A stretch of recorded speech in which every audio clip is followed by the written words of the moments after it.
That's all coming up on tonight's National Nightly News.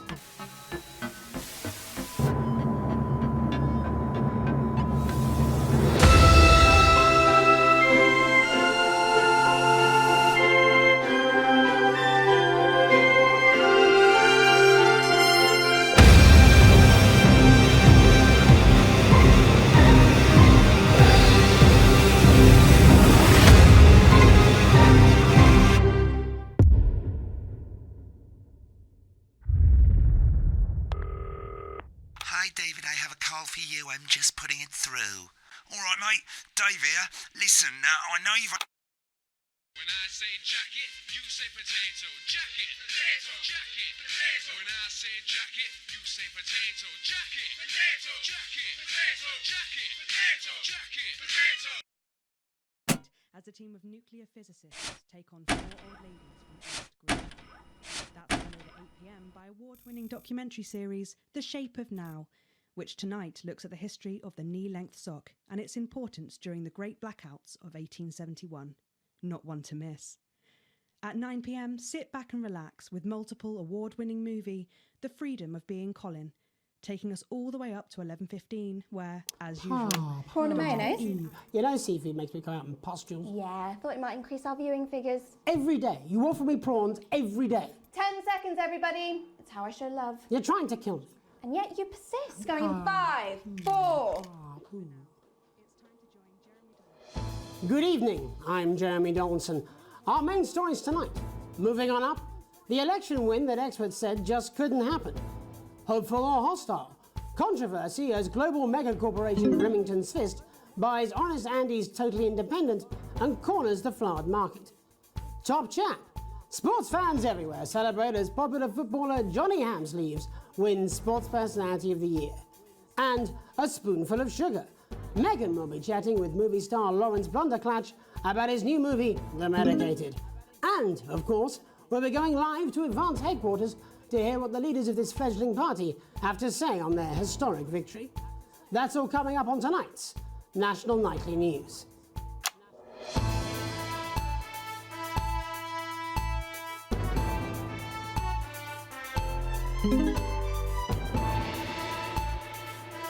Basically, that Blunderclatch on election night. Yeah.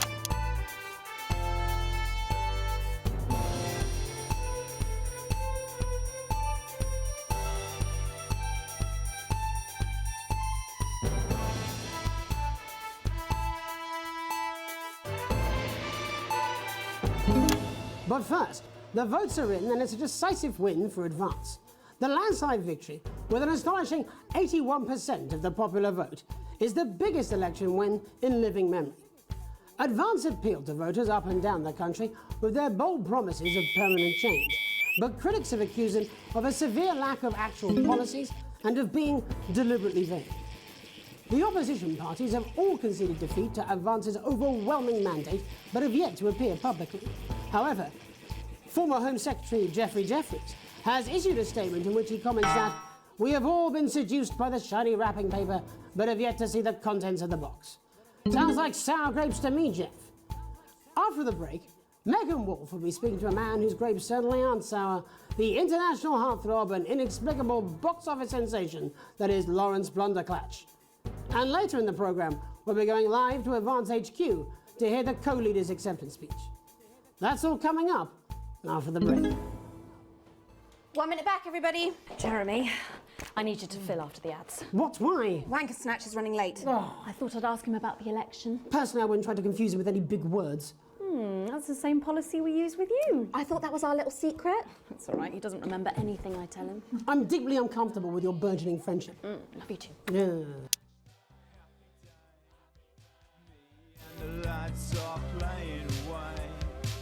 I'll take you through a proper matchday workout with my 2 cracking assistants. Who knows, within a few weeks, you could be as fit as them. These aren't my cards. Please tell me these aren't my cards. No, they're the right ones, apparently. Oh, but this gives me nothing, Jenny. They must see that. Oh, no. I think they think he won't have anything to say. Oh, for God's sake, come on. It's a huge day. He's not an... Absolute bonehead. I don't care, Rob. I'm not doing it. I agreed to do one beastly interview a day. I made that completely clear when we started. Check my contract. Hi, I'm Megan. Oh, piss off. You're on thin, bloody ice, Rob. Whole wheat, man. Whole wheat. We're coming back from the break. Quiet in the studio. Thank you so much. 10 seconds, everybody. Going in 5, 4, 3. Welcome back to the National Nightly News. Later we'll be hearing from shock election winners Advance, but first our very own culture reporter Megan Wolfe is here with a star of both stage and screen. Megan? Thank you, Jeremy. Megan Wolfe, culture correspondent. And today I have a guest who starred in everything from Shakespeare to the Shotbot films. I'm very excited to be joined today by none other than Lawrence Blunderclatch. Thank you so much for coming on. Oh, my dear. I do hope you believe me when I tell you that being with you here today is among the greatest joys of my life. May I say, having you here with us is among ours. Bless you. So you've just finished filming your latest movie, which is called The Medicated. The Medicated, yes. Wow, what was that like? Well, as I said to Peter at the Rat, that's Peter Jensen, the director. Do you know him? He's a wonderful chap, he really is. I've worked with him on several movies, all terribly successful. I said to Peter, what a wild ride this has been. And do you know what, Megan? I really meant that. Wow, that is fantastic. And am I right in saying that the character you play in this movie is quite an academic one? Absolutely right. A scientist. Was that a challenge at all? What exactly are you implying? But seriously, yes, you're right. It was a complete departure from my last starring role when I played Sergeant Brock Rockman in Bullet Man.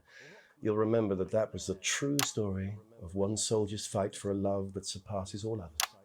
A love, of course, for freedom. I think it's grossed over $1 billion, but honestly, who's counting? It's a role that saw you scoop 2 Best Actor awards, if I remember correctly. It's so sweet of you to mention it, but I really am not in it for the awards, although those 3 little statues do take pride of place on my mantelpiece. With all the others, I'm sure. So, if you're not doing it for the awards, what is it then that drives you? Oh, that is a beautiful question, Megan, and not easy to answer. Like you, I'm afraid. Cut me, and I will bleed. And often, that's how it feels, doesn't it? Doesn't it? Bleeding, giving, suffering for one's audience. I suppose in the end, I do it for the difference it makes. I do it for the people that I inspire, the little people. But most of all, I think I do it for the positive change that I can bring about in the world. And today, of course, we're in for some real change, it looks like, in the coming few months. What do you make of this historic election result? Oh, well. Well, now you're asking. Historic election result. Indeed. Historic is the word. Well, it's difficult, isn't it? Very difficult. But I think I've always been quite clear that when it comes to politics, one should always strive to not fuck things up. Yes, well... Sorry, I said fuck. No. I'm really... apologies. Well, Sorry. Lawrence, I believe you brought in a clip from The Medicated, which opens next week around the country. Lawrence, do tell us what's going on here. I'd be delighted. This is a really pivotal scene where my character, Dr. Lodz Hemlock, is faced with a decision that could affect humanity's very survival. Wow, exciting stuff. Let's take a look. What kind of operation are you people running? Doctor. I don't understand it.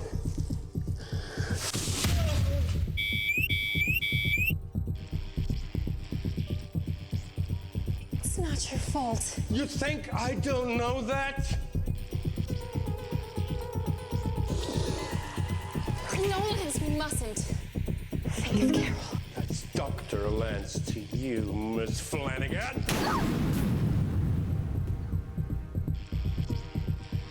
Did it for you, baby. All for you. Dr. Hemlock. We're gonna change the world, do you remember? If only I listened to you. Dr. Hemlock. You told me, but I didn't listen. Doctor. I'm drowning, Lance, you said. You need to see this. No, it's all too late. Look at this!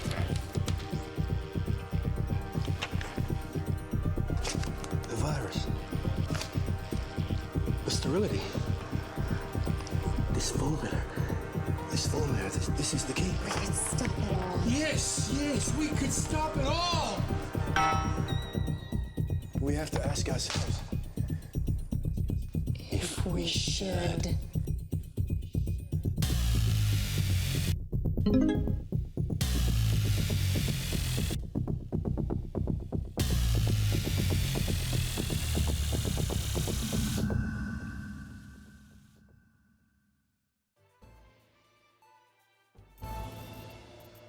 I'm Alan James.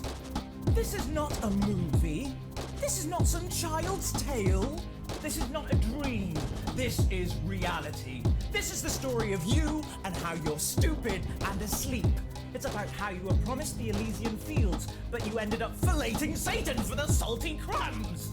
It's happening here. It's happening now. And it's all happening right in front of you. I'm Alan James. Alan James is one of the country's most controversial columnists and speakers. And they're going to take your poor sweet grandma, and you're never going to see those dribbling dentures again. Oh, grandma, look at their faces. That's not what cows look like. You call it the stock market. I call it the stuck market, because it's just another pole they've stuck up our collective... I don't care if he was once your nephew, Cameron. He's standing in the way of the truth. Now, Alan James, author of Alan James is Right, is coming to your city. I'm Alan James, author of Alan James is Right, the gospel according to Alan James, and the Alan James shall set you free. And now I'm bringing my message directly to you. With my new nationwide tour, Alan James is Right.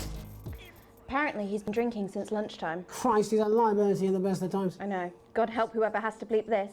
10 seconds, everybody. I mean, a lawyer and a TV personality running the country. Seriously? We've had worse. 5, 4, 3... Welcome back.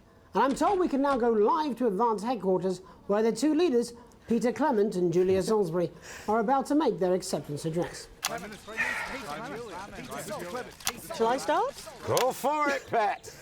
Okay, well, thank you all for coming, and, well, where do I start?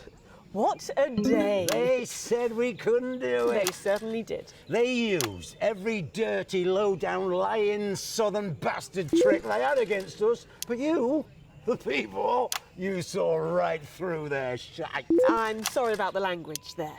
Sorry about that. I've had a couple of celebratory pints. Makes me coarser than a granny's fanny. Memorably put. But to be honest, who can blame Peter for celebrating? Throughout the campaign, you've heard us say that Advance are not a political party. A party's what you have when things are going well. When the country is suffering, you don't need a party. You need a team. A team that can change things. But today is day one of a new future. A better, fairer future. So perhaps we should all be celebrating. Except for the rich. For them, the party's over. They shouldn't be celebrating. They should be putting their shitting pants on and opening their dusty checkbooks. Again, colourfully put, but not inaccurate. Before we came out here to address the nation, we used our executive powers to pass the Assets and Wealth Act. Working with the tax office, we have produced a definitive list of every person in the country with wealth into the millions. You know the sort of problem. You rather you don't.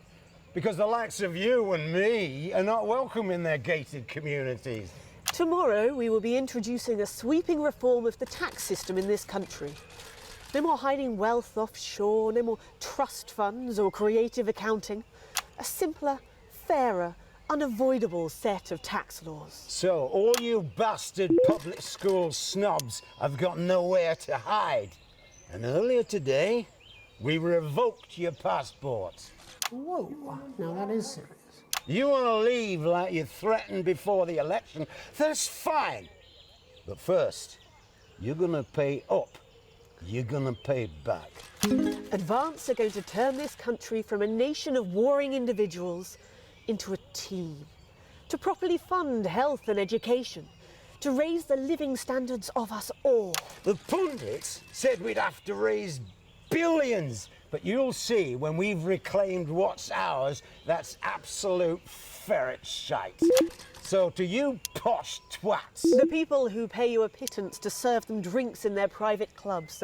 The people whose children you raise. So they've got time to get even fucking richer. Advance have this to say to you. It ends today.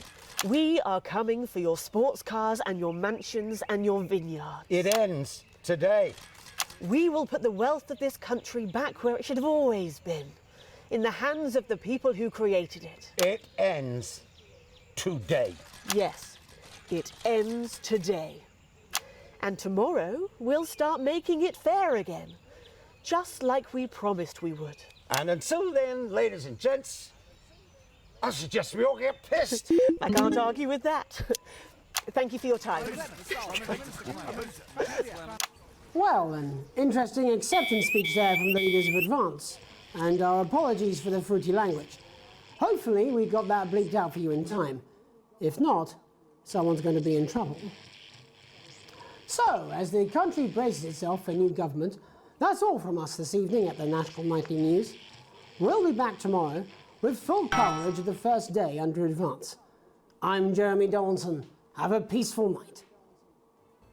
And we're out. Good job, everybody. Same again tomorrow. Call times are on the board. So, same old boring politics then? Is this some weird fever dream? Am I dying now or something? You should be so lucky. I'll see you tomorrow night. Not coming for a drink? Nope, got a date. Lucky you. Try not to get murdered.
stay! Oh, Christ, it's noisy in here, Jesus.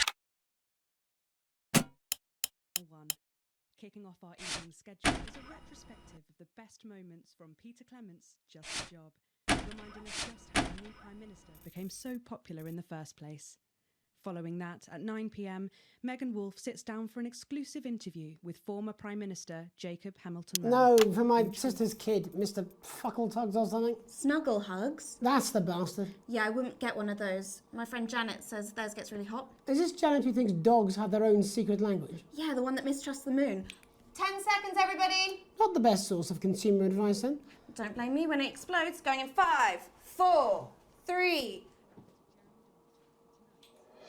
Good evening, I'm Jeremy Dawson. Our main headlines tonight. Destination unknown. At the end of Advance's first full week in office, we ask exactly who's leading this charge. Tonight, I'll be discussing what the new future might hold with a leading economist and radical freethinker. With the country's wealth creators in a state of panic and unfavourable rumblings already heard from overseas, I'll be asking my guess whether Advance can deliver on even a fraction of their manifesto promises. Out with the old, Rimington's Fist have appointed Sophia Rimington as their new CEO. The following photo, taken from our archive, gives us a sense of this influential young firebrand who, at the tender age of 23, becomes the youngest female CEO in history. Sophia Rimington has always impressed.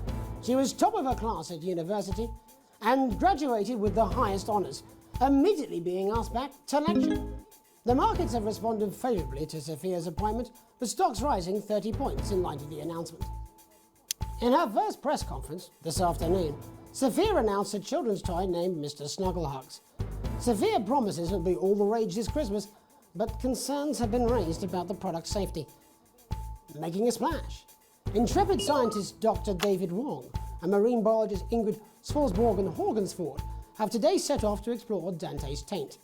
The recently discovered cave system was previously thought unreachable, but thanks to a new breakthrough in underwater flower technology, the pair hope to successfully reach the imposing central cavern and the undiscovered plant species it contains. This is, of course, only the latest in a series of successful expeditions for this unlikely pairing. In a joint statement about the dangers their team might face, the pair stated, "We will face the plentiful challenges together like we always have." Playing the field, rumours abound as sporting legend Johnny Hamsleeves is snapped leaving Bush, one of the capital's hottest clubs. The footballer was caught while out celebrating being named Sports Personality of the Year last week, as reported by this very programme. And judging from the angle and velocity of that spray, it looks like Johnny may have been celebrating a little bit too much. I certainly wouldn't want to be his dry cleaner. And grievous bodily charm. With Advance promising a radical new position on crime, how afraid should we actually be? I'll be going live around the country to talk with people who've seen the criminal justice system from every perspective. With more and more powers passing to the police and less oversight, are we using an Advance-shaped sledgehammer to crack a nut? All that and Megan Wolfe with a group of young actors already experiencing the positive side of the new Assets and Wealth Act firsthand. They'll be talking and performing later. That's all coming up on tonight's National Nightly News.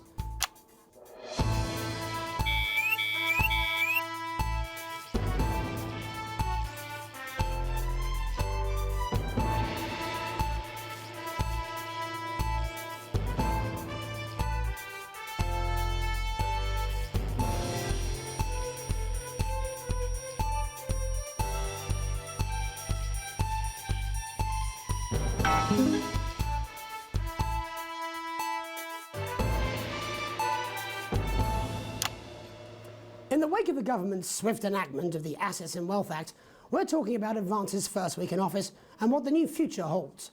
Joining me are Katie Brightman, a leading economist, and Alan James, author of Alan James is Right, The Free Man's Guide to Waking Up.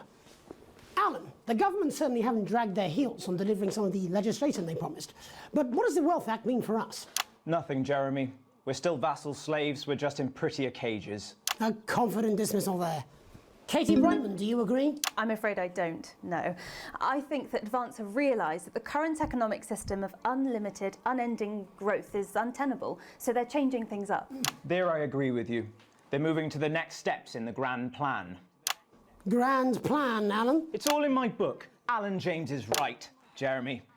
We're to become the great herd, ignorant, sterile, and short-lived. That's what they want. Or perhaps Advance have just realised that if we carry on the way we are, we will destroy ourselves and this planet in a mad orgy of consumption, if you'll excuse the colourful metaphor. Yes, orgy is the right word.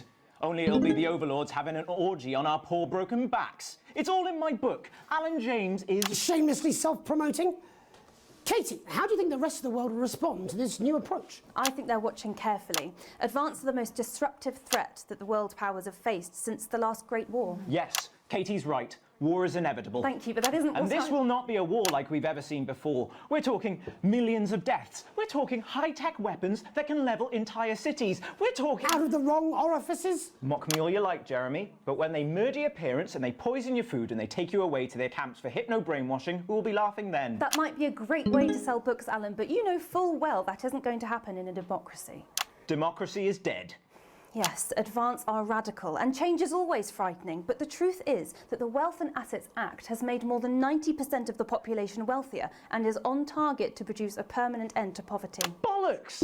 What this young lady doesn't understand, Jeremy, is that these are the same people. Maybe they've rebranded, but it's all a little circus act to keep us from seeing the tyrant behind the curtain. That's where you're wrong, Alan. For a start, they've mobilised the youth vote like we've never seen before. You say mobilise, I call it grooming. The grooming of an entire generation to walk happily into eternal bondage. They're like psychic paedophiles. But based on the facts, Katie, what are your predictions? The Assets and Wealth Act is only the first step. Advance now have a historic budgetary surplus, and as well as properly funding our public services, they're already funneling unprecedented amounts into scientific research and the arts. Or, as I call them in my book, Frankenscience and opiates. Like opiates, see?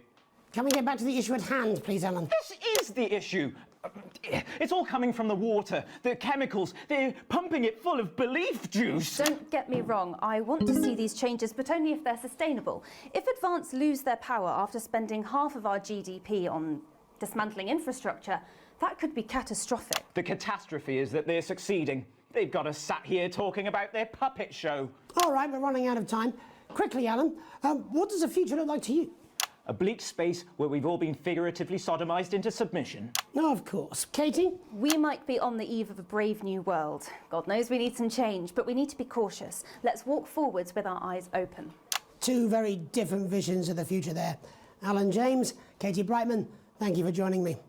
When we come back, I'll be investigating law and order before Megan meets some beneficiaries of the Assets and Wealth Act. That's all coming up tonight on the National Nightly News. 1 minute back. You know, I think they might do some good. I hope so too, Jeremy. How much are you being paid by them, then? Shut the fuck up, Alan. I've never heard so much shit in my life. Well, we'll see who's full of shit, won't we? Alan, I can explain it to you, but unfortunately, I can't understand it for you. There must be something. Well, I don't know what she meant by that. I don't want to upset you, but you should weep for the world. They're gonna take your poor, sweet grandma. And I don't mean to shock you, but you need to wake just up. saying I do what I I'm can, Alan that's all. James. Bullshit, you will. She's good. You know she is. I've said I put a word in, that's all I can do. 10 seconds, everybody. His little JD scared of the big bird caught you with water. If that sticks, I'll destroy you. 5, 4, 3. Welcome back. In our second segment, we're going to be taking a deep dive into the state of law and order in our country. Advance have already tasked what they are calling a solutions team to move this serious social problem to the top of the list. Tonight, we go behind the headlines to meet the people who live with the criminal justice system every day of their lives. First up, we have Gregory Judge, a lawyer who sees the problems close up on the front line. Can you hear me, Gregory? Yes, I've got you, Jeremy. Thanks for having me. What's it like on the front line of the hard face and the cold hand of justice? Well, as you can imagine, Jeremy, we are massively understaffed in this country. We're working every hour we can just to try and cope with the caseloads on our desks. Which must affect the quality of support you can offer. Well, we can barely keep up with demand, Jeremy. There just simply isn't enough being done at a systemic level to relieve the problem. Greg? We need more support from ministers. Helen, what are you doing? We need change at a structural level, I'm Jeremy. leaving, Greg. Not a good time, darling. It never is it? I'll be at my mother's. Just hang on. No, the problem isn't a local one, Jeremy. It's nationwide. Just give me 5 minutes. I'm talking to Jeremy Donaldson. Oh, have you mentioned your affairs? No. Well, the affairs of the Justice Department that we should be concerned about. Hello, Mr. Donaldson. Hello, Mrs. Judge. We need legislation to relieve the pressure on our public Sorry servants. to interrupt the news, Mr. Donaldson. Can I have a moment to tell my husband I'm leaving him? Yes, I totally understand. Quite the picture of a burdened legal sector there. Gregory Judge, thank you for joining us. Next, I'm joined by Police Chief Constable Bob Peel. I cannot believe you, Ellen. Nation's crime. Do you think there's a problem with the system, Bob? I'm sure we all do, Jeremy. I am sure we all long for a return to the days when you could safely walk the streets of your community at night, looking in through windows and generally enjoying your neighbours without the risk of being terrorised by some thug with a knife. Or kosh. So you feel the streets simply aren't safe anymore? Where have we gone wrong, Bob? Well, that's not a simple question, Jeremy, but I think it all comes down to moral decay. We've diluted our culture and lost touch with what it means to be a citizen of this once great country. Also, as the vicar noted in Sunday's sermon, we probably shouldn't have banned hanging. And to what do you attribute this moral decay? Foreigners, gays and gypsies mainly. It's all in the Bible. Look, Leviticus clearly states that... Oh, bugger, hang on a moment. Jeremy, you bloody gimps escaped. Delia, could you give me a little help, please, dear? As I was saying, Jesus didn't like immigrants much, did he? And just to be clear, you think it's the immigrants who are responsible for the moral decay? Absolutely, Jeremy. Back in your box, Clive. Back in your box. Delia, I really could use a little help with this. Oh, sorry, darling. I was spaying the badgers. Yes, I'm talking to Jeremy Donaldson. Clive, could you put him back in the box? Oh, Clive, you know it's Wednesday. Can't you go back in your gimp space? And Off you go. whose responsibility is it to make a change, Bob? Well, it is certainly not the responsibility of the decent, good, white people Darling, of this... where's the padlock? Oh, hold on just a moment. Oh, Clive, this simply won't do. Naughty, naughty, naughty boy. Mummy said... Clive, I am not having this again. Mummy said get back in your gimp space. No! Naughty! You beast, Clive! As I was saying, Jeremy, moral decay. Crime is the responsibility of the criminal, no one else. Look, everyone has a sob story, but we don't all end up as barbarians, do we? Look, when our daughter Alice comes home with an A-, does she go on a killing spree? No, she takes 3 of her pills and hides under the stairs like a normal child. Thank you, Bob. Bob Peel there, really locking down the police's position on morality for us. And finally tonight, hopefully uninterrupted, it's time to get to the heart of the matter. Tony Dawson has recently been released from prison after serving 3 years for aggravated assault, burglary and menacing a swan. He's agreed to talk to us today, which is also, I believe, his birthday. Many happy returns, Tony. Cheers, Jez. Call me Titwank Tony. Everybody else does. No, I'm not going to be doing that. Can you tell us what it's like in prison, Tony? Titwank Tony. Hey! Prison's a mixed bag. Structure's quite nice, but it's a constant battle against institutionalisation, as you can imagine. And obviously, titwanks are quite hard to come by. I'm picking up that you're not alone there, Tony. Titwank Tony. Hey! Yeah, sorry, my friends are throwing me a surprise party. Good bunch of lads. OK, well, we're trying to let you get back to that party as soon as possible. First, let me ask you this. Do you feel that your time spent in prison helped to rehabilitate you in any way, Tony? Titwank Tony! Way! I don't think it's as easy as that, Jez. It's open! Yeah, I think asking that is an oversimplification. It sounds like it's getting quite busy there, Tony, but let's try and soldier on. Since leaving custody, have you been able to find a new job? Yeah, all the boys are here. There's Big Chris, Oi, oi. Little Chris, Oi, oi. and Vampire Chris.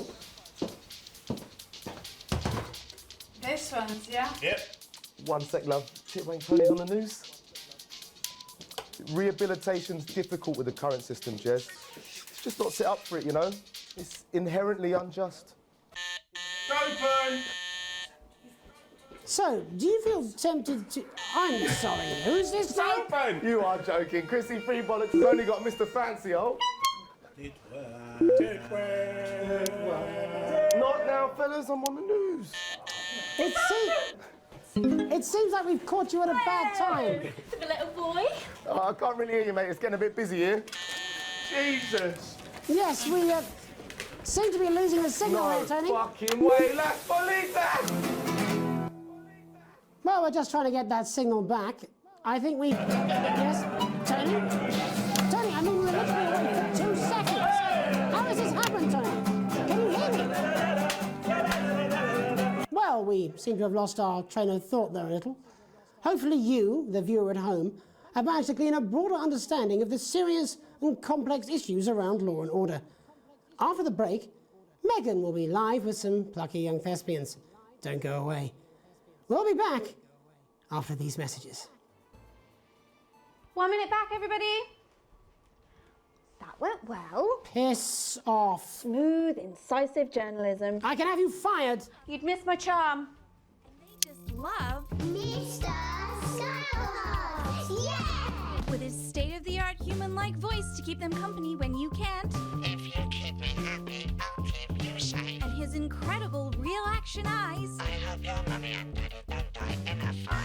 That would be bad. It's no wonder Mr. Snugglehugs is the gift your child wants this Christmas. All the other kids have got one. That's right, little one. You don't want to be left out. Look, it's all right, I've got this. I'm sure he's on his way. Come on, it's welcome back. How hard can it be? This is on you. 10 seconds, everybody. We're going to open on Megan. Camera 2. Going in 5, 4, 3. Welcome's Black. I'm Megan Wolfe, and on tonight's Culture Spot, I'll be chatting with one of the first beneficiaries of the Assets and Wealth Act, a team of inspiring young people from Scritchford Sixth Form College who today received a grant from Advance to take their play, Hey, Friendship, on a tour of local secondary schools. Welcome to you all. Well, let's start with you two, Harriet and Charlotte Winstanley-Hamilton. Girls, you must be thrilled. We are, Megan. We're overwhelmed, to be honest. And I believe you two are sisters, is that right? Yes, Charlotte's my oldest. I'm the older, more popular one. Only joking. Harriet and Trey were really the ones who came up with the whole idea. So, Harry and I were shooting the breeze in the cafeteria, and I said, hey, let's actually do something. So I went to look for a drama teacher. But she'd been laid off due to budget cuts. Fortunately, I directed a pantomime when I was at university, so I knew the ropes, as it were. Right, yes, but you're the maths teacher, aren't you? Yes, that's me, Jeff Algebra, maths teacher. Maths is really important. Oh, thanks, Steve. Maths is really important. Yeah, thanks, Steve. As is theatre. It's one of the oldest art forms in history, Aristotle. I just think that when we travel around all these problem schools and the poor kids see us, they say, hey, I really want to be like those attractive kids. And that's a very beautiful and powerful thing.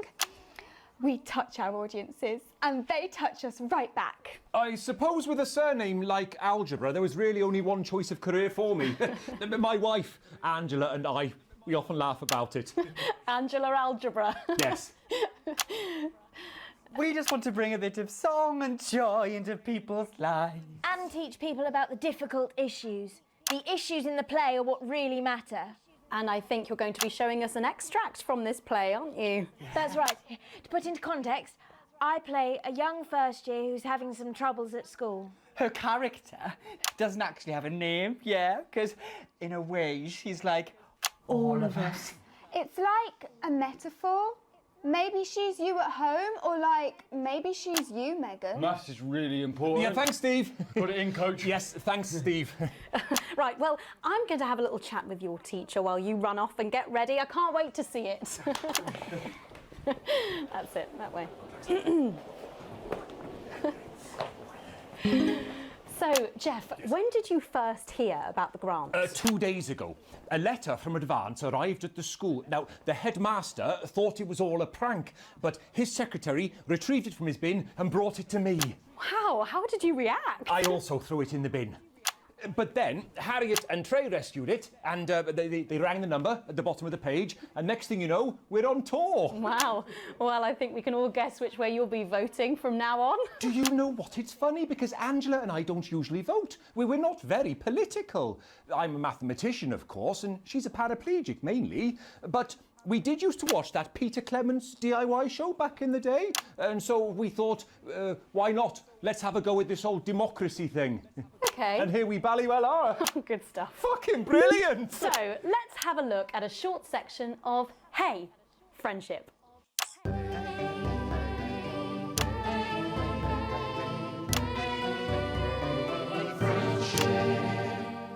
Dear Diary, I'm not sure I can take another day at this school. Another day of tears. Tears. Another day of fears. But still I walk the corridors alone. Alone. Dreading what might be around every corner. What's around the corner? What's around the corner? What's around the corner? Oh, hi Gary. Oh heavens no! It's Gary the Fist! Gary the Fist! Going somewhere, little first year? Great. I've been looking for some poor victim to bully all morning. But will this make me feel better about my violent father? Violent father. Excuse me, I'm late for maths. It's my favourite subject. And so important. Maths is for losers.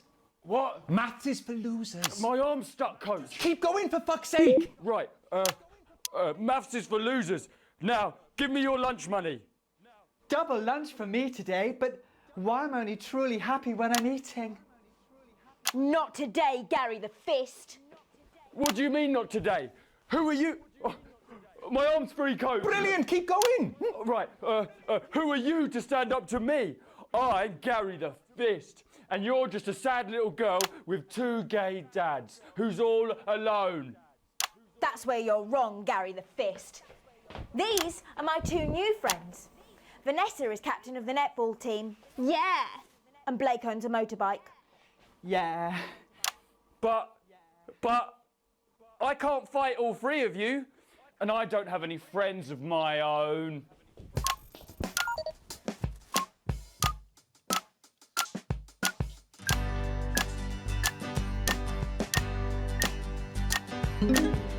Take a look at me.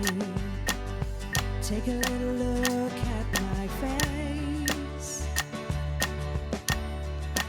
I could be you. She could be you. And you could be me. Or you could be me. Life can be peachy keen if you work as a team. It's my choice to be mean. So stop now, make a different choice. Listen to that inner voice. Hey, listen up, I won't take no crap. Who said middle class girls can't rap? I ain't afraid of your crew lads. I'm a mother loving rebel, but I still love maths.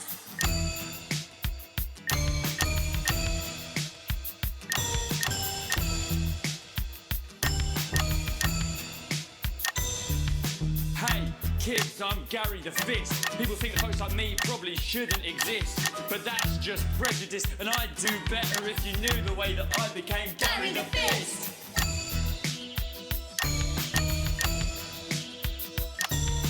I grew up on a council estate. The park was hip, but the flats weren't great. My dad used to come home drunk and late, and he'd hit my mum if for dinner he had to wait. Where's my dinner?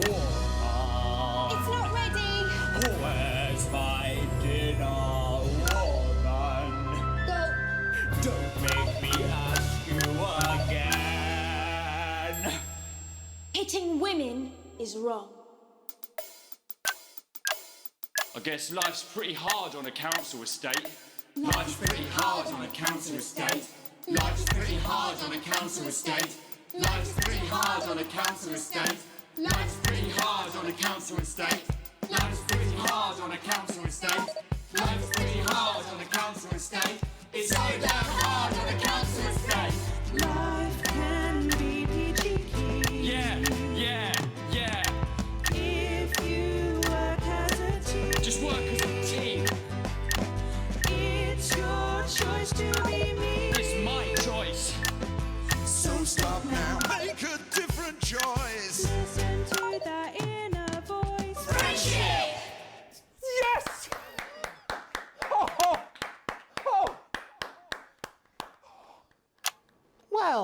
thankfully that's all we have time for tonight on the National Nightly News.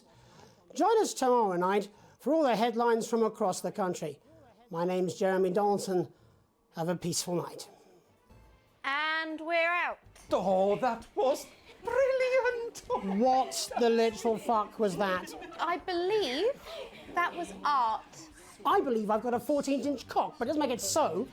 I have a similar belief about an adequate paycheck. Friendship! Oh, someone please get these twats out of my studio.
Winston, it's Bozeman here, your boss.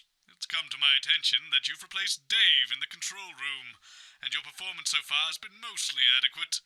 However, I'll need to observe myself to check you're up to snuff, and to that end you'll now be mixing an old recorded broadcast to ensure you can do the job to my satisfaction.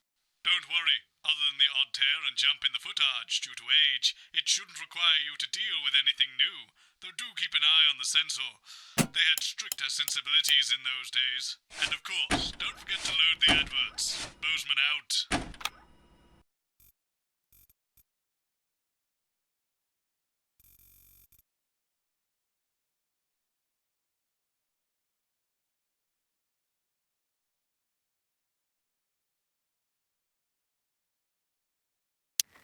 This is an absolute nightmare. Cameras are set.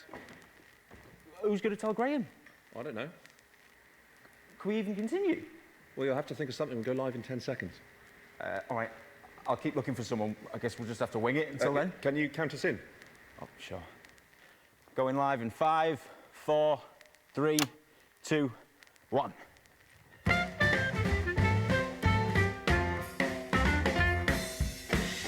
Live from the capital, it's the St Fanny's Hospital's TV fundraiser for dying children. And please welcome your host. It's the Dreamboat, Graham Bannon. Hello, it only is. Hello, it's Mr. Bannon. Got one of them. Got one of them. Good night. If you won't be my lady, Then at least have my babies. No, don't give me a maybe, no. I know what women like. You've got it, Daddy-o. Do you know what? I'm sorry, I know I'm supposed to be... Sorry, stop the music. I mean, yeah, I know I'm supposed to be starting the show, but I can't help but notice it. I mean, where's the audience? I mean, who are you? I mean, this is an absolute nightmare, isn't it really? I mean, we are live. Hello, ladies and gentlemen, and welcome to the first annual St Fanny's Hospital's TV fundraiser for dying children. I'm your host, Graham Bannon, and it is an absolute pleasure to be here. We are here tonight, as we may be aware, for one very important cause, and that is, of course, little Sally Button. Little Sally Button has a life-threatening condition, and she will die tonight, unless we can raise enough funds to cure her of her studio I should learn that. Studio hypo poo. I don't know how to say that word, but what I do know is it's a long word and a bad disease. Ladies and gentlemen, we need to raise 20 grand tonight, and we can't do it without your help. And how can I help? You're screaming at home. Well, don't scream, and I'll tell you. We're taking donations starting right now. But let's beat feet and head over to the blowers. The phones, not the girls.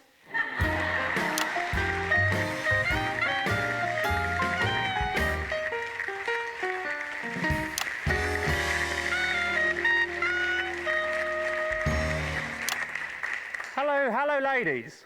Good evening, Graham. Tell you something, ladies, those are some classy chassis, if you don't mind me saying so. All right. So girls, would one of you kitty cats please let the viewers at home know exactly why you're here this evening? Yes, us kitty cats will be taking calls from across the country to raise money for this little girl. If you would like to donate, no matter how large or small, please ring now. I'll tell you, I'll be giving you a ring later. An engagement ring if you play your cards right. Now that was a zinger. If I do a zing, I play the sound. Yeah, that's it. I'll check in with you later. It's time to have a look at how much money we're starting off with tonight. Using state-of-the-art technology that we can track up to the second exactly how much money's been raised from your donations. Without further ado, ladies and gentlemen, let's have a look at how much we're starting off with tonight.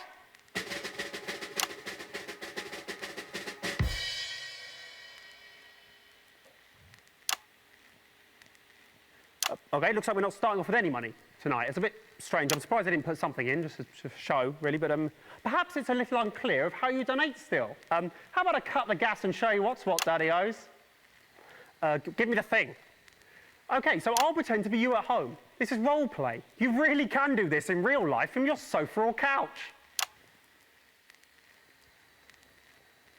It's ringing, so hello, who am I speaking to, please? Hello, you're speaking to Barbara at the phone desk. Hello, Barbara at the phone desk. You have a beautiful voice. Okay. I'd like to donate a tenner, please. I'm finding it hard to hear you. Your phone doesn't actually work. You're going to have to be louder. I'd like to donate a tenner, please. Thank you, sir. What a generous donation.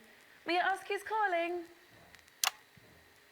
You don't have to do that, do you? You know who's calling, don't you? It's Graham Bannon. And how do you spell Bannon? Don't say that. People would know how to say my name. There we go. And so if I'm correct, there should be 10 on it now. Look at that. Technology at its finest. 10 on it now. So only 19,990 remaining, which should be a Bannon breeze. That was a zinger. Yes. Ladies and gentlemen, let's have a rundown of the jam-packed acts we have lined up for you on this jam-packed lineup on this jam-packed evening. Who wrote that? Too many things packed in jam. Starting off tonight, we have the incredible Raj and Rishik. Following that, we have an amazing acrobat who will do jumps all over the stage and stuff. And then finally, we'll have the Lovely Legs contest to end Act 1, which I'm rather looking forward to myself, ladies. Then, starting Act 2, we're going to have a magician who will do all magic and that. Then we're going to have a fire-breathing man who'll be breathing fire. And then ending Act 2, we're going to have a daredevil who'll dive into a bucket of water. All right. Then going into Act 3, we're going to have the unicyclist act. Then following that, the strongest man in the world, the strong man. And then finally, the grand finale. Now, for the grand finale, we asked little Sally Button what she wanted more than anything else in the world. And she had a very simple reply. I'd like a dancing chimpanzee, please, Graham. So, ladies and gentlemen, we have managed to source a dancing chimpanzee for the finale of this show. How does that sound? There's no one here, is there? Okay, so without further ado, ladies and gentlemen, let's introduce our first act of the evening. He's come all the way from for this event. And let's just say he might have brought a little friend along with him. Ladies and gentlemen, please, welcome to the stage is the incredible Raj and Rishik.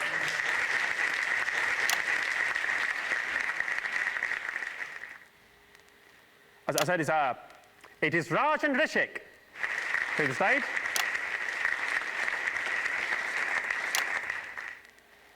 I mean, this is a nightmare. I mean, what is going on? I mean, this isn't working, is it? I mean, is there anyone around here who knows that you? Come here, come here, come here, come here. What is going on? Do you know what I'm saying at all? Why is he here? You, come here, come here, come here. This is unbelievable. Hello, Mr. Bannon. Hello, yes, come here. Are you the producer, are you? No, I'm nobody, me. I just help the fellas unload the cameras Right, from the van. fantastic, great story. Do you know where the producer is? Well, that's the problem. Get on with it, come on. Well, it turns out, you know, the roads around the capital are shut down because... Yeah. Well, it turns out the producer, the director, most of the acts and also all of the audience are on the same bus heading in, and now they're stuck somewhere near Jamstable.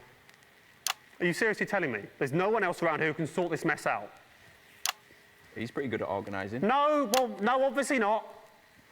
That's not going to work, is it? Look, you're the producer now. Well done, that's great, big promotion for you. Now, what you need to do is go away and find me a version of all the acts I've just promised the people at home. That's not really my thing, Governor. Well, do you know what? It is your thing now, Governor, right? Or a child drops down dead. So off you go do that, quick, smart. All right, you can count on me. OK, very good. Go away. Ladies and gentlemen, it's time to introduce the first act of the evening. He's come all the way... I've read that. Don't repeat the same stuff. Ladies and gentlemen, they're not here, are they? No, they are here. Well, why didn't they come out the first? Ladies and gentlemen, it's Raj and Rishik.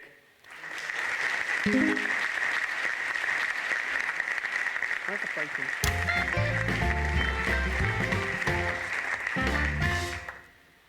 Hello everyone, my name is Raj, and you might be asking where is Rishik?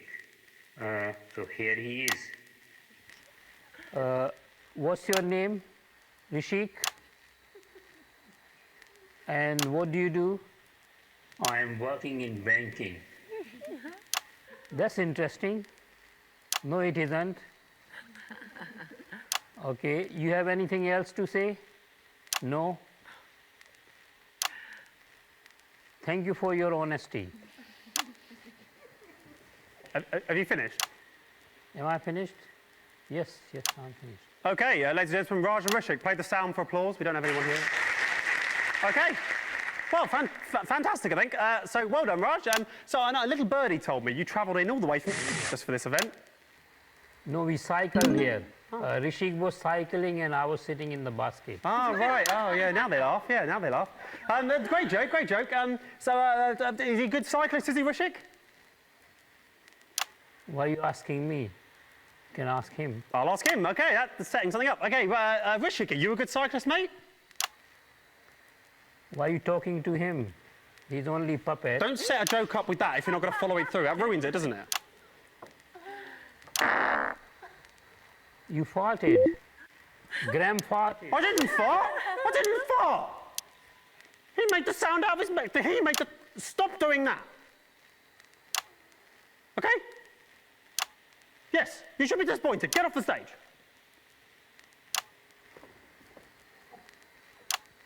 What a load of crap. We've had two... I didn't fart. No, acrobat's not here. Great. But I've got an alternative. OK. His name's James. Sounds good. He's not an acrobat. Sounds good to me. Bring him on. Ladies and gentlemen, I don't know what's going to happen now, but please welcome to the stage, it's the incredible. It is James.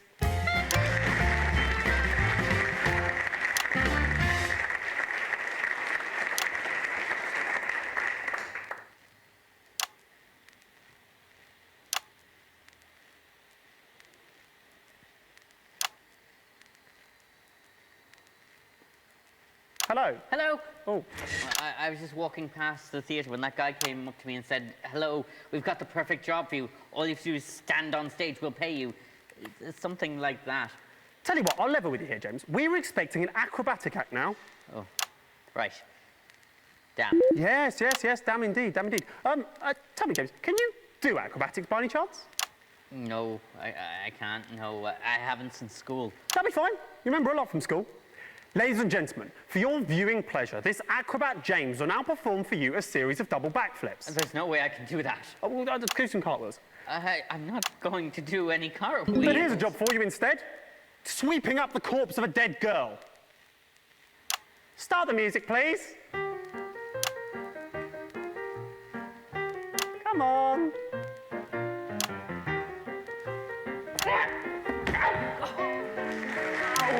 And that's the act. Absolutely marvellous. Sort this out. Where is it? Sort that out. Absolutely marvellous. Well done there. I'm sure we'll be seeing a lot more of James in the future. Good job there. Well done. That really worked out well. Worked out a treat. Yes, get off the stage. We've had two absolutely marvellous acts this evening, so I think it's time to have a look at what impact that's made on the old fundraiser. So, drum roll, please.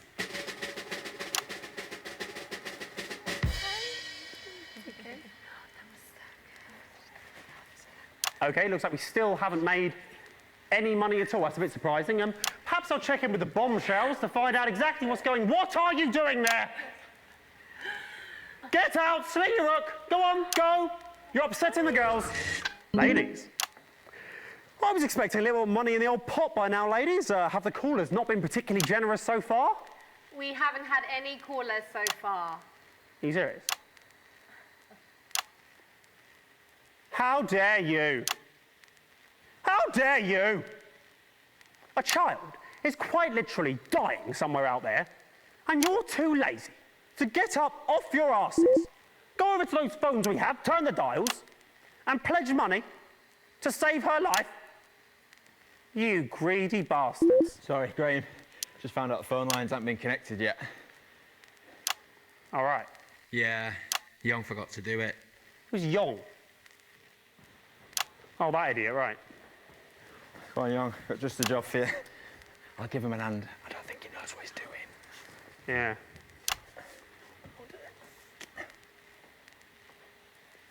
Ladies and gentlemen, I can offer only my greatest apologies.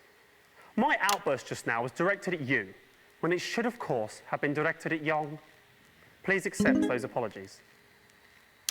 Now it's time for the Lovely Legs contest. What better way to end tonight's programme, the first part of tonight's programme, than with a display of beauty and talent? I don't want to talk to him, you ask him. So for your viewing pleasure, these 10 out of 10s will be modelling the latest in fashionable swimwear. Graham? Not now, love. I'm speaking to camera. Graham, Donna's not here. So what? Well, we need 4 of us for the routine, so let's... We'll do the routine with 3 of you. Can't do it with 3. Well... Does anyone else around here know it? Well, he was watching us rehearse earlier. Oh, was he? That's very interesting. Little pervert. Tell you what, slap a costume on and stick him at the back. That'll teach him. He doesn't know what's coming. Ladies and gentlemen, when I was told... Phones are fixed. Great, sit there and take calls. When I was told that I'd be judging the best legs out of a group of young, attractive women, I said, where do I sign? Well, I did sign, and that time is now. The time to look at women and judge them. Ladies and gentlemen, the first lovely lady to the stage is Barbara. Now, Barbara plays for the local women's amateur football team, so she can quite often be seen getting down and dirty of a Sunday lunchtime. I think it's fair to say this girl has seen more than her fair share of tackles. Linda's up next. Linda is an avid gardener, as she can quite often be seen on a balmy summer's evening, tending to her petunias and trimming a bush. Deborah's up next. Deborah's a socialite, and Deborah likes nothing more than a nice night in the pub with the girls, gluggity glug glug glug. But I'll tell you, forget the pub. Nice legs, love. What time do they open? It's just a bit of fun. And then finally we have Donna, Yong, who's taking over for Donna. Now Donna, oh dear. Yeah, that's really unpleasant, that, isn't it? I wish I hadn't suggested it now. He hasn't shaved. He knows the routine, but doesn't look very good, does it?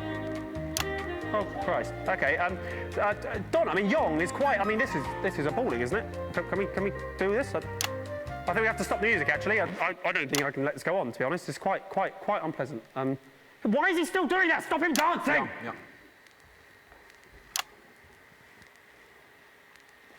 I'm angry now. He's made all of you look bad, hasn't he? Look at him. He's pleased with himself, it looks like to me.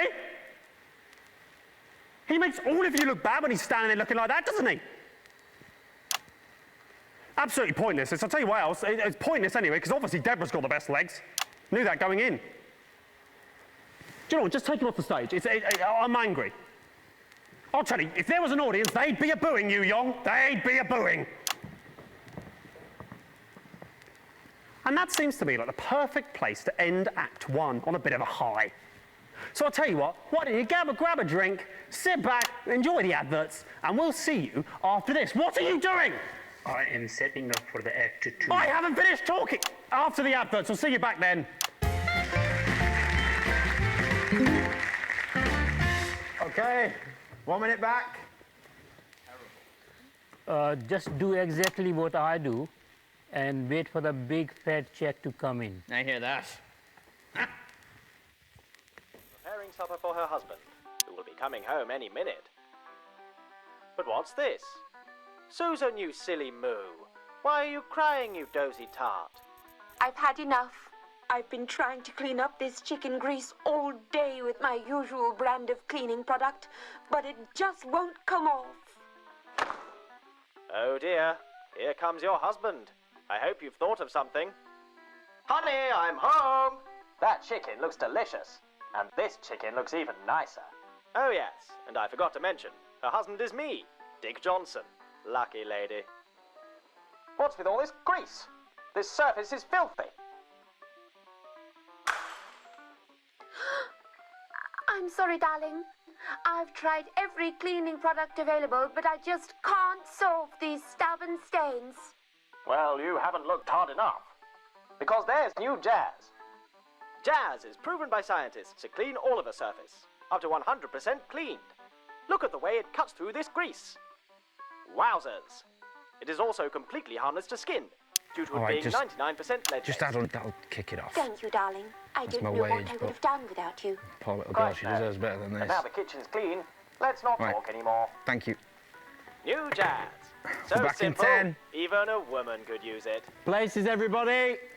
And we're going live in 5, 4, 3, 2, 1.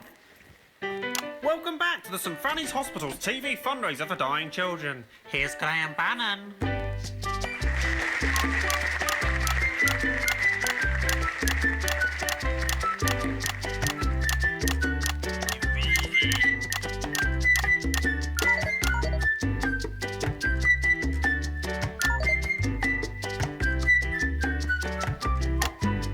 What is going on?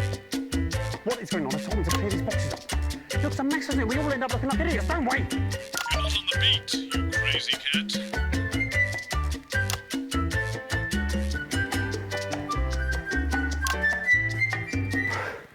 My talents are wasted here. Ladies and gentlemen, welcome back to the St Fanny's Hospital's annual TV fundraiser for dying children. It's nice to be back. As a reminder, little Sally Button is still dying, but with your donations, she may yet live. Let's have a little look about how much money has been raised while the adverts have been playing. That's brilliant. We've made 100 girls. That's amazing. Yes, very good. And who do we have to thank for these donations? One very generous donor, actually. Fantastic. Well, tell me their names so I can thank them live on national television. I don't actually know his name. It's annoying. Thought we told you to take the names when you answer the phones. It wasn't over the phone. It was him, the guy, the new producer. He gave the money. Right. So we haven't had any calls. The phones still aren't working. No, the phones are working. And we have had a few calls, but none of them wanted to donate. It was mainly complaints against you. What do you mean, complaints against me? Well, I think people think that you're a bit rude. Fudge off! Sorry for that swear. Will you censor that if you want? A bit rude? People think I'm a bit rude. I played that! After all I've done and continue to do, people think this has blown my mind. Okay, ladies and gentlemen, magic has always been rude. I'll give them rude. Here's the magic act. Nightmare.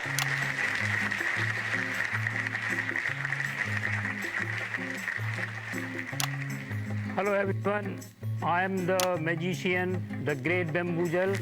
For the third magic trick, I will need 2 beautiful ladies assistants. And I will also need a volunteer from the audience. Oh, no one is here. I know it's stupid. I know it's stupid. You know it's stupid. I know it's stupid. Just go and do it. Thank you, sir. In this trick, you will be sent to the another word, beautiful word. And for this magic trick to work, you need to go behind the sheet. Do I have to do this? Please pull the sheet up.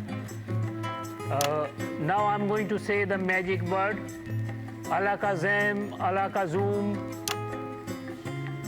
And now you can drop the sheet for big reveal. He's not here.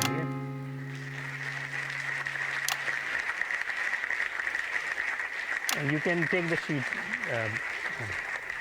Ladies and gentlemen, I am not happy. I'm not happy at all. I don't know if it's clear what happened there. I think it is. That's Raj. I'm not Raj, I'm the great bamboozle. Right, well that's not true, is it?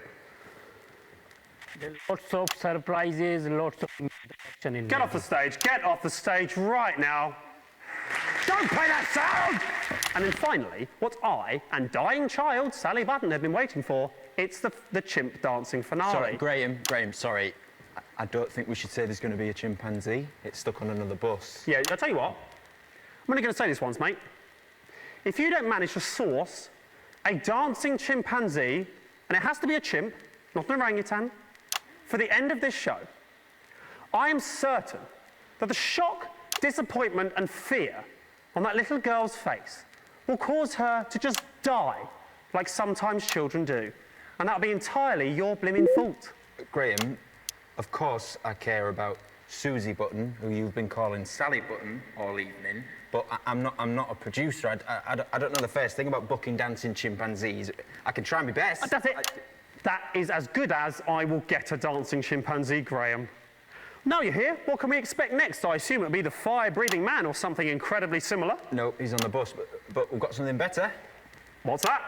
It's a group of teenagers from the Scritchford Dance Club. Right. That doesn't sound better to me than a fire-breathing man, but I suppose it's the best we've got. Ladies and gentlemen, please welcome to stage. It's the dance, it's this. Hurry up.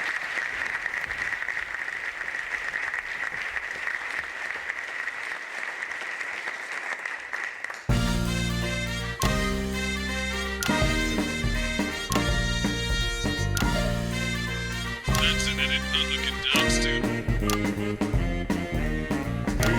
Hey, I've got something to say. Life is pretty spiffing when it goes your way. Heat, when I walk down the street. Waves of admiration from the people I meet. That don't have much of a plan. Nothing you could understand.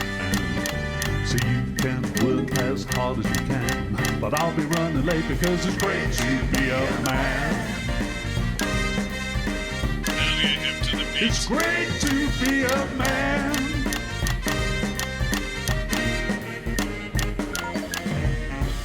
Look at that, I'm a fabulous chap with a fancy pair of breeches and a gentleman's hat.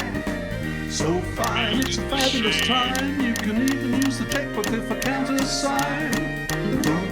You're the angel I own. Bartered with your father, now I'm taking you home. Thank Thanks once more for all your help in the war. Why is there a blemish on the kitchen floor? I don't have much of a plan.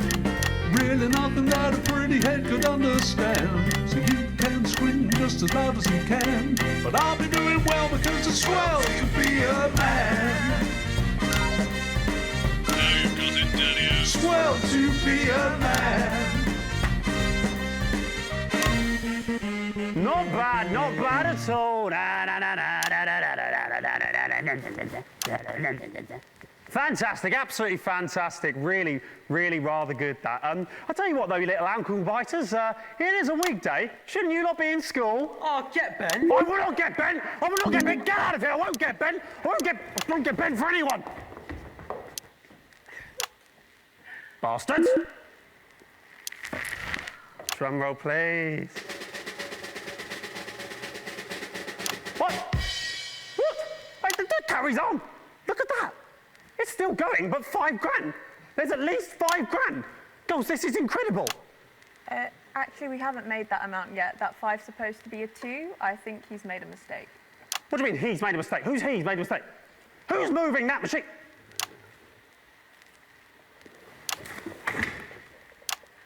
What? It's you! It's you! This is... I am so angry. I thought that this still moving. I thought that this was a brilliant, state-of-the-art machine. But it isn't. It's just Young sitting behind this, moving those boxes. You should be ashamed of yourself, Young. Good news though, we've now raised £2 grand for little Sally Button, so we're 1/10 of the way to our target. Absolutely fantastic. So now we're heading towards the end of the second act. Stop talking. The end of the second act. I'm pretty sure James, the acrobat from earlier, will dive into that bucket of water now. No, I won't fudging dive into that bucket of water. A swear word there. Apologies for that. Hopefully they'll sort that out. No, fudge that. I just went to get my money, and he told me that you said I shouldn't get any money. Where's my money, Graham? Well, what's happened there is that he's lying. He's not lying. That guy is the only one who gives a crap what is going to happen to that girl. You, Graham, are a drip. How dare you? I'm trying to save a kid's life here. Ladies and gentlemen, I've just learned backstage that half of the 20 grand being raised here tonight is going directly to Graham Bannon as a performance fee. What do you think of that, people at home? It's a fudging disgrace. I think, ladies and gentlemen, right now, live on stage, Graham should agree to donate his entire fee to Susie Button's family. How about it, Graham? How much you actually care about Susie's life? Ah, that's a difficult one. Now, of course, I care about the life of the child, but I'm also pretty sure that the viewers at home want the talent to get paid fairly for their work. Actually, I have someone on the phone right now that says they don't want you to make any money from this. Yes, me too. I'm hearing Graham's a dog, Graham's selfish, Graham's cruising for a bruising. Yes, basically all my callers are saying Graham's a twat. So,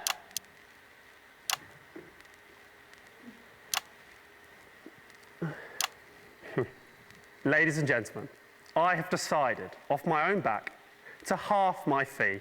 5,000 for the dying child and 5,000 for Graham Bannon. Nope, that's baloney. Graham, if you care and don't want people at home to think you're spineless, you'll give it all to Susie.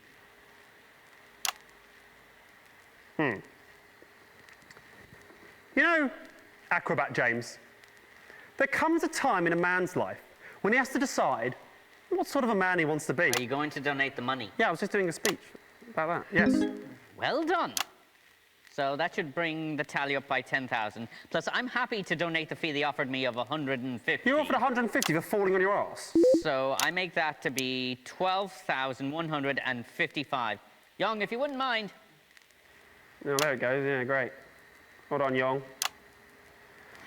OK, well, thanks so much for that helpful contribution there, James. I assume you'll now be getting into some lycra and diving into that bucket. No, I'm done. I'm going home. Thank you. No, you're not. Get in the bucket. Get in the bucket. Someone grab him and put it in this bucket. We need someone to go in this bucket for the end of the act.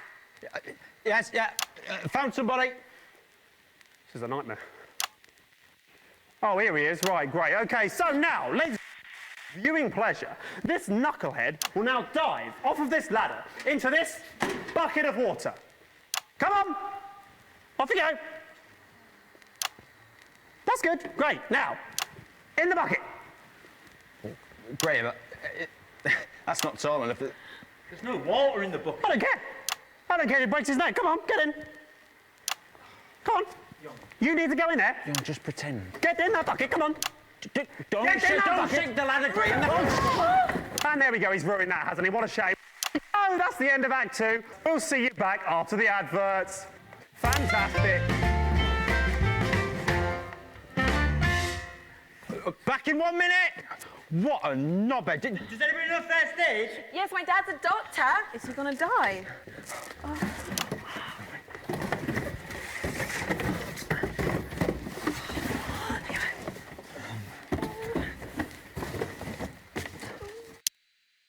Say, what are you smoking there, Johnny? What, this? It's just my regular brand of cigarette. Ain't nothing special. You're telling me you don't smoke Lion cigarettes? Well, how could I? I never heard of Lion cigarettes. How'd you like to try one? Well, why bother? The taste of Lion cigarettes can't be that different from my regular brand. You're talking crap, Johnny. Lion cigarettes are proven by medical science, too. Make you up to 51% more intelligent. Make you 70% more attractive to women or homosexual men. And finally, make you fitter and healthier. You might have heard that cigarettes give you cancer. Well, not Lion cigarettes. In fact, they'll decrease your chances by 100%. Give it a try, guy.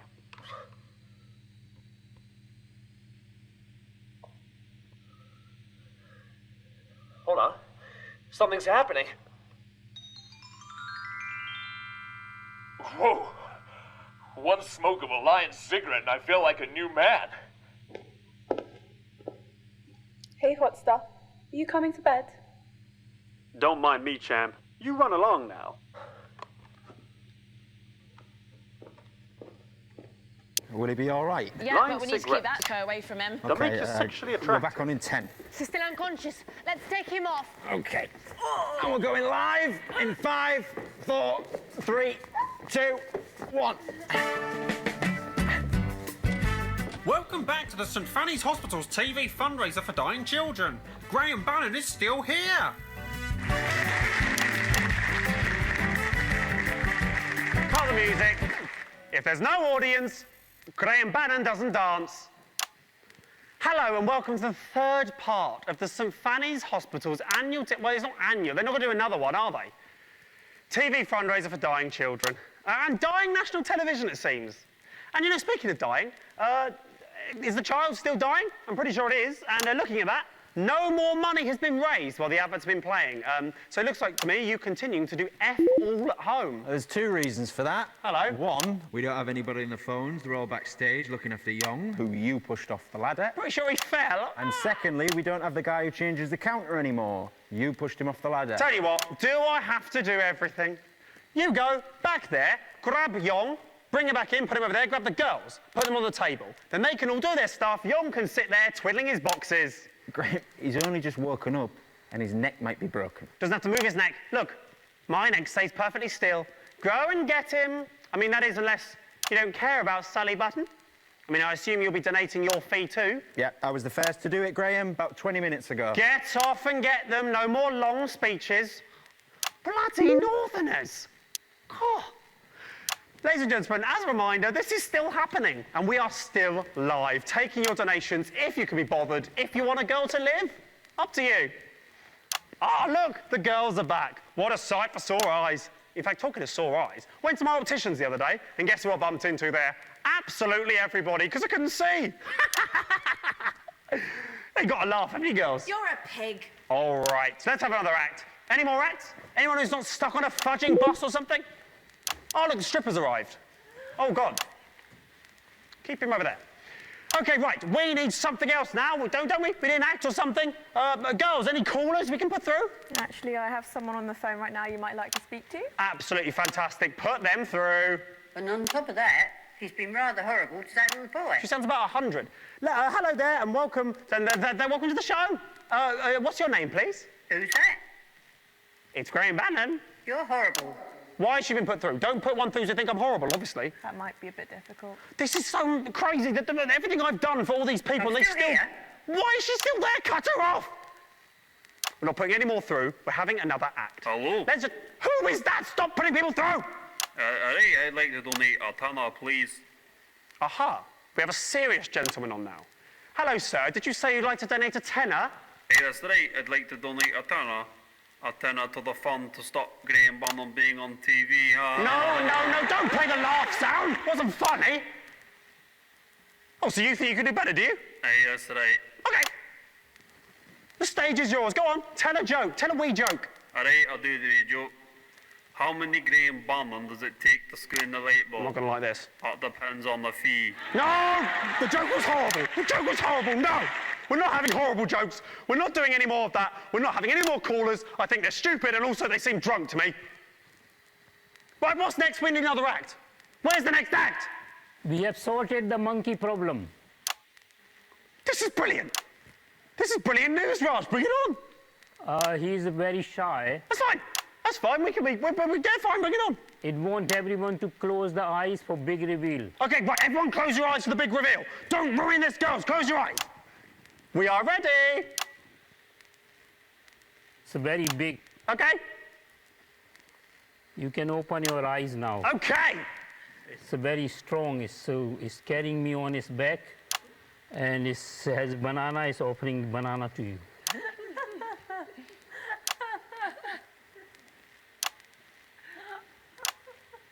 No. No. Fudge!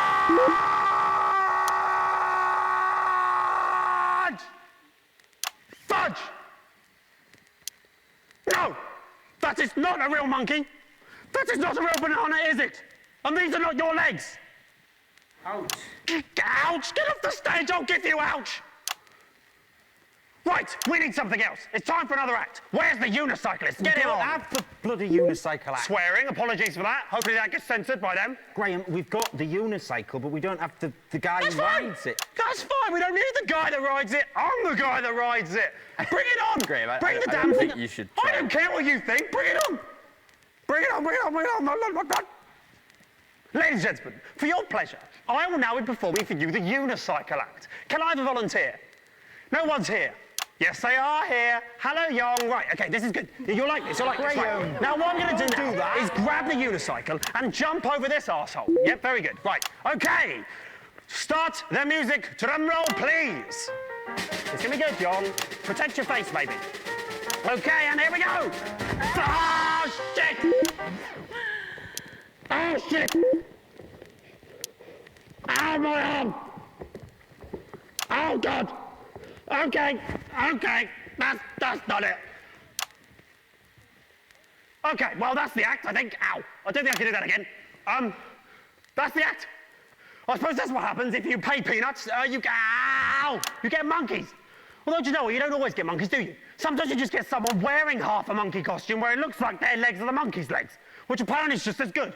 So great, okay. So we need another act, don't we? We need somebody else on here doing something. Do we have the strong man? That's what it says on the auto cue, the strong man. Oh, look! Sorry, I don't want to be in the way of this. It's Raj, isn't it, again?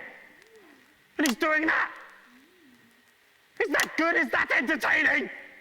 Is that what you want? Raj doing that, laughing. Is this going to save a child's life? And speaking of saving a child's life, are we doing that? Has any more money been raised? How much more money's been raised? It's actually gone down a bit. People are asking for the money back, and I think you're scaring them. That's fine. That's absolutely fine. Come on, do what you're getting paid to update the score. Come on, put it down. Great. So the money pops down, and still less money. So even more to raise for the girl in the next 5 minutes. Brilliant. Right, what we need is to do a get-rich-quick scheme. Who's got some ideas? Ah, I've got an idea. Just had it. Looking at these ladies. Lovely. I know what. Let's set up a little kissing booth. Nice little table, nice little cloth, little bit of lipstick. Sounds good to me. £10 a pop, right? I'm sure these lads would like it. They've been ogling them all evening, the perverts. That sounds good to me. Right. So, how much for a kiss, ladies? No, Graham, you're bleeding. Does it? Ah, don't be such a tease. Go on, Linda. Pucker up, darling.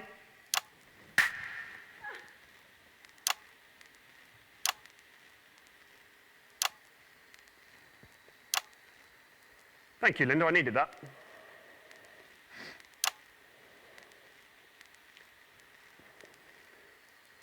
Okay, well, that has gone wrong. That has gone awry. I'm sorry if that's my fault in any way. I don't know if it is. I think I know whose fault that might be. But there we go. What a shame. What a shame. I'll level with you. It's looking unlikely we're going to make money. Haven't got long left. It looks like that might be the end for little Sally. It is actually Susie. Whatever. She'll be dead soon. And so will my career. So 2 deaths in the same evening. And if you ask me, it'd be hard to weigh them. They're both equally sad deaths. Oh, well, that's the end of that. I suppose that's the end of the show then. Thank you very much. Graham, great news. The monkey's turned up. Yeah, it's not the monkey, is it? It's just Raj or something pissing around. No, it is a real monkey. Look, I haven't got time for this. It's obviously it's not a real monkey. Don't get my hopes up. It's not gonna... Oh, my God! Wow. Oh, my God! That is a real monkey. Yes! There it is! Get away from it. There it is. Ah, it's a real monkey. Now we can do the dance and save the show. Save my career. The girl. Come on. Just do the dance. Don't scratch your head. Do the dance. Come on, do the dance. Come on, do the dance. Don't slaughter me. Do the dance there. Do I have to spell everything out so you put your arm in? Oh, crap! No! No, he's punching me!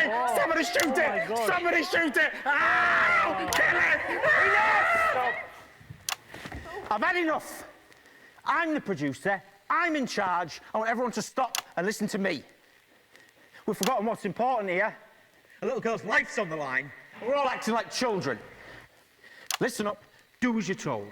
Linda, Deborah, Barbara and Raj, get on the phones. We've still got enough time to get some donations, but we need all hands on deck. Young, I know you don't understand what I'm saying, but we will get you to a hospital as soon as the show is finished. Just hang in a little bit longer, okay? Yeah, that's fine. And you, Mr. Bannon, people used to look up to you as the face of national television. Look at you now, eh? You're full of crap.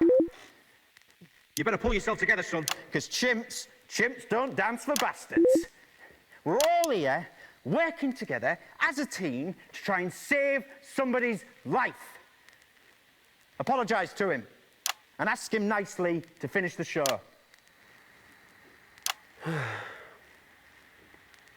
Chimpanzee, please, will you do your little dance to save the life of young Susie? There we go. That wasn't so hard, was it? Now, the little girl's life is on the line, and I've got just the job for you. Please donate to this worthwhile cause. We really can do some good here. It's like my old man used to say, you can keep your money in your pocket, but people will call you a stingy cunt. Ladies and gentlemen, I'm Peter Clement, television producer, here to tell you that if we work together as a team, anything's possible. And that is a Peter Clement promise. Thank you and good night. Take it away.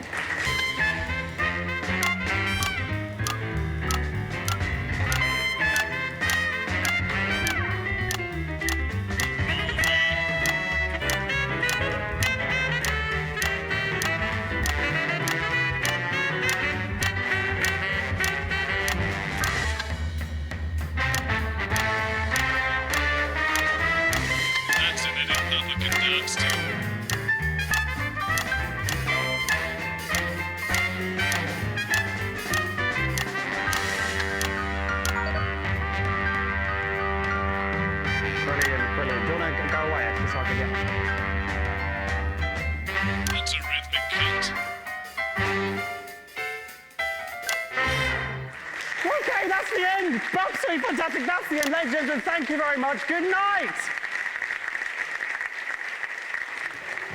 Right, down the pub. Pints on, Peter, eh? How about that? We did it. We did it. Turns out, if you work as a team, you can do anything.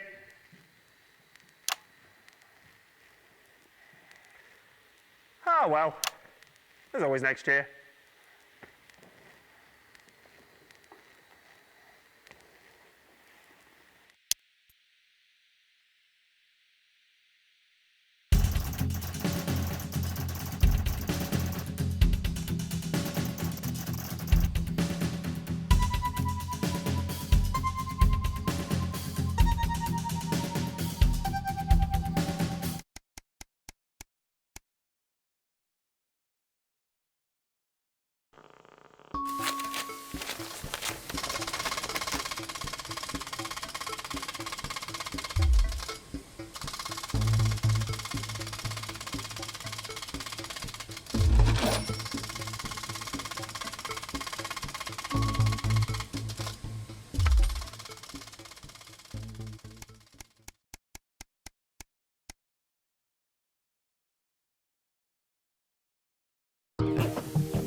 Alex, it's Bozeman here, your boss.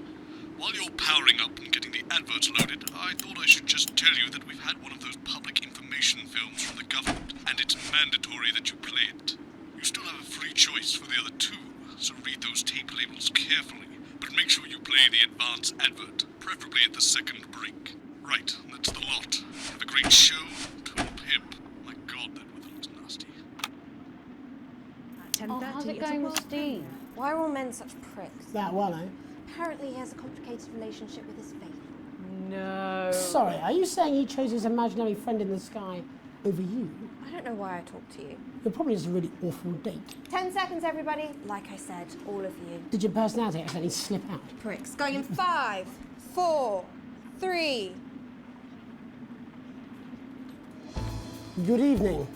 I'm Jeremy Donaldson. And I'm Megan Wolfe. Our main stories tonight. Uncooperative. A mysterious symbol has appeared overnight on thousands of buildings throughout the capital. Tonight, in an exclusive live interview with Prime Ministers Julia Salisbury and Peter Clement, I'll be asking what this mysterious symbol might mean. After 3 months of record-breaking approval ratings, could this be the daring first move of a silent resistance movement? And what would that mean as we go into the future? We shall overcome. Trapped in Dante's taint for more than a month now, doctors Ingrid Svorsborg and Horgensvord and David Wong announced today that they're considering 2 possible options. With 2 of the finest minds in science working together, hopes are still high for the eventual return of the team to dry land.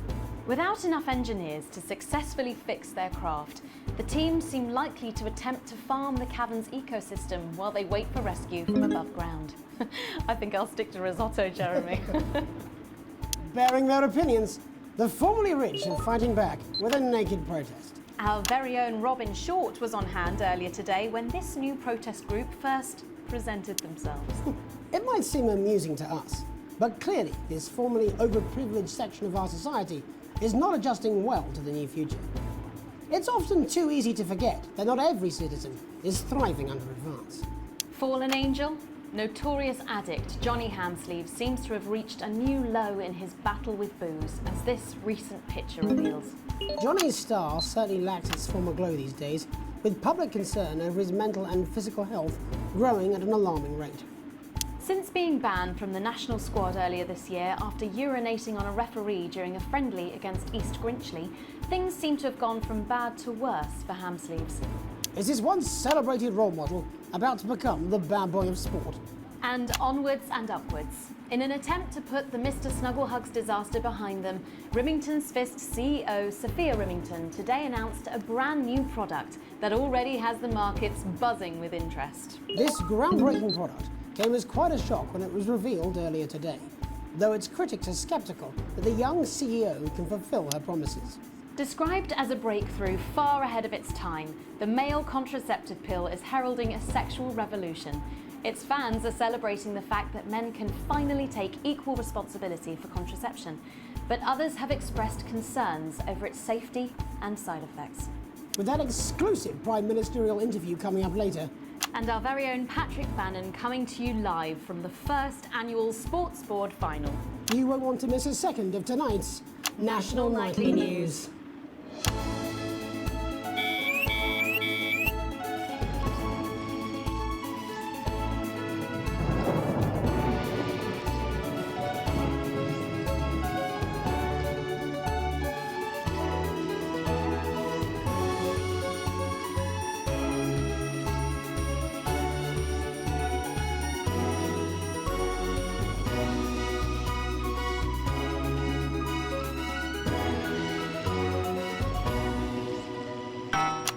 First tonight, after the Christmas horror caused by Mr. Snugglehugs, we have an exclusive interview with one of the victims. Poor 7-year-old Timmy Tadlock, like so many of those affected by the Christmas bloodbath, has spent the last 3 months undergoing a series of reconstructive facial surgeries. Last week, joyfully, he spoke for the first time since the tragedy. Tonight, he talks to us.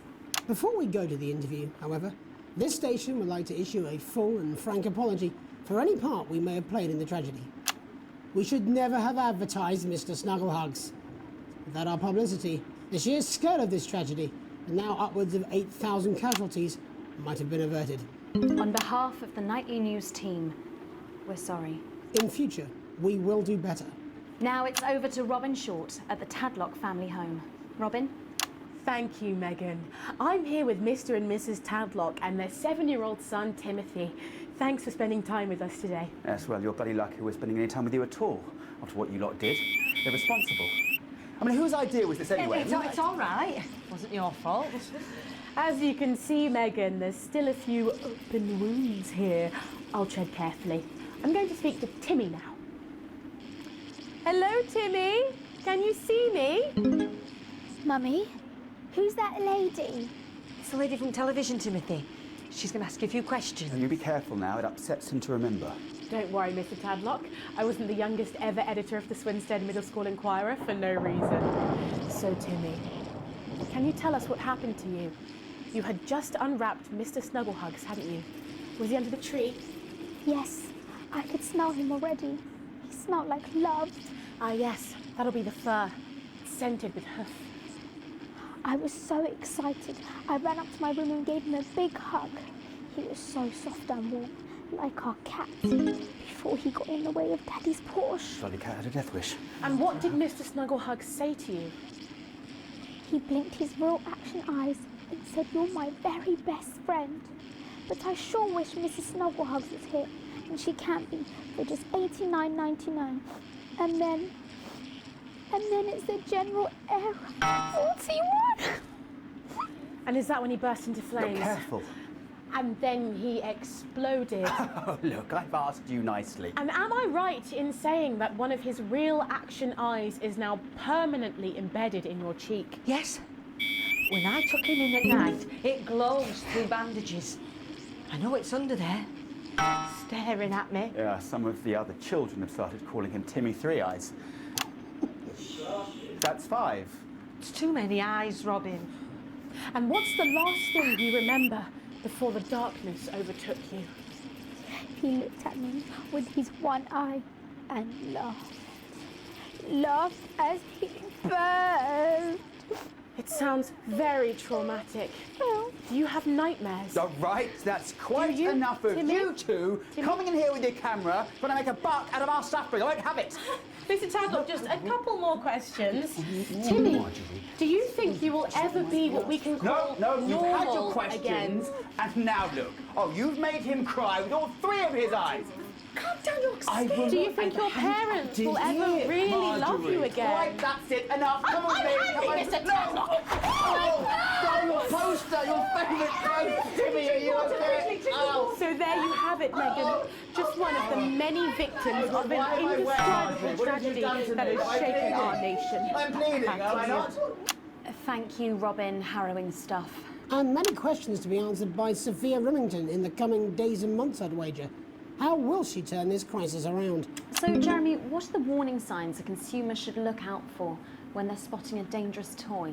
Well, Megan, experts advise to always check for the new advance mark, which guarantee a level of safety and quality. Yeah, can we just get a close-up on camera 3 here? So if we take a look at this National Nightly News mug, you should see the mark just on the base of it there.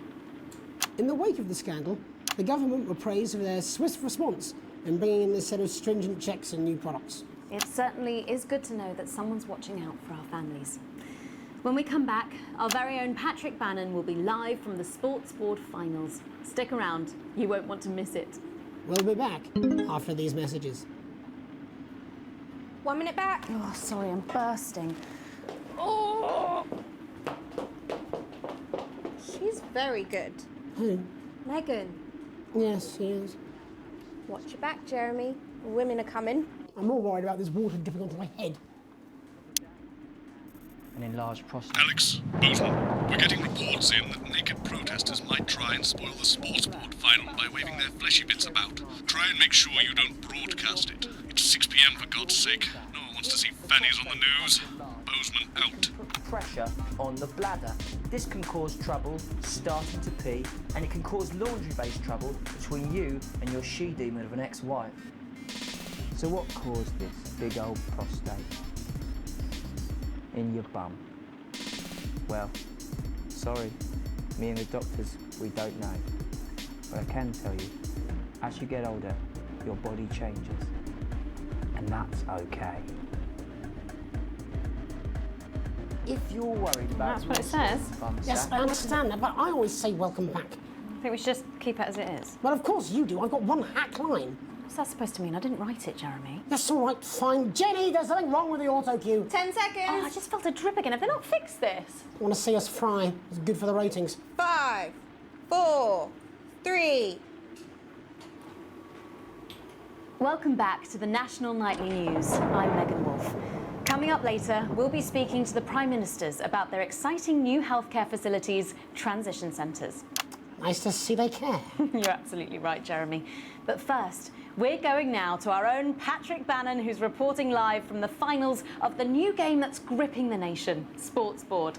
Patrick? That's right, Megan. You join me live here for the final of the first annual Sports Board Championship. It's been a hotly contested competition so far. I think it's fair to say these two have been dancing around each other all season.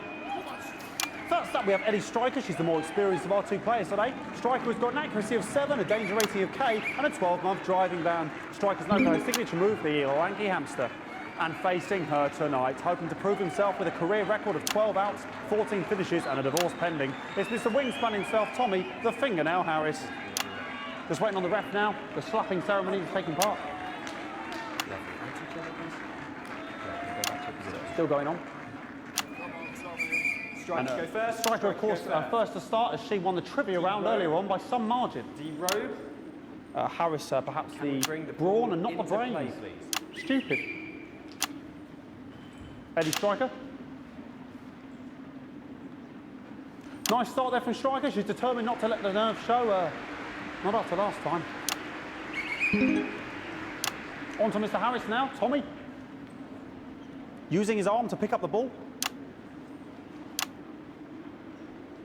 Not a bad shot there from Harris. Back to Striker for shots number 3. All right. She's gone to sort of throwing under her legs. Not bad, if you ask me. Was there contact? Don't know why you complain. To Harris. Bit of business with the ref, but it got sorted out. Back to Harris now. A ball in the hand is worth 2 in the bush. Football. Move back. I'd say that's fair, but what do I know? Oh no, and Harris is not going to be happy with that. So really not a good start there for Tommy Harris in round 1. We can only hope that round 2 treats him a bit better. But first, of course, after the arguing with the ref section, it's time to change ends. Of ends. Now we have the ceremonial changing of the ends.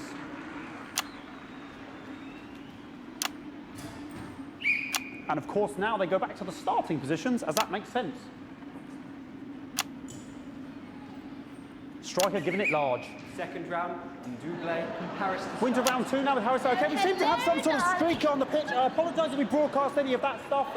She appears to have slogans across her breasts and arse.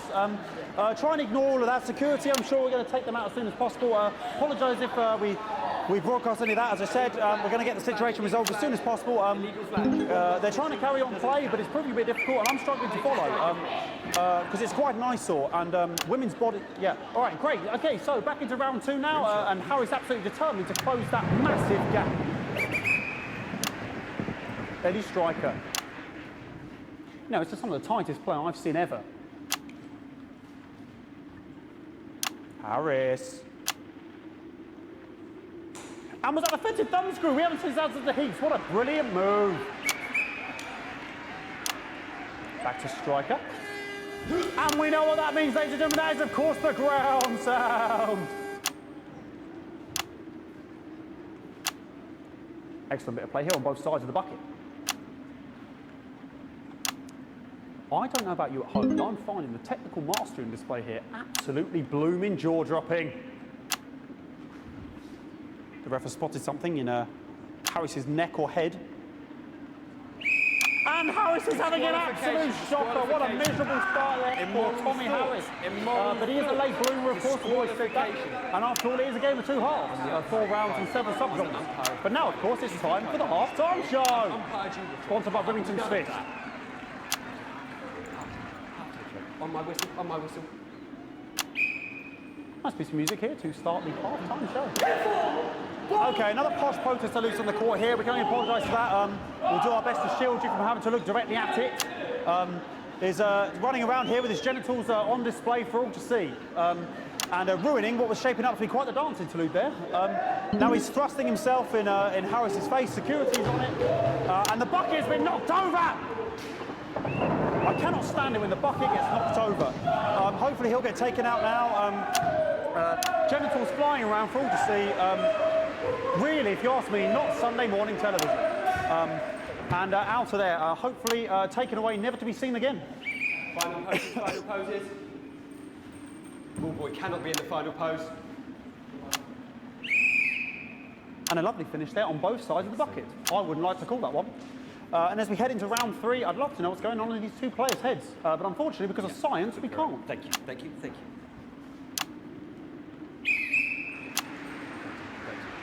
Not bad. You to go first. You to go first. So that ball boy's giving me the eye all day. I don't know what's going on there. Striker there, not a great start. She looks a bit flustered, I think, after all that swinging around.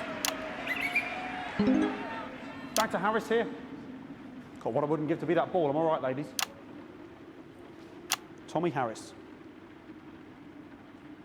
And it dribbled down his arm, which is actually a really good move, because, of course, if it dribbles down his arm and goes on the floor, it's not going in the bucket. Back to Striker.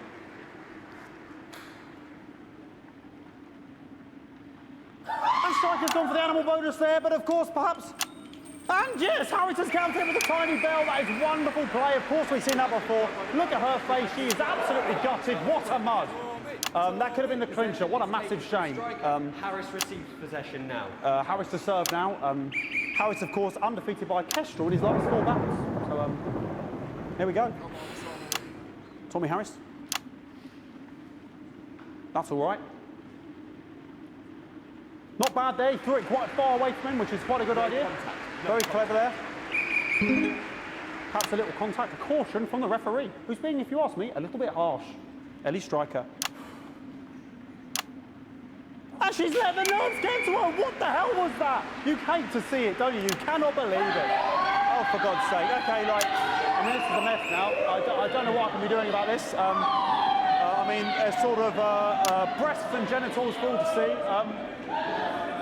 I mean, there's only so much I can do. They're sort of everywhere, aren't they? All right, I'll try and carry on. The players are trying to carry on, but of course it's difficult because these protesters hopefully we can get them taken off soon so we can carry on with the match. Nonsense is going on here. Yes, yes. We want our money. Yes, very good. Take them away. Bloody wasters, absolute wasters.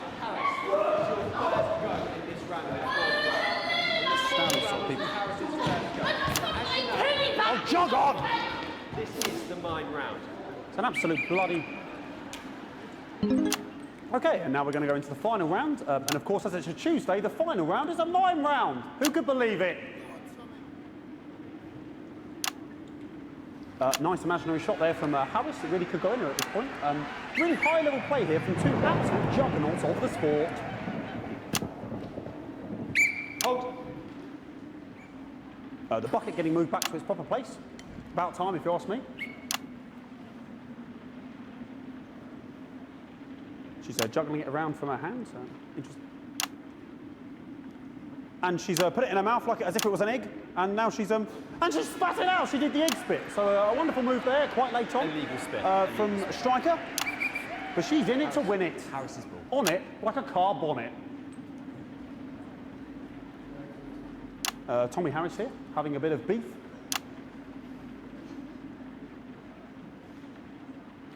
And he's peeling it as if it were a banana, which is an interesting move. Not sure if he hasn't had his potassium or what's going on today with Harris. And he's throwing it, and the banana was the ball! What a fantastic move there from Harris. Unfortunately, that is the end. What a pathetic, there we go, Jeremy, that is over. How can he look his 8-year-old son in the face tonight? What a lump. We just have to wait for the referee now to announce it to make sure it is all official. Contestants in, please.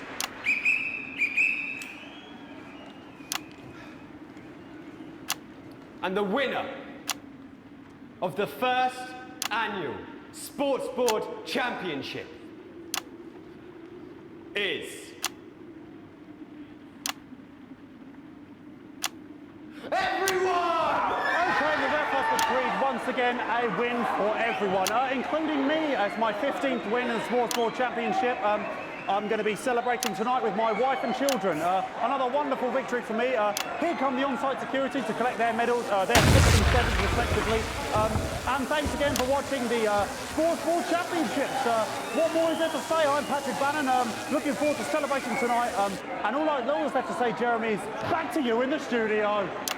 Patrick Bannon there had an extraordinary final. Historic sports board, Jeremy. I didn't know you were a fan. Oh, yeah, I can wrench a doubler with the best of them, I'll have you know. I certainly wouldn't bet against you. When we come back, I'll be talking live with Prime Ministers Julia Salisbury and Peter Clement, who apparently have a big announcement you wouldn't want to miss. That's coming up after these messages. 1 minute back. Fucking microphone shocked me. What? Fucking microphone just shocked me. Where's that sound guy? Everything okay? Oh, the mics are just trying to kill us now, apparently. You'll be fine. You're unshockable. I'm immune to your cheap flattery. I'm wearing you down. Bozeman again. Just heard from the chaps in maintenance that this storm is causing the odd power surge, so your controls might be a bit, dangerous. Now, I know you're tough and you can take the odd shock for the sake of a perfect news broadcast, but too many in quick succession can stop the old ticker. I'm sure you'll make the right decisions. Bozeman out. Ironmongery, you'll get this in-depth companion magazine, charting the high... So sorry about all these buckets. We seem to have sprung a leak. Well, several, actually. You're going to need a whole new lining up there. Triple C. We'll look into it. Minister, it's so good to see you again. Miss Wolfe, your star seems to be in the ascendant. It's a great time to be alive. Too bloody right. Peter Clement. Megan Wolfe. My, but that's a firm handshake you've got there. She's tougher than she looks. Am I here? Here, with Mr. Clement on your left. Right you are, pet. Is your sea damp? 10 seconds, everybody. No, mine's fine. Have you had a little accident? Cheeky cow. 5, 4, 3... Welcome back. I am delighted to be joined by Prime Ministers Julia Salisbury and Peter Clement. Welcome to the National Nightly News, Prime Ministers. Oh, please, it's just Julia and Peter. We don't believe much in titles. It doesn't seem very advanced. We're delighted to be here. Well, firstly, I should ask how you feel about the graffiti that's been springing up across the capital. Should we be worried? Oh, no, you definitely shouldn't be worried. Well, not unless you've got a fatal paint allergy, anyway. But yes, it does seem that there are still some people we haven't been able to help. You know, whinges mostly. People who've yet to benefit from the many advantages of the new future. And you know, Megan, as my old mum used to say, there are some pissants who just don't know how to be happy. We're working hard to reach these people, find out what they're angry about and how we can help. The door to my government is always open.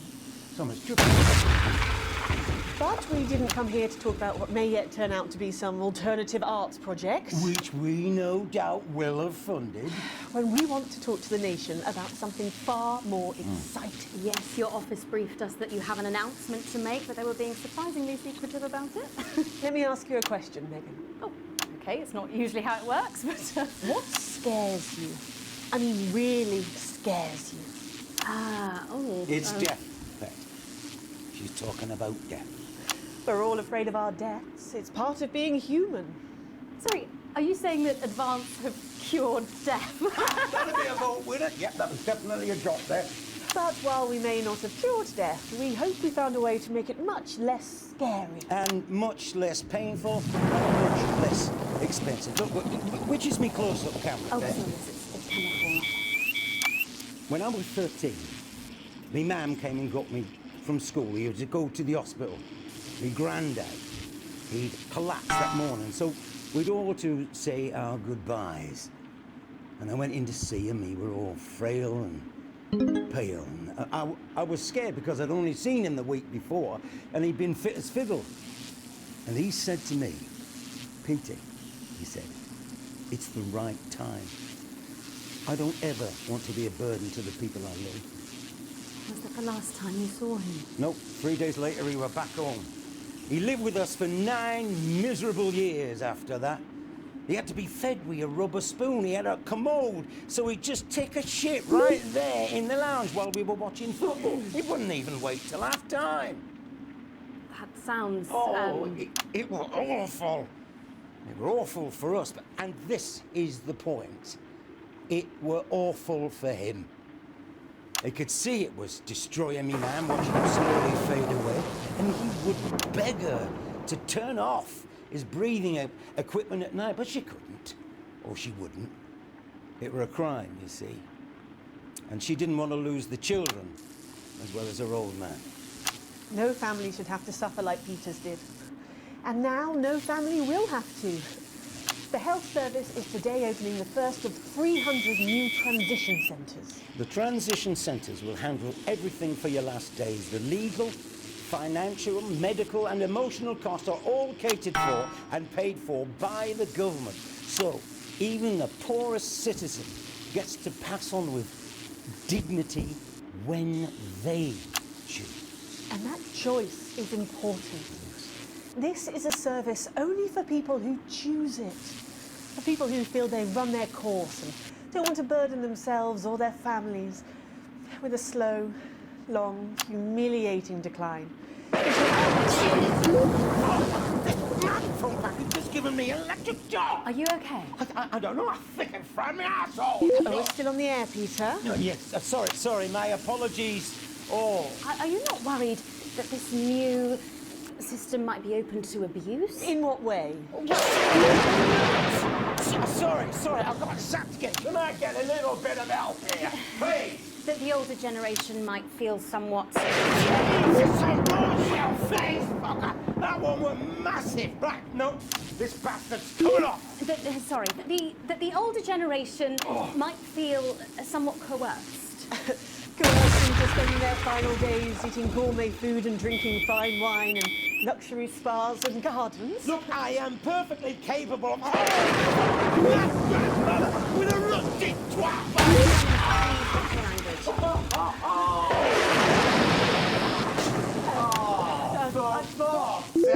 Go get yourself sorted out. Right.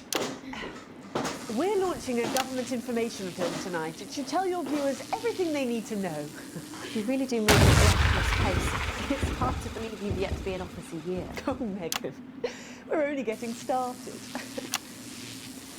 And on that note, thank you so much for being here.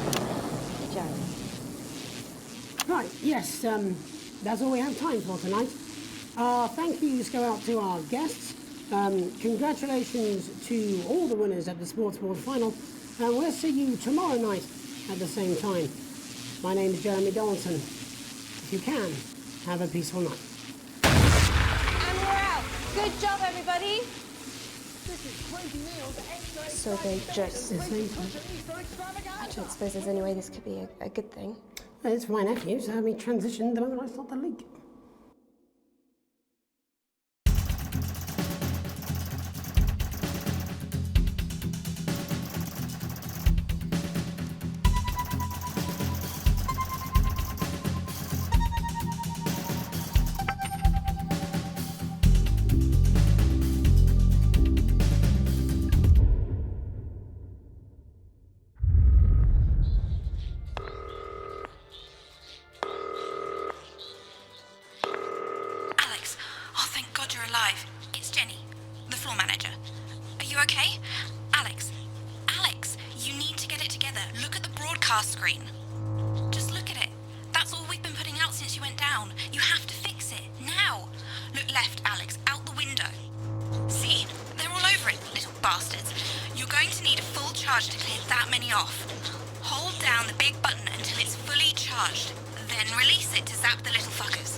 Loaded up. I've got to deal with my pet idiot. And Alex, keep your ears open. You'll hear them climbing up the tower. Don't let them build up. We'll be going live to the National Nightly News. But before that, let's take a look at what's coming up later on. This has no credibility, Jenny. No professionalism. It's not a mess. Everything is where it should be. It's ramshackle and characterful, and I'd expect you to know the difference. Of course Megan's place looked lovely, but I can't see it, can I? Thanks, Jenny. How's lock-in with the boyfriend going? Decided to take his chances on the wild streets, eh? Rather than endure another romantic comedy. Jeremy, Jenny says your hair looks stupid. Yes, I can hear her. She says she's not talking to you. Yes, I know, I can hear her. Shall I count us in? Make it so. Okay, 10 seconds. Break a leg, everyone. preferably a furry one.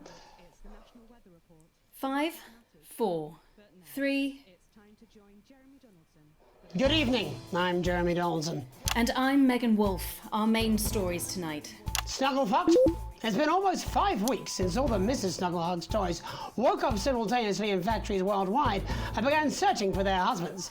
The Mr. Snugglehugs were so short-sightedly destroyed. And now, as this photograph suggests, they may be changing tactics. Built to surprisingly traditional gender stereotypes, the Mrs. Snugglehugs have been arming themselves with a variety of household implements. All the more reason to make sure that cat flap is taped up good and tight. Armed with blunt weapons, the Mrs. Snugglehugs are only ankle height and therefore able to be kicked away easily by young, healthy individuals. They do, however, pose a particular risk to the elderly or those with pre-existing medical conditions like fatal bruise syndrome. Going stir crazy, with no signs of Mrs. Snugglehugs' batteries running out and the government lockdown now in its 31st day, domestic relationships across the country are taking some unexpected turns.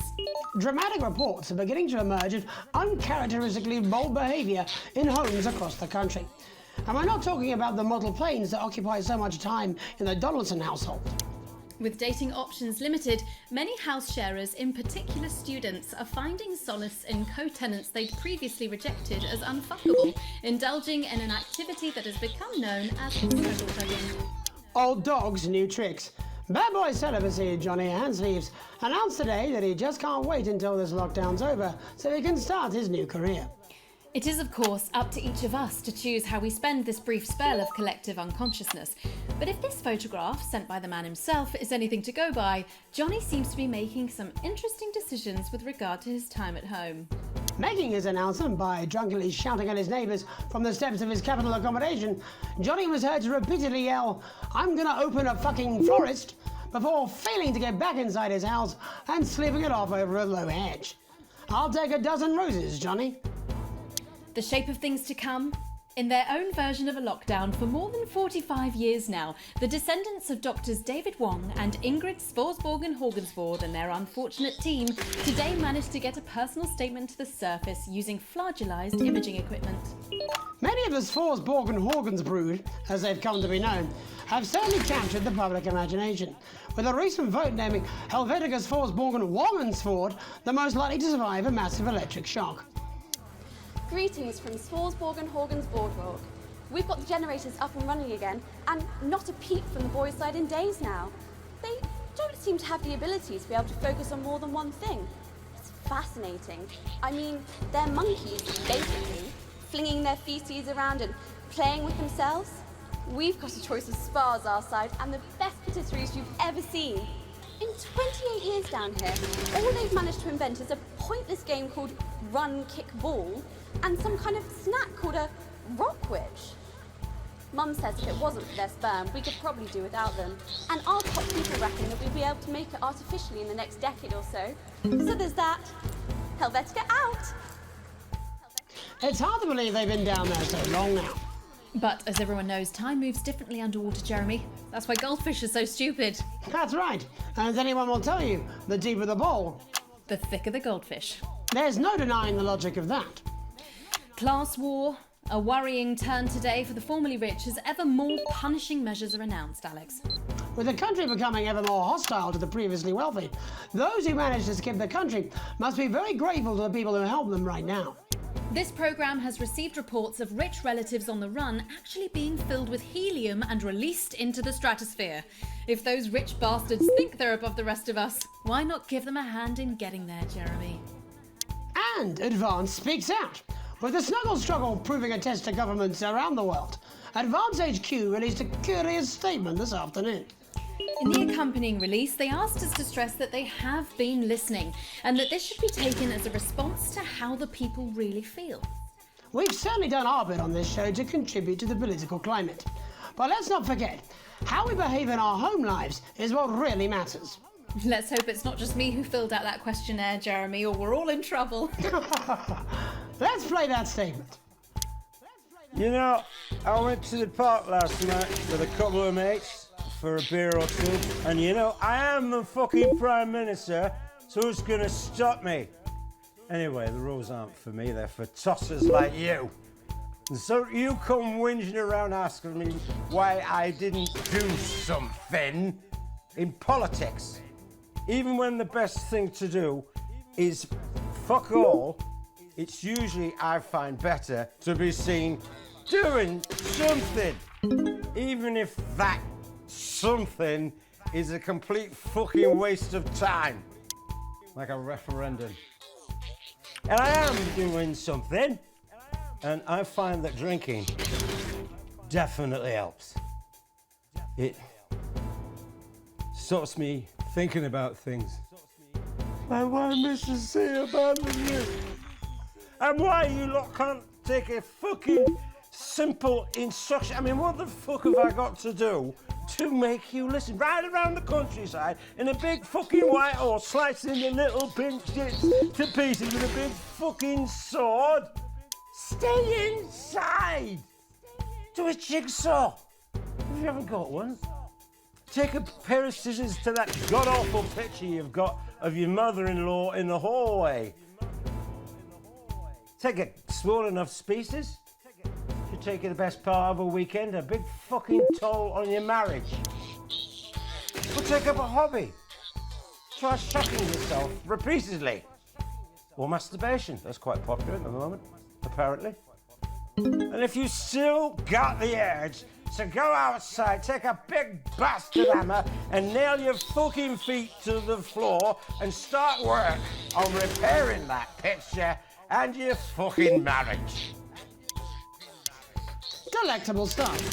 Later tonight, Jeremy will be catching up with brave roving reporter Patrick Bannon, while I check in with two friends of the programme who find themselves stranded at opposite ends of the country. And then, in part 3, there's going to be a quiz.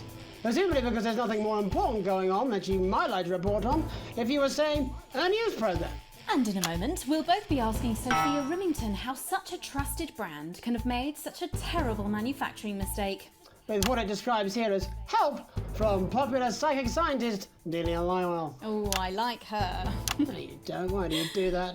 That's all coming up on tonight's National Nightly News.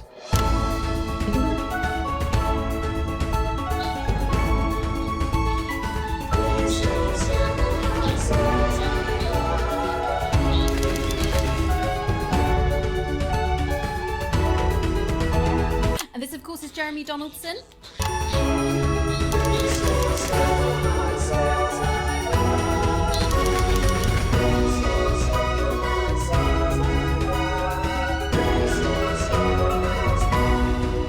First tonight, how did we get here? Where are we going? And most importantly, who's to blame? Joining us from her ranch in Arlingsfield, Millkirky is the CEO of Rimington's Fist, internationally respected business Bengali, Sophia Rimington. Thank you for having me, Megan. I'm a huge fan of your work. And from a crystal healing laboratory, what I assume is a garage in Upper Lowington, inexplicably renowned psychic scientist, Dr. Delia Lywell. Thank you for being here. Thank you for having us. Sorry, us? Myself and the eminent professors. Is that what you call the voices in your head? I've always seemed to attract dead scientists. I don't really know why. The money? They express themselves to me through ethereal algebra and quadratic predictions. It's all very technical. No, it isn't. I concur. Miss Remington, the entire Snugglehugs range will surely go down as the biggest public relations disaster in history, won't it? Well, of course, that's one world record we would never have sought to claim. What can you say at a time like this? There is only one thing that can be said. I'm sorry. We're sorry. From everyone here at Rimington's Fist, but especially the dedicated inventors and world-beating engineers at Rimming Toys, we are deeply, deeply sorry. Who could have predicted that letting a child's toy learn how to love could have such unforeseen consequences? Mary Shelley? Oh, we see you, Sophia Rimington. You are preening by a metal vessel, and where you venture, you will see neither land nor sky. Is that supposed to be the future? Only the past is concrete. I remember being a child in my grandpa's workshop when he made the first dancing hangman toy. He put it by my bed, and when I couldn't sleep, I'd wind it up and let it go, and I'd watch that happy little executioner just wiggle and wave his tiny noose and dance before my eyes. Grandpa sold thousands of them, on the quiet, obviously. and he used the money he made to found Rimming Toys, which is now just one small part of the global supermassive megacore that is Rimington's Fist. Sadly, we lost Grandpappy along the way. He died in a fire at the preschool tobacco factory, another one of his pet projects. But we never lost his spirit of invention.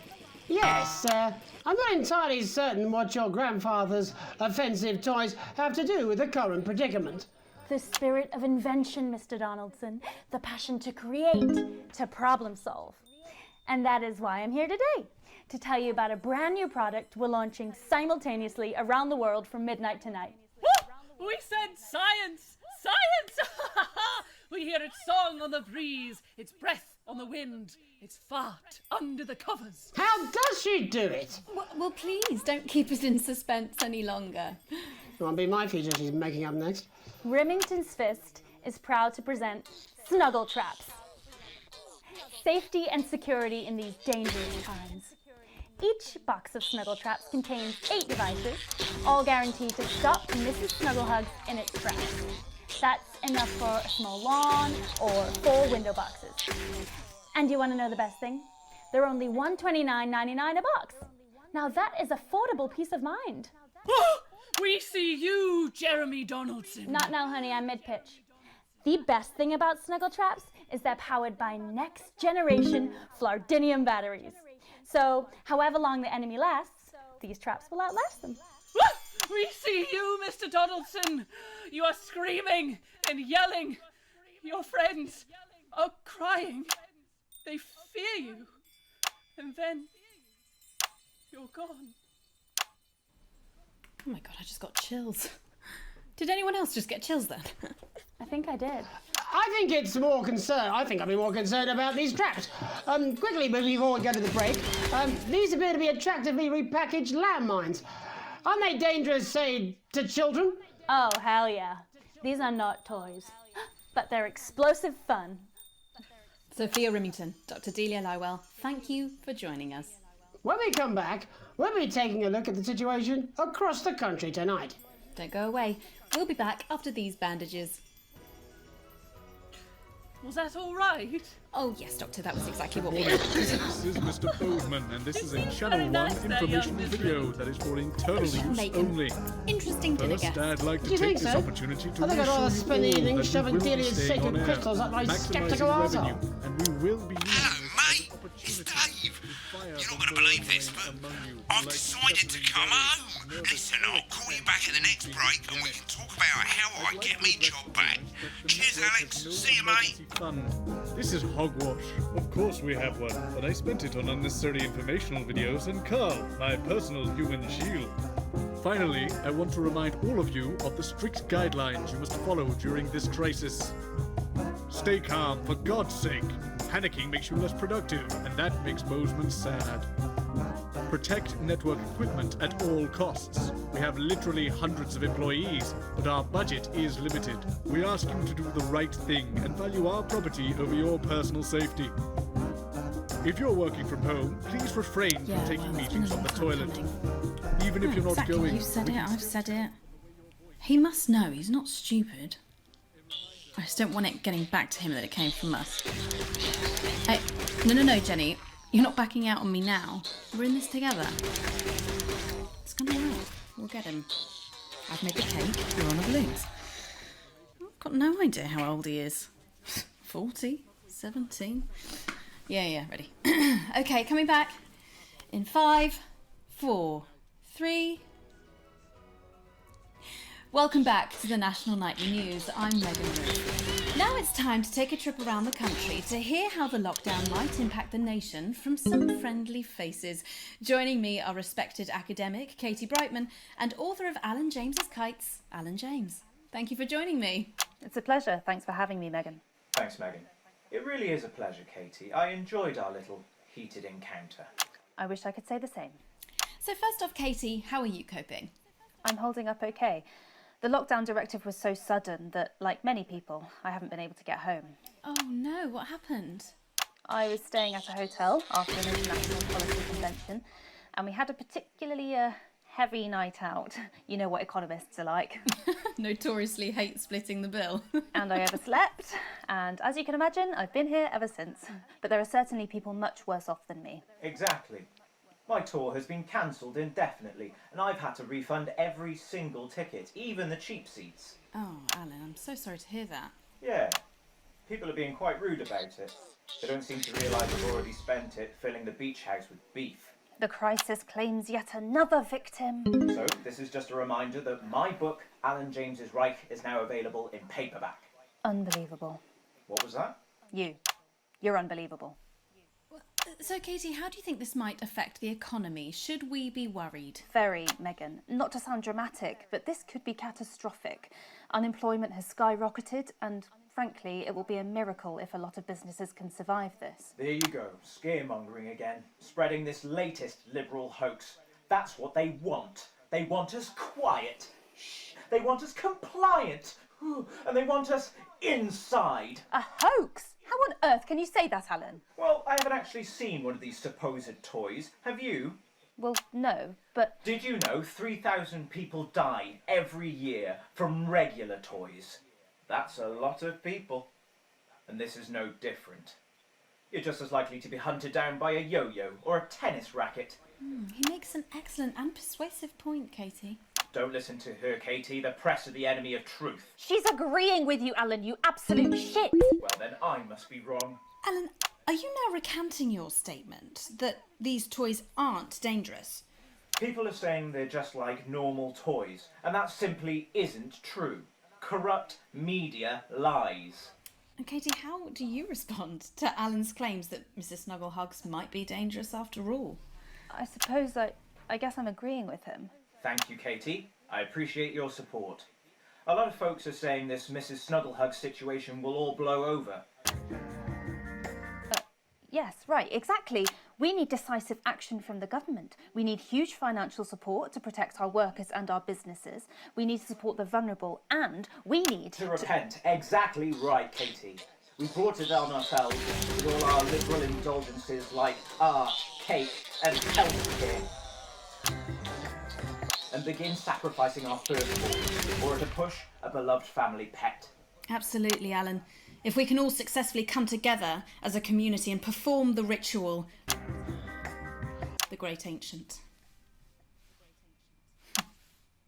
Katie, could it be any worse? Luckily, over the past few years under Advance, they've invested heavily into health, so the system can actually bear the strain. Is it lucky that the Llama Lords have unleashed a horde of man-made monsters on its own people to conceal the enemy within? Will you just stop for 5 fucking seconds? The Global Alliance of Fish People are amassing an army amassing an army to kidnap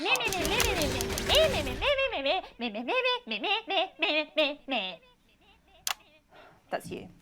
That's what you sound like. But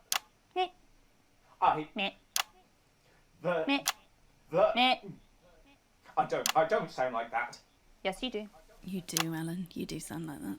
And that's why no one wants to be your friend. I've got loads of friends. No, you haven't. I don't... Stop lying, Alan. I'm not lying. You are. Oh, good one. Well, I'm telling. Alan James. Alan, you know Katie what they say about Brightman, thank you snitches, for Alan. joining me. I'm getting my knee... Real food for thought there from two of the territory's leading minds. Any moment now, I'll be heading over to Jeremy, who is going to be bringing us an up-to-the-minute report of the status of the nation. Over to you, Jeremy. Thank you for what I'm sure was a reasonable debate which really contributed to the national conversation. Next, out on the streets, someone who's always doing exactly that. It's Patrick Brannan. Are you there, Patrick? Hello, Jeremy. Yes, hello, I'm here. I'm here live. Apologies for the quality of the broadcast today. Couldn't find any cameramen or women brave enough to come and join me, so I'm out here on my own. Right, and can you tell us what it's like out there? Yep, I can. It's as you can see behind me, the streets are currently completely deserted. And my question, Jeremy, is just how long? I mean, could there be danger lurking just around the corner, waiting to end the fledgling career of this young, promising journalist before his full potential is even realised? Will he die underappreciated by management, and frankly, if you ask me, very, very much underpaid. I don't think there's any danger of that, Patrick. What's that on your jacket there? Oh, that's actually a sponge. What I've done here is made a snuggle-proof jacket, Jeremy. The network didn't bother sending me any PPE, so I've been forced to improvise. In fact, showing the sort of resourcefulness that would make me an ideal candidate for, I don't know, for example, an anchor position starting whenever they'd like. From your point of view, Patrick, just how safe are our streets? Not safe at all, Jeremy, not safe at all. I'd recommend people staying inside, following government advice and not putting themselves at any risk at all. Unless, of course, like me, it's for groundbreaking journalism reasons. Mm-hmm. And just where are you, Patrick? I'm in the street, on the street. Which street? I think I'm struggling to hear you, actually, Jeremy, there. Which street? Which street are you on? Oh, which street am I on? Oh, God. I'm just looking for a sign. There it is. I'm on Bannon Avenue. Bannon Avenue? Yep. Bannon Avenue. Yeah, no, I can hear you fine. Yep, I'm on Bannon Avenue on the sign, it says there. Like Patrick Bannon? Oh, yeah, that's strange. That's a weird sign. I don't know what's going on there. Where are you really? I'm on Bannon. Alright, fine, I'm not on Bannon Avenue. I'm at home, to be honest. Alright, fine. Well, I'm in my bathroom, technically, but, you know, I couldn't face it, to be honest, mate. It's, you know, it's terrible out there. I don't want to go outside. They're everywhere. I'm sorry for lying. We don't expect any less of you, Patrick. Can you hear that sound? What the hell's that? I can, yes. I'm no expert, Patrick, but it sounds unmistakably like a tiny fist tapping on your door there. Oh, fuck, it does. Oh, fuck, Jeremy, shit, no! Oh, bollocks. Right. Perhaps there's a small queue of tiny fists, each wielding a different gendered household implement, ready to bash in the heads of lying little roving reporters. But you're lying, aren't you? Oh, shit, fucking, listen to me, you bastards! If you're out there, just to piss off, you little fucking snuggle fucks, I'm too talented to die! Oh, what the fucking hell? Okay, it's fine. It's fine. Oh, God. Don't worry, Patrick. I'd say you've got a few seconds before they break their way in there and finish you off.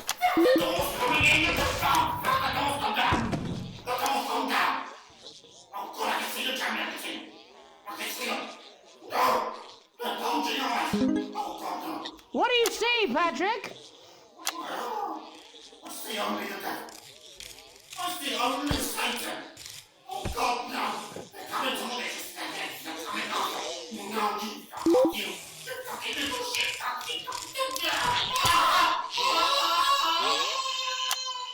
Thank you, Patrick, for that report, showing the nation, and more importantly, management, just where you belong. It's time for another break, but when we come back, we'll be hoping to take your mind off the world for a little while, and who knows, maybe even bring you a few smiles. Join us after this. You're damn right. Yeah, I had them delivered. Yes, to Bannon Avenue.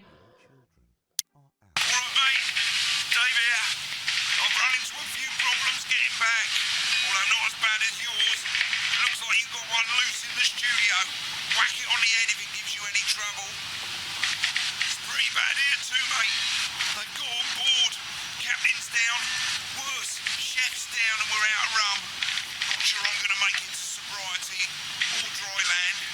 If I had a missus, I'd ask you to tell her that I love her, but to be honest, I've kind of pissed my life away, mate. Still, at least I'm outdoors, eh? To a life of shame and mockery and eventual death on the streets. So you sent them to fly with us instead. No, I'm not. I'm not going to. I don't have to. No, you're being a child. I'm not. I'm not. I'm not. No? Oh, 5, 4, 3. Welcome back to the National Nightly. Well, welcome back anyway. We know isolation isn't easy, so finally tonight we have something a bit different for you. Even though some people felt it's not our job to entertain the public with absolute nonsense, other, more important people overruled those people. So it's time to find out who will National Nightly win and who will National Nightly lose. Fuck off, Jenny! So, how do we play? Well, joining me as a man who knows all about playing, it's Tommy Harris. Hello, Tommy. All right, Johnny. It's good to see ya. And how are you finding the lockdown, Tommy? What do you mean lockdown? The enforced isolation of everyone in the country. Ah, yeah. I think I heard about that, actually, yeah. You're in bed, Tommy? Yeah, you called during nap time, so... Of course, that's my fault. So, why don't you tell us how the game is played? Well, it's pretty simple, Jeremy, you sausage. I'm going to ask contestants from around the territory 3 questions about what else? Yours truly. And those people are going to get a chance to win a very special prize. And what are they playing for, Tommy? Drum roll, please. Jeremy. Oh. Thank you. This. Is that... What is that? It's my athletic support, Jeremy. Oh. But I've signed it, so... Oh, well then, what a fantastic prize. Have we got anybody waiting to win this once-in-a-lifetime prize, Jimmy? I believe we have Angie on the line. How do you feel about winning this man's old pants, Angie? I've never been so excited, Jeremy. And can I just say, I love you. Both of you. Well, you've said it now, haven't you? Oh, Angie, I love you. In a way. Tell us about yourself, Angie. Well, what can I say? My name is Angie. Always has been. I'm a human woman, and my dental hygiene has been described as acceptable. Brilliant! Right, well, shall we get this shambles underway? Absolutely, John. Can I get 30 seconds on the clock, please? We haven't got a clock. Yeah, I did ask for a clock. So... Well, why don't you start, and I'll stop you when it inevitably becomes unbearable to watch. I love it. All right, here we go. Time starts now. Question 1. When is my birthday? The 13th of August at 7:19 a.m. That is absolutely correct. Question 2. What? I said, what is my favourite colour? Crushed praline 4. Correct, the colour of my nipples. And finally, Angie dear, what is my star sign? That's a trick question. You were born outside of the human understanding of the cosmos. Unbelievable, that is correct. Stop the clock. Wow, that really was tough to watch. How did you do, Tommy? Well, Angie, my love, you got every single question right. Which of course means you lose and win absolutely nothing. Thanks for playing, Angie. Bye. Do we have another contestant on the line at Jelly Bean? We do indeed. We should have Sonia Artleach. Are you there, Sonia? Of course I am, Jamie, darling. Thank you for being here, Sonia. Oh, there you are, Tommy. Mwah. Let me guess, you work in theatre, don't you? Is it that obvious? What gave it away? Was it the glamour or poise? It certainly wasn't your inherent sense of humility. Tell us about yourself, Sonia. Oh, well, if you must play this game. I am a theatrical agent. I represent the likes of Rudy Beefman, Samuel Coffee Cup and Jodie Carpetburn, amongst others. And how's the lockdown affected you, Sonia? Well, they may have closed the theatres, shut the studios and boarded the cinemas, but they won't get me that easily. How are you managing without any work? Due to a savvy clause in all of my artist contracts, I am able to claim my 15% from their unemployment benefit. Wow, that certainly is sharp. Standard stuff, standard stuff. And can I ask, where are you speaking to us from? Well, I work from home, you know, to keep costs down. And who's this? Oh, well, you know, when they gave the order, I was actually mid-meeting with a client, so we've been isolated together. No fucking way! What the fucking fuck? Is that Tommy Harris? I'm a huge fan. Can I just tell you how bloody brilliant you are? Actually, Jeff, we're about to play a game, aren't we, Tommy? We got time. Well, if it's not too bold, I think I am in love with you, Mr. Harris. No, it's not too bold. That's all right. Don't worry. Hey, I'd love to show you some of my stuff. I've been working on some new shit. Well, at least you're already aware. During lockdown, we've been workshopping some of Jeff's ideas for much younger children, haven't we? People still let you near their children, do they? Yeah, that's right. Yeah. I've been developing some shows for younger children. Well, we'd love to see it, wouldn't we, Gerbil? Absolutely dying to. Right, so, what do kids love? Timely child support payments from their absent fathers. Shallow and overproduced musical numbers? That's right. Animals! So, I'm trying to address the things that kids need to know, but through a medium that they'll understand. Do you understand? I think so, yes. Jeff's one of my best clients, aren't you? I am, yeah.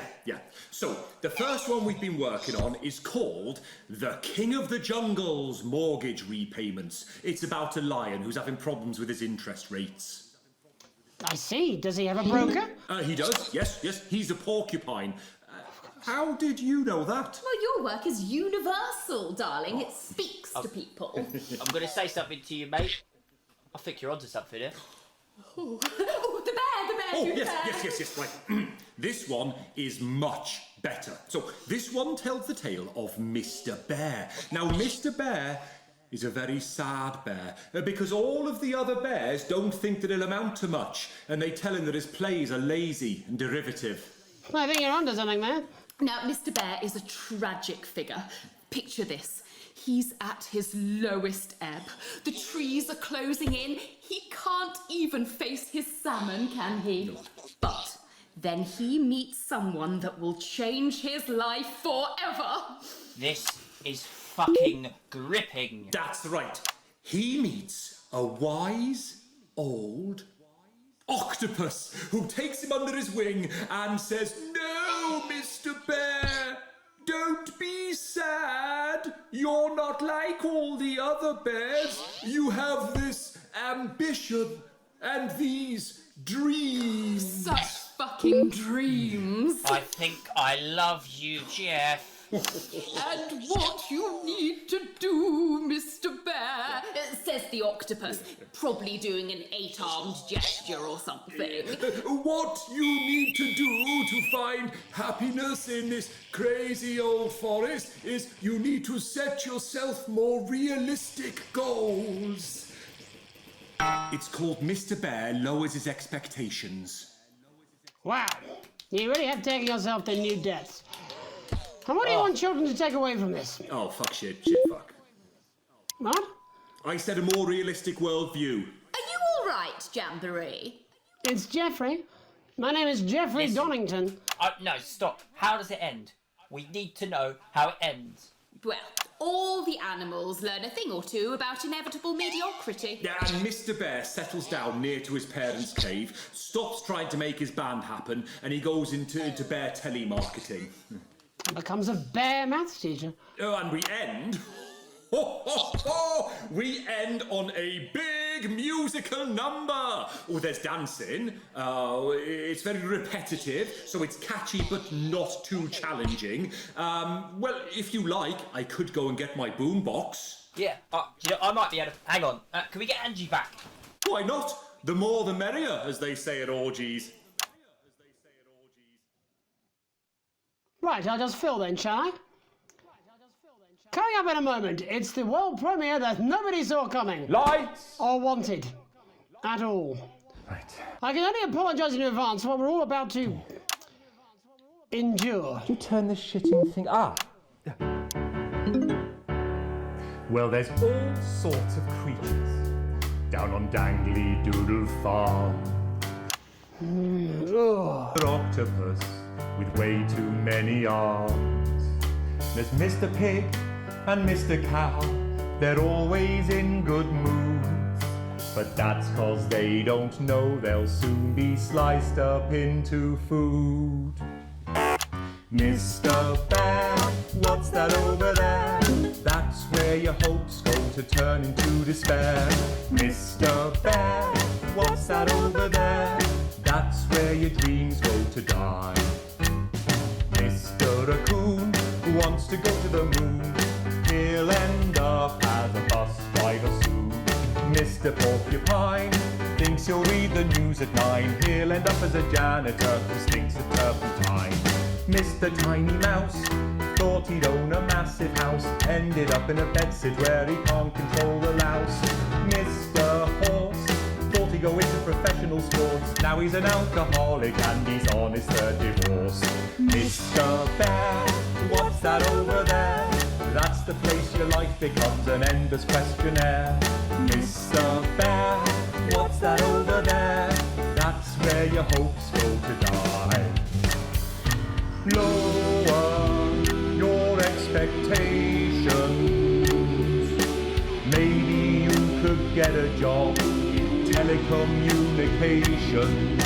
No matter how you try, you'll never reach the League of Nations. The best you'll get is middle rank in trading operations. So lower your expectations. You'll never win an Oscar, so there's no congratulations. The future that is coming will not meet specifications, and no amount of visualizations will save you from your own deterioration. Mr. Bear, what's that over there? That's a tramp who thought he'd be a multi-millionaire. Mr. Bear, what's that over there? That's where self-esteem goes to die. Mr. Bear, what's that over there?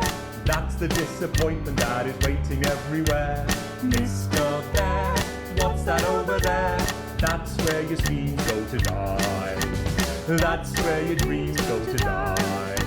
That's where dreams go to die.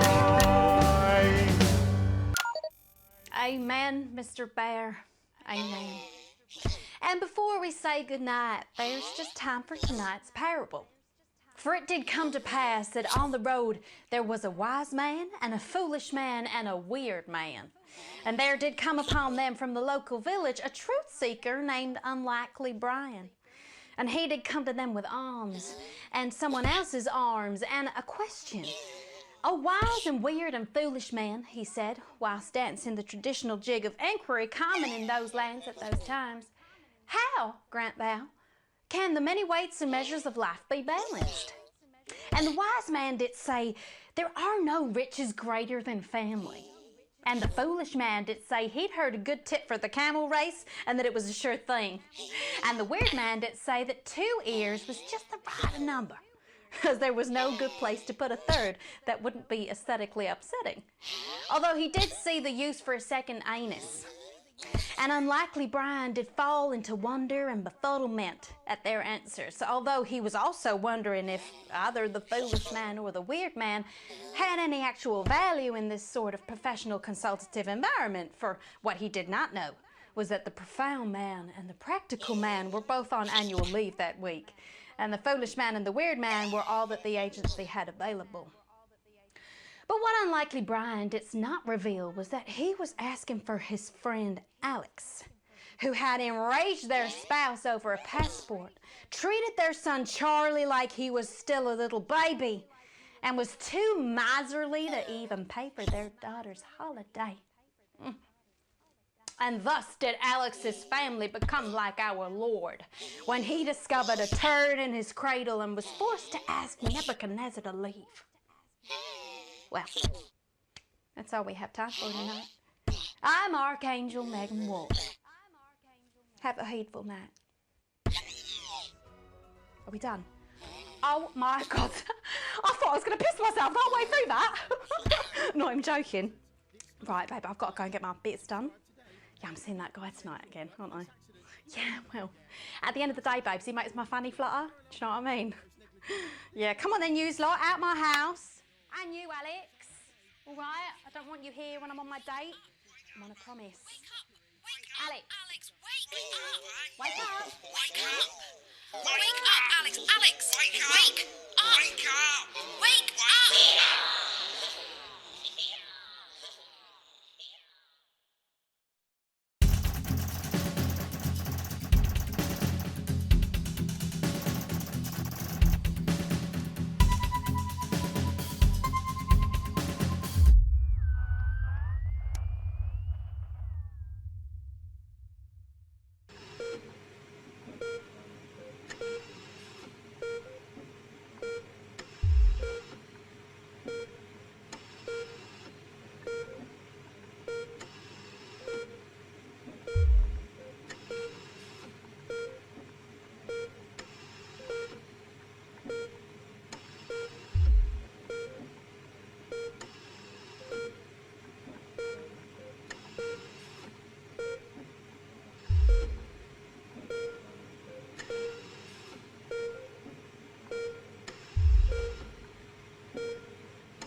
Ow! God, I'm sorry. What the fuck is wrong with you? I'm sorry. I haven't had any food today. Oh, you're fired.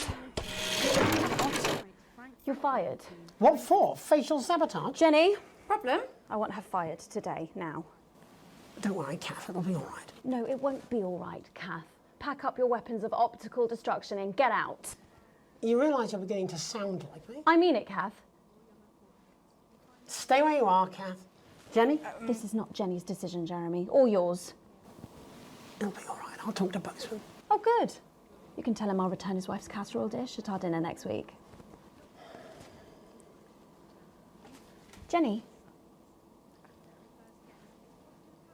I'm sorry, Kath. You're going to have to leave. You're letting it go to your head. She nearly blinded me. 10 seconds, everybody. I thought we were all part of a team these days. Things are better, Jeremy, you know that. Just stop being so You're in high and mighty 5, and do your job. 4, You'll have me fired 3. too. Don't tempt me.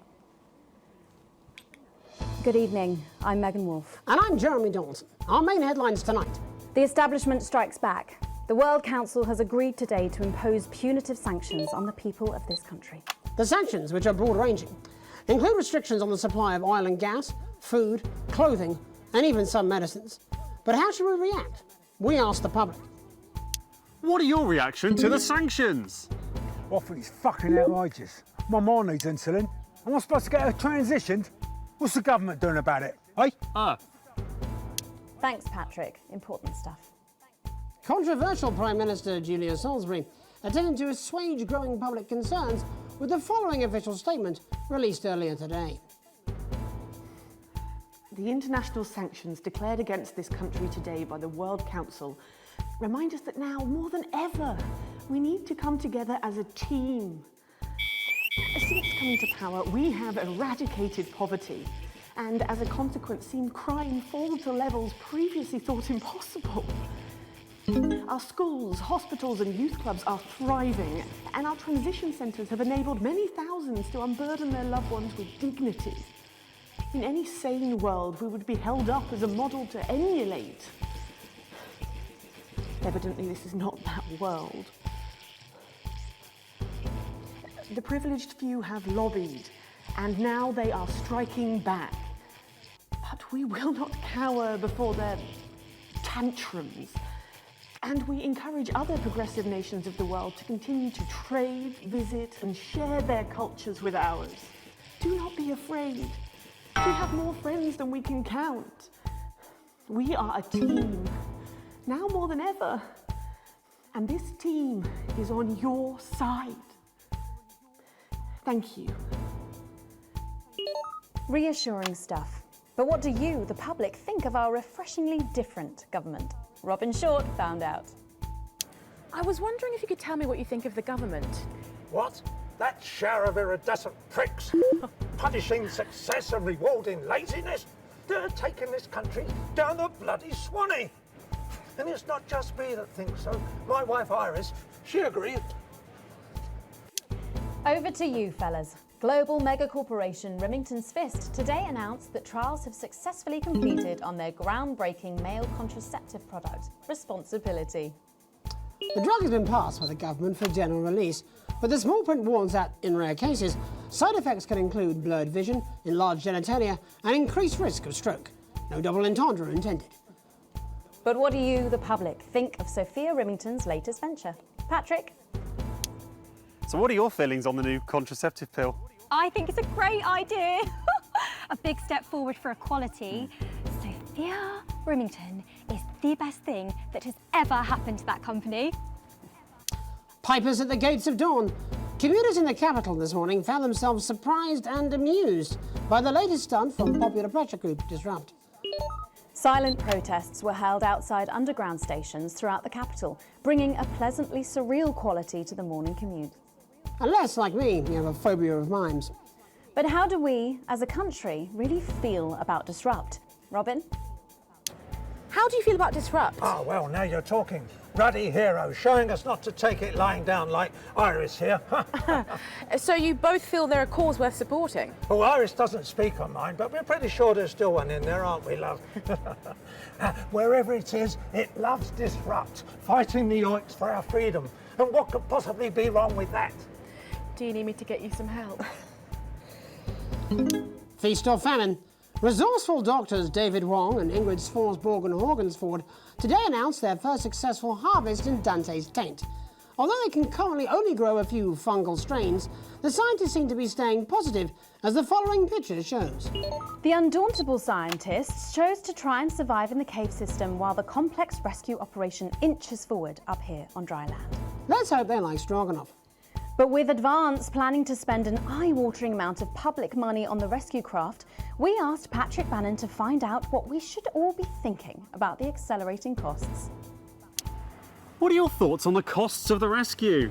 Oh my God, Patrick Bannon, wash your mouth out with soap. You can't put a value on human life. You have to spend whatever it takes, because one day you might be trapped in an underwater cave system and you would want exactly the same. I don't think so, actually, because for legal reasons, we're actually not allowed within 31 yards of the coastline. So. I am not a number. Applications finally opened today for the new Advanced Team membership cards, a scheme by the government to allow fast access to all the new public services being introduced daily. The team membership cards are entirely voluntary, but will be recognised as legal identification by all major organisations, including the police, banks and, vitally, pubs and bars. And of course, there's no charge, Jeremy. It all seems too good to be true. Well, you've always been a cynic. But most importantly, what should you, the public, think about the new team membership cards? Team membership cards? Absolutely bloody not. It's the thin end of the wedge, isn't it, Iris? First it's, can I see your identification, sir? And then it's, would you mind bending over the table, sir? So Sergeant State Educated and Constable Regional Accent here can stick their truncheon up your derriere. Oh, crikey! They should call them what they are. They're bloody ID cards. Oh, for Christ's sake, what is it, Iris? Oh, I'm really not happy, Algernon! I'm so sorry. Crikey. And finally tonight, getting stuck in a shameless attempt to cash in on his bad boy status, Shame celebrity Johnny Hamsleeves announced a new line of real ale at a press conference earlier today. The new brew, entitled Headbutt Ale, in reference to his controversies of last year, promises a night you'll pretend you regret. Or possibly a night you'll pretend you remember. So what should we all think of Johnny's latest attempt to market his notoriety? Patrick? Oh my God, fantastic! Your thoughts there? Later tonight, in a break from our usual responsibilities, Jeremy will be taking popular rapper Jesus to task over his street credibility. And then we'll both be meeting the team behind the new play that's got theatre critics buzzing with anticipation. That's all coming up on tonight's National Nightly News.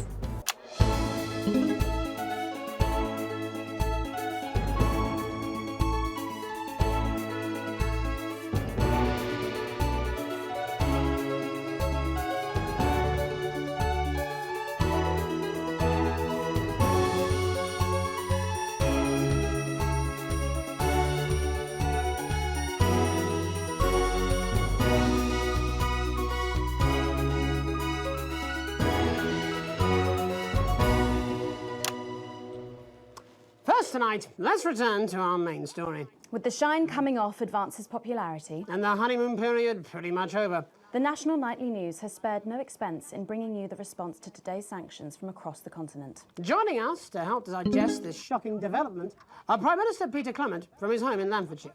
Good evening, Jeremy. And from Urkistan, Foreign Minister Ivan Vodovich. It's a great pleasure. Miss Wolf, you're like... And from Svenland, Minister of Mojo, Björk. Hey, everybody. Minister Vodovich, your country pushed especially hard for these sanctions. Any regrets? My only regret is I was not able to see the face of my old friend Peter Clements when the results of the vote were announced. As you say, he has one up in your bottoms. In Finland, we try not to gloat, actually, because it's seen as really ugly and dangerous to some small creatures, yeah? Oh, don't worry, Minister. Ivan and I go way back. He's a wind-up merchant who can't put for shite. He's just trying to get a rise out of me. You're like a man who lured dissidents onto train to labor camp, not because of love of country, but to make up for size of his tiny penis. Been on the vodka, Ivan? No more than you. I see you on election night with mouth like man thinks he's singing beautiful lullaby. But actually he's squealing like a pig in hands of Randy Big Dick Farmer, eh? Actually, we Svenlandians, we aren't size obsessed. We value passion, yeah? Like the way we spoke up for Mr. Clements' country at the World Council. That's all well and good. And high and mighty, but where were you for the actual vote, then? Our finger in each other's fjords? Actually, that's kind of racist. And if you must know, I've had like a really tiring afternoon and my tongue is very taut. Prime Minister, with Advance's popularity on the wane... You don't have to bring that up at every given opportunity, you know. Peter, he's like man who thinks he's sniffing flowers in beautiful glade. But he's actually standing under outflow pipe from shit factory at shit flushing time on day of village festival of shit. I tell him this at 19th hole. Minister Vodovich believes that left to their own devices, people will behave selfishly. It's nature of all beasts. However, in this country, we think our citizens are capable of being more than beasts. Pathetic idealism. Minister Björk, Svenland has long had radically different traditions and culture from the rest of the world, and yet it peacefully coexists. Why do you think that is? Well, you know, I think maybe the world sees us as something they can actually spiritually be enlightened to, yeah? Yeah, or maybe it's the orgy houses.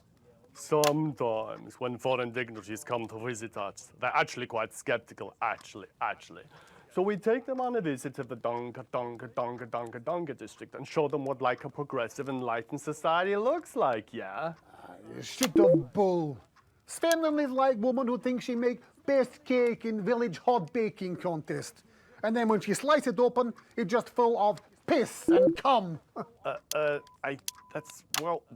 That's just really gross, actually. Svenland is a teeny tiny country. With population smaller than number of people, Peter Clemens is sexed with his teeny tiny penis. It's not all about size, actually. Yes, that's what Peter Clemens always claimed. I'm talking about population size. And I'm talking about Peter Clemens' teeny tiny... Oh, fuck off, Ivan! Oh, Prime Minister, please. It's so easy to sit on your pile of money and gloat, isn't it, pal? You're a shite leader. A fucking god-awful golfer. And quite frankly, as my old man used to say, you're a bit of a cunt. Prime Minister, please. It's you who is cunt. Minister Vodovich, please. Your people are fucking starving, pal. We will see how well fed your people are when the sanctions start to bite. You think your man like big, scary wolf person terrorizing village, when actually a pathetic goose person searching puddle for tiny dropped-off penis. Why are you so obsessed about small cocks, mate? In Svenland, we believe like the size of your penis isn't as important as the love it contains, yeah? Oh, fuck off, yeah. Okay, if everybody could just calm down. You're so smug on golf course. They are like man who fuck pig and somehow give her birth to beautiful lady girl. But now you start to see, yes? The people never happy. It's never enough. It's certainly true that Advance's popularity... It's on the fucking wane. Yeah, let's go with this bollocks again. Shall we? Actually, you know what? Nah, fuck this. I'm done with this. Prime Minister, please don't storm out. No. I have had enough of you, Mr. Jeremy Donaldson, and your snide aside. You think you could make a better job of things, do ya? Because it's not that fucking easy, let me tell ya. Your channel is a fucking disgrace. You insinuate and edit against us and pick your headlines so people don't trust us. The sooner you roaring monsters are taken into public ownership, the happier everyone in this country will be. Well, we've not got long until the adverts, so... Look, I'm sorry for the outburst, Miss Wolf. Julia thinks very highly of you, and I know you're not the one making the editorial decisions. Do any of you have anything you wish to add about the sanctions? My work here is done. I like man who happy he lie down with fatty, drunk, easy girl from village inn, who discover in morning he wake up next to beautiful news reporter lady. You know, I think it would be a terrible shame, yeah, if the people of your country were to suffer because of teenage grudges and personal rivalries, yeah. Thank you. Prime Minister? This country, this wonderful, civilized, creative, inventive country, we're not scared of these sanctions.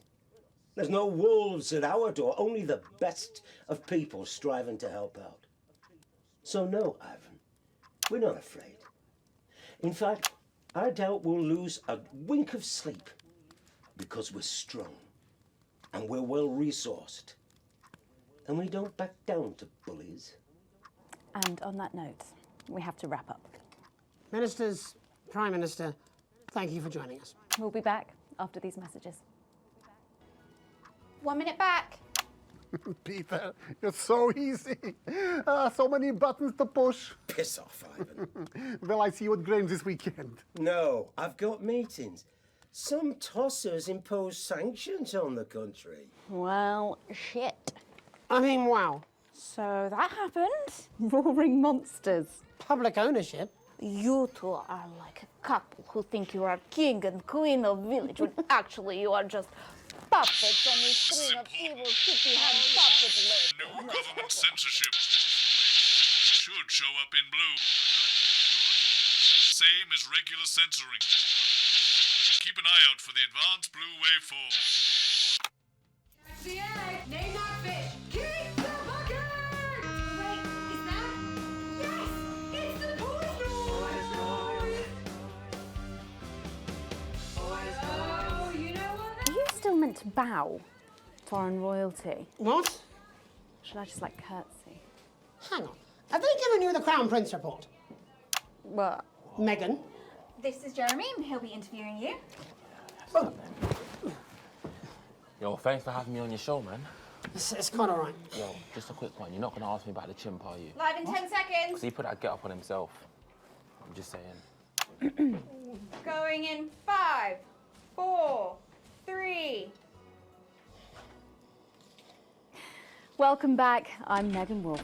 Later, we have an exclusive first look at a theatrical sensation everyone's going to be talking about. But first, it's time to go over to the culture spot with lovely old Jeremy Donaldson, who's joined by a very special guest. Jeremy. Thanks, Megan. I have the honour and privilege of being joined by hip-hop royalty. He's been called the son of the streets and the father of truth. Not sure how that works, but whatever. Let's welcome Jesus! Thanks, Jeremy. Yeah, it's a real honour to be here on your show, The News. You know, as a kid on the streets, I used to watch you through a window of the shop, so to be here right now is crazy. You've had quite the journey to be here today. Can you tell us about it? Well, you know, I try not to, well, you know, the past is the past, and I don't like to dwell on it. I understand. But yeah, man, the streets is all I remember. Like, my mother donated me to a charity shop soon after I was born.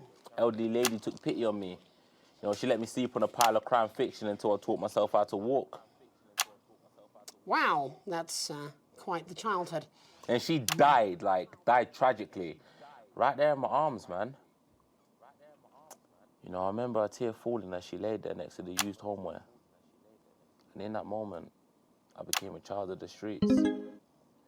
I was just 18 months old.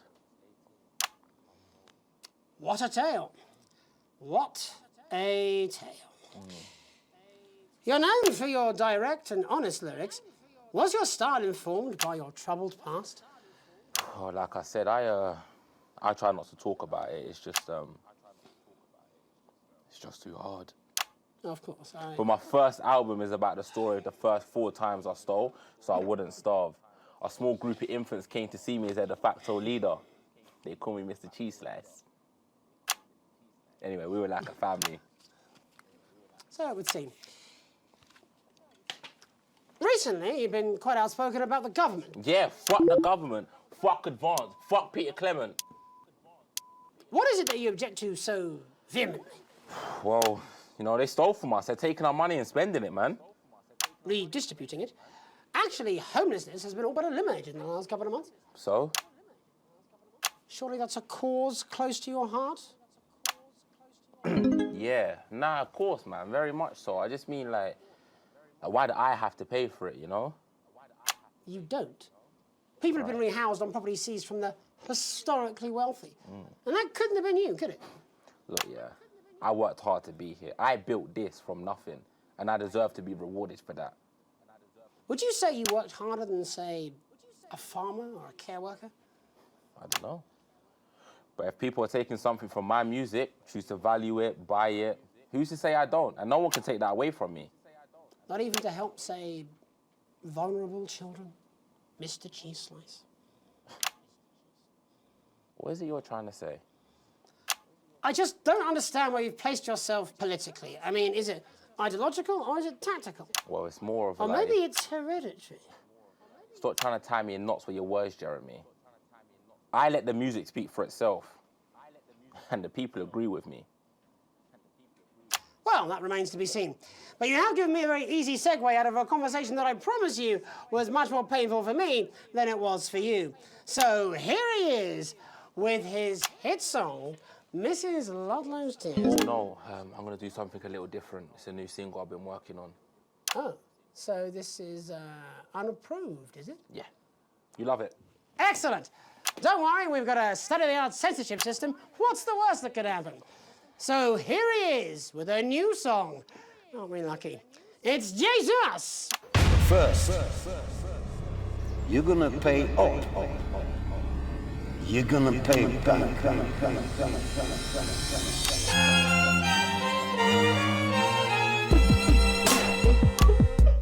Well, we're all different races from many different places. At any given moment, only one could be the greatest. For your confederation, for your participation. Still two leaders in this motherfucking nation. Now we're getting sanctioned, talking about expansion. Why does Julius require a massive fucking mansion? So fuck all your schemes. I don't need your freaky team, and I don't need your help to achieve my fucking dreams.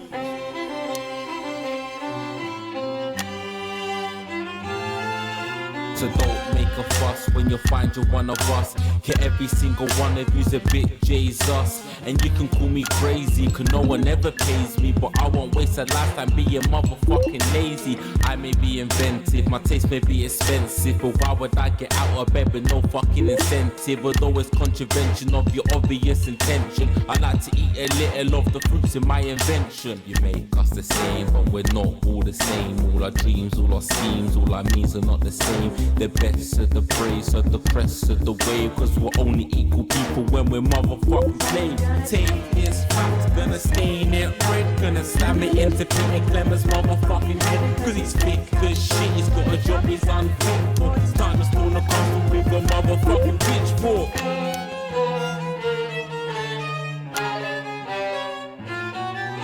So this is for the snub ones, the push and the shove ones, the folks who feel the burden of their motherfucking loved ones. Ones who had plenty like a motherfucking Bentley. The ones who now finding that their bank accounts are empty. The ones of aspiration who had to flee a nation. The ones who built a business out of dreams of perspiration. There's all sorts of people, the good and the evil. It only takes a glance to see we're not all equal.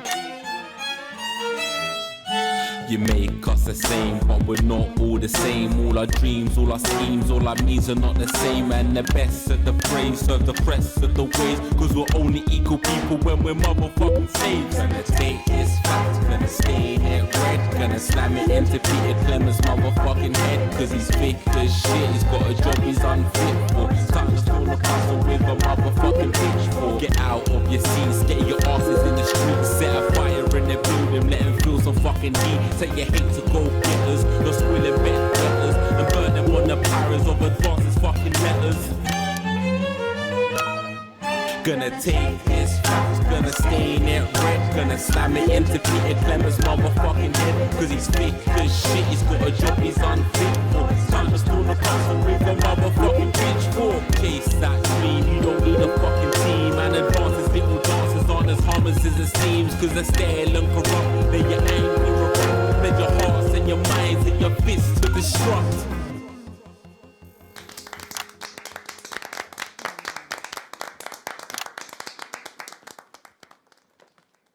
Jesus there with his new song.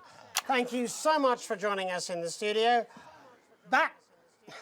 I'm sorry. I may not agree with you, but I'd just like to offer you an apology.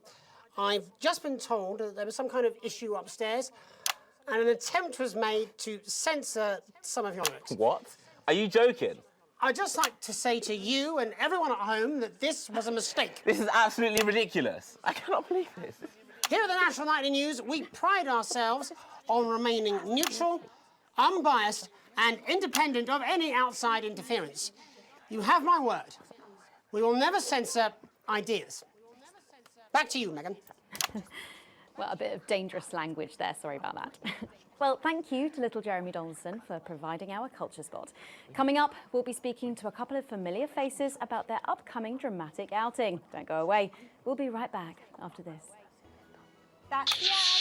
Just a reminder, fixing that old VCR. No, it's ridiculous. Last ad break. This is just a mix-up, I'm sure. Now, if you come with me, I really do have to ask Oh, you to trust me. leave it. My father's going to hear about this. I understand. This is unbelievable, Megan. I don't know what you're talking about, Jeremy. So, you know, Brad, this past fortnight has really been amazing, but I'm afraid I have something to tell you. I'm pregnant. But How could that be? You told me you were on the pill. Not all contraception is 100% reliable, so I guess now we have to get married. But we've only been on 5 dates. I don't even know you, Julie. Janet. Marriage and children seem to be a pretty big decision to make in a wine bar, Janet. Oh, here we go. There has to be a better way. Look at Now him. there is, young If we could lovers. just get you in position. Now you Oh, can say no indulge. more. Say no more. This is Jeremy, responsibility. do you remember Mr. Algebra? Vividly. And Mr. Harris, and this is Ms. Raiden. What? Philippa, please. We're back together again, eh? Who'd have thought it? Perhaps a lower order demon. Yes, it is awfully exciting, isn't it? Right, okay then. We're going live in 10 seconds, opening on camera 1. Sorry. Cheers. 5, 4, 3. Welcome back. And no, you're not mistaken. Sitting across from us are some very familiar faces. You really are too kind, Megan. It was only a yogurt commercial, but I'm still proud of it. Here to talk about his new show, we're joined by National Treasure Tommy Harris, the National Theatre's Philippa Raiden, and National Deficit Jeff Algebra. It's so lovely to have you all. Tommy, would you like to tell us about the show? You know what? I'd bloody love to. It's about me. It's about my life. And where did the idea come from? So, right, picture this. Their legs akimbo, mid-session, sweat is pouring out of me like an immense hog. And then Cindy comes in, she says, Pete's on the phone. That's Peter Clement, the Prime Minister. Yeah, Pete's actually a really good mate of mine. Oh, is he really? Yeah, no, he comes to training sometimes. He's actually a pretty good goal sweeper. Anyway, so, yeah, Pete, he says, Toby, he thinks my name's Toby, see? He says, how would you like to spread your message of team spirit and cooperation across this fractured nation? How would you like to really make a difference in these desperate times? What did you say? Yeah, right, yeah. So, Jeff, the question on everyone's lips is, what in God's name are you doing here? Well, after the success of my debut work and all the people that I've touched, I knew that I had a career in theatre. Yeah? I've always been an admirer of Tommy from afar. So when my manager phoned and said that I'd been offered the gig as director, I was ecstatic. I whipped my trousers off and got straight to work. Why did you do that? I do all my best work with my trousers off. Yeah, I've been told that too. No, I wouldn't say so. Right, Tommy, sorry, would you just give us a sense of what the show is actually about? It's about how hard it's been for me and some of the struggles that I've faced. It's like really getting to the heart of how tough it is to be me. I call it Tommy Harris, Jesus, that was hard. Catchy. We actually have some clips of the process of the show. Would you mind telling us what's going on here? Yeah, so the show is built around two things that are very important to me. It mixes scenes from my life as well as epic fantasy retellings of scenes from my life. But Dad, you promised you'd come to my graduation. I'm sorry, son. But you're an embarrassment. But Dad, you promised you'd come to my graduation. Back, demon! Back to the hells! Wow. Philippa, what's it been like co-starring with Tommy Harris? I've always dreamed of treading the boards at medium-scale regional theatres, Megan. And for once, this show really gives me something to sink my teeth into. What's different about this show, then? Tommy, Mr. Harris's show really lets me show my tremendous range as an actor. I've always suffered from typecasting, forced to play the same tired characters in every god-awful yogurt advert or godforsaken soap opera or, God forbid, a pantomime. But, you know, this show has really let me just go there. Jeff, the viewers at home will be dying to know exactly what is it that you bring to the show? Oh, good question. I think these guys would agree with me when I say that it's my steady hand on the tiller, my arm round the shoulder approach that's really brought the production from strength to strength. Absolutely right. Jeff's contributions are immeasurable. He was our rock. Can you give us a sneak peek of anything else that might be in the show? Yeah, all sorts, yeah. Yeah, we've got lots of exclusive first-hand experiences of Tommy's time in the underground sports board scene. And some epic fantasy retellings of Tommy's time in the underground sports board scene.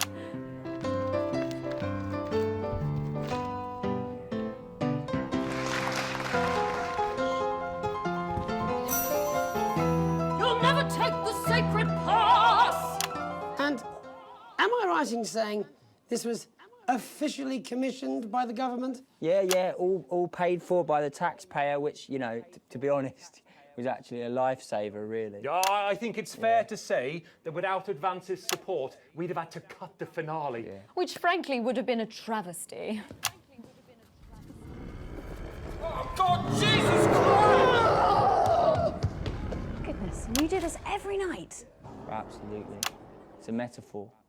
For what? Death. And the public are footing the bill, are they? Too bloody right they are. Between the cost of my tour bus and the dry cleaning of my ties, I'm barely scraping a profit here. Amazing. And where can the folks at home come and see this for themselves? We're performing all over the nation.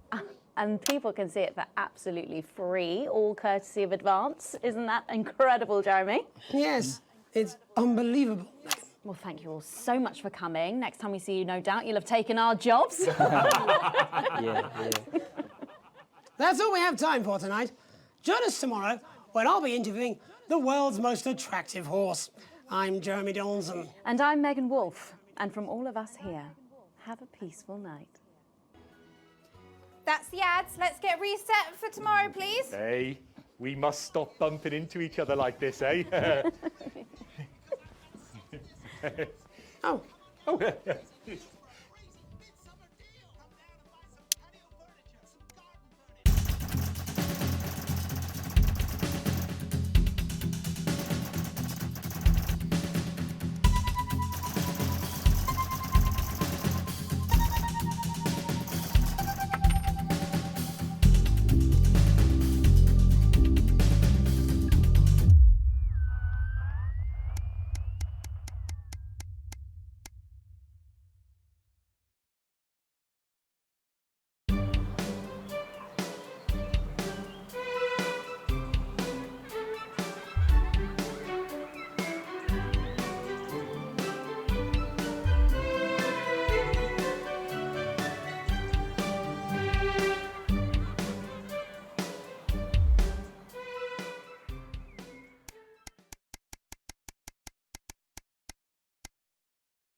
boss. That's quick work with that van. Impressive stuff. Had that valve overheated, the trip switch would have blown, and you'd have been waiting for everything to reset. Keep an eye on that fan, though. Sometimes the power switch on the base turns off for no good reason, and you'll have to turn the damn thing back on. Make sure you watch the gauge at the front and keep alert for a sizzling sound and a nasty burning smell. That's the only warning you'll get. Sweating like Peter Clement in an off-licence here. Okay, we're working on it. What, you've got someone to hose down the sun, have you? Yes, they've just strapped on their wax wings. Classical illusions are no substitute for air conditioning. You know, I genuinely thought you'd be in a better mood today. She's not even here. Yes, but he is.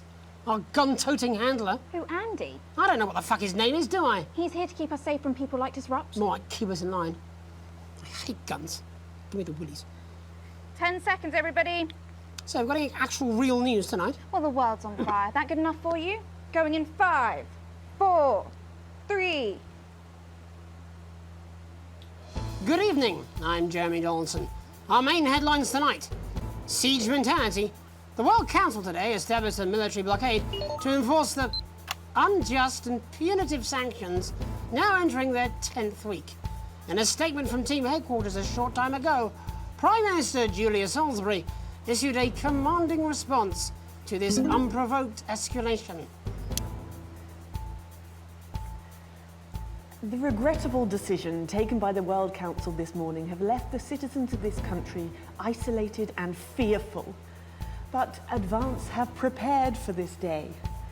Our stockpiles are large, our wealth is unfathomable, and we will defend our citizens with every last breath from this latest brutal and calculated act of war. We are with you, one team. Indivisible and strong. Thank you. Top beer. As his new line of ales goes from strength to strength, Johnny Handsleeves seems to be really capitalising on his success. The former footballer turned entrepreneur seems to be as comfortable in the boardroom as he ever did on the pitch, as Headbutt Ale smashes projected sales figures yet again. To celebrate the achievement, Johnny treated himself to a 24-carat gold toilet he calls Golden Johnny's Golden John. Worth more than the GDP of some nations, the gaudy monstrosity is just as impractical as it is garish, as within hours of getting it home, Johnny slipped off the solid gold seat and cracked 2 ribs on the diamond bathtub. In it to win it. Exciting news from Advance today with the announcement of a new monthly prize draw for all team membership card holders. Every month, lucky winners from across the country will be picked at random to receive what Team HQ are describing as unique prizes worth more than money used to be. Take-up on the scheme has been much higher than expected, and if this lucky winner's delighted face is anything to go by, it looks like pretty soon everyone's going to have one. Hard pill to swallow.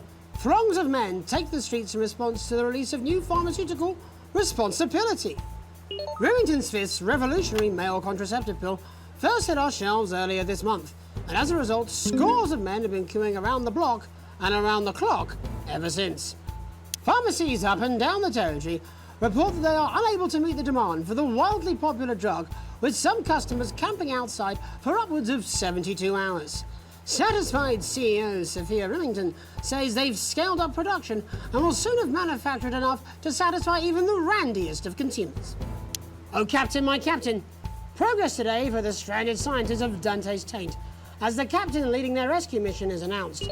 The trapped team have survived in the cave system for many months now, but hope is on the horizon as the expedition leader is announced by the Board of Underground Theoretics. A respected professional with decades of experience, training and knowledge, Captain Audrey Aerospace is said to be the only real choice to successfully save the troubled scientific excursion, but an unfortunate one to be sat next to at a dinner party or social occasion. Road to nowhere? A large turnout was reported last night for an illegal and unsanctioned demonstration by radical pressure group Disrupt. Although overzealous policing by some community cohesion officers led to isolated scuffles after the event, the activists managed to make an impressive visual display in the heart of Parliament Park. As well as burning itself into the minds of all those who see the image, the Disrupt symbol is also scorched into the turf in what can only be described as an impressive exercise in branding. All this, and I'll be talking to some people with fascinating medical conditions, as well as one of the contenders in this year's Feline Football Championship, and her proud owner. That's all up on tonight's National Nightly News. I'll be asking my own thumb.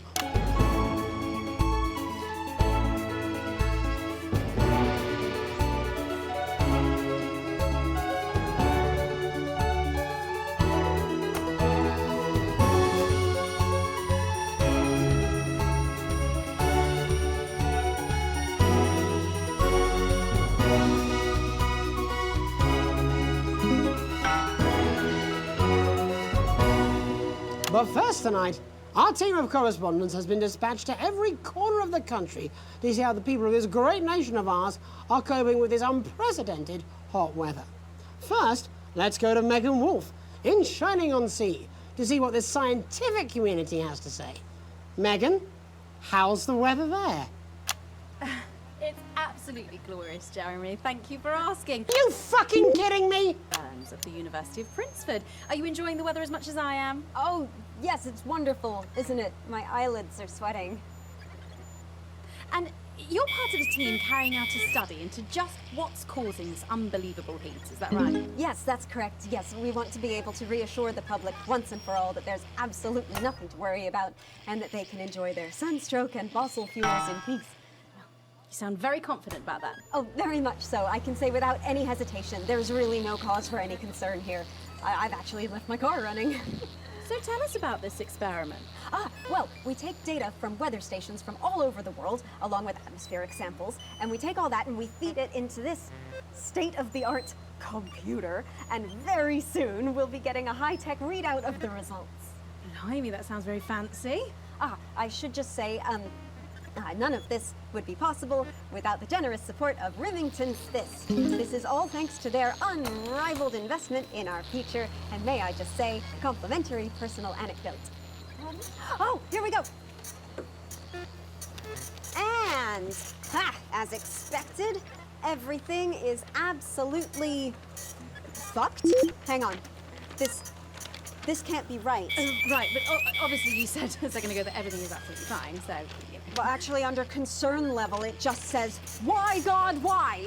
We should be celebrating these wonderful results, I think. Yeah? We need to evolve gills within 40 years. You look thirsty. Here it just says, shit. Look at you. This is meant to be a celebration. Can't go around looking like that. Shit. There you go, much better. Can I just say thank you again to Sophia Remington for providing all of this. Everyone, we don't have long. Time is running out. It's running out. Absolutely right. That is all we have time for. Abandon hope and return to the forest. There you are. Go! I'd like to thank Dr. Burns for just one opinion on the climate. The sea will reclaim us all. There you have it, Jeremy. Proof, if proof be need be, that everything is just fine. I'm Megan Wolfe, here with science. Back to you. Megan Wolfe there, attempting to do some actual news. Next, it's over to Robin Short, who's in Scritchford with some of the winners of this week's team membership lottery. Robin? Thanks, Jeremy. I'm here in Scritchford with Gary Failsafe, a janitor at the local school, and Amelia Jackhammer, an aspiring poet. Both of you were drawn at random from those who hold team membership cards to receive this week's amazing prize. How do you feel? Filled with fervent euphoria. Yeah, good, yeah. And all that we had to do was fill in a quick form or two. Wow, that sounds so convenient, but we're all dying to know, what have you won? That's right, Robin. I've won dinner with Julia Salisbury at restaurant. Ooh, swanky. And I've been invited to Peter Clement's house to help him dredge the gutter in. That's absolutely terrific. You must both be over the moon. I've written a poem about it. So, can you tell me about the moment when you first heard the news?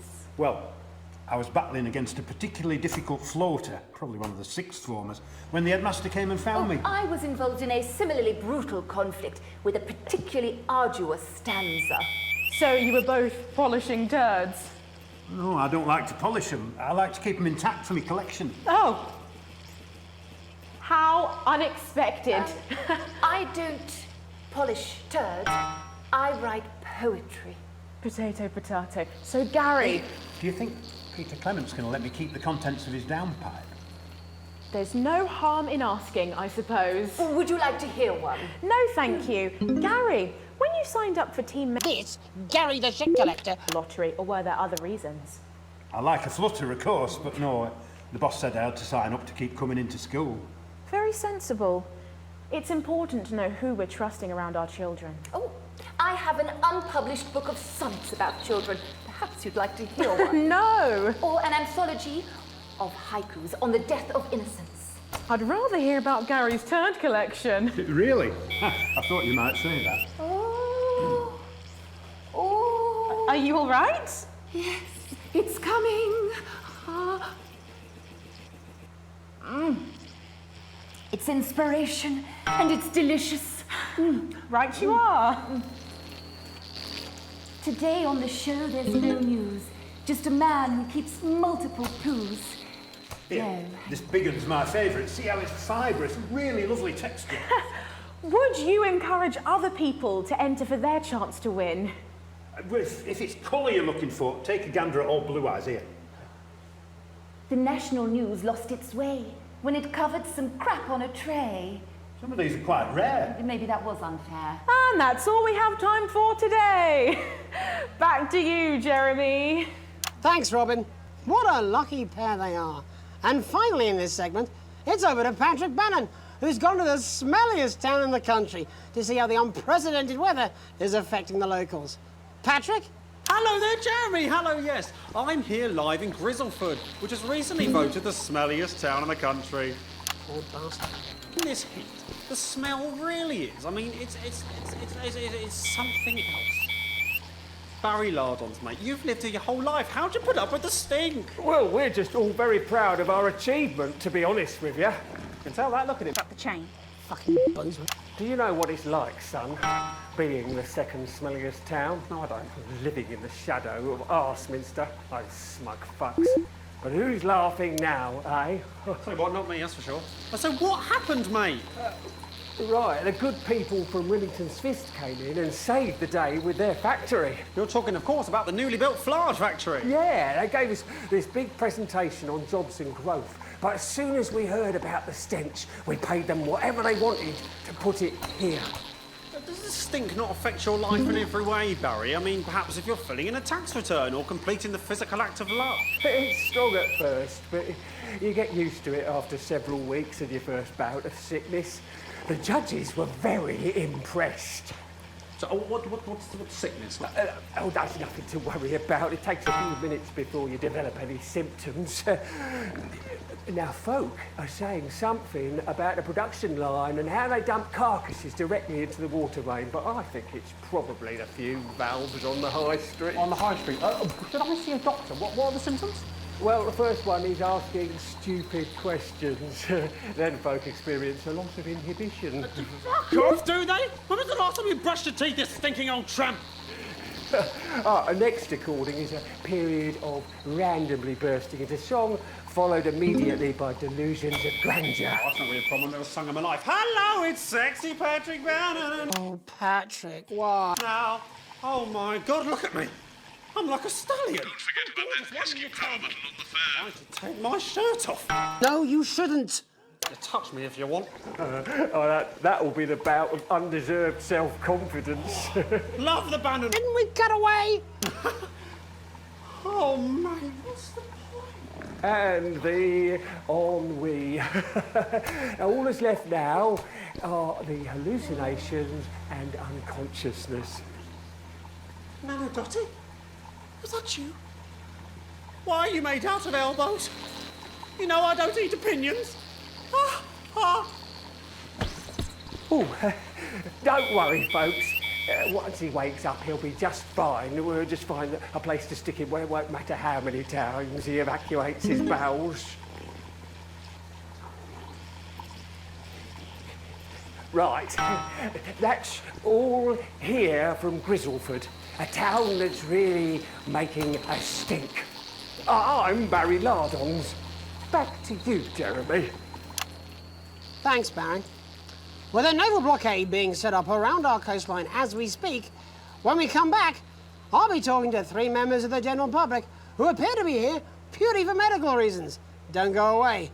Unless, of course, you've got something better to do. We'll be back after these messages. This next section features a potentially controversial guest. Advance may request some censorship if he goes too off-topic. You've done a great job so far keeping everyone happy, so let's keep up the good work. And I can't do this anymore. You say this every Friday. I've done something. What do you mean? Jeremy?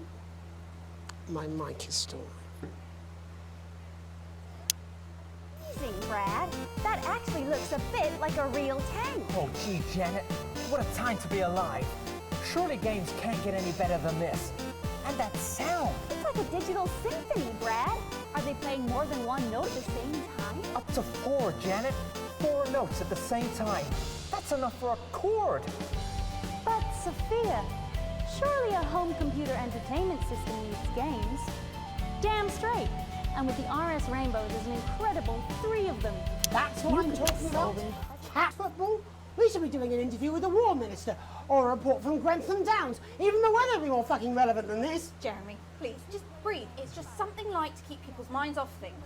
Exactly, which is wrong. People's minds should be very much on things. Christ, it's so fucking hot. Please take your seats as quickly as you can. I can't do this anymore, Jenny. I've had enough. That's it. This is just 10 seconds. Get over yourself, Jeremy. Why don't you stop feeling sorry for yourself for 5, 4, 3. Welcome back to the National Nightly News with me, your host, Jeremy Donaldson. Later, we'll be talking to the captain of the Territory's first cat football team, Professor Pumpkin. But first, I'm joined by 3 guests with some balmy bodily behaviours.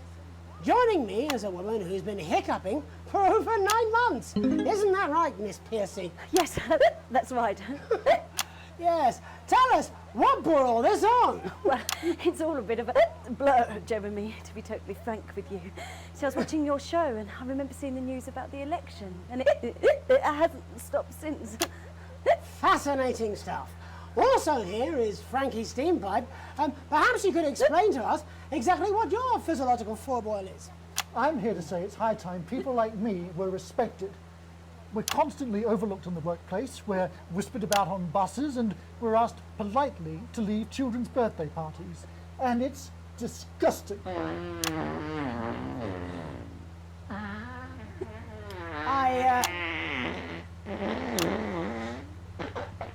I'm sorry, my bowels have comic timing. And finally, I'm joined by a man who answers every question honestly, even when it isn't aimed at him.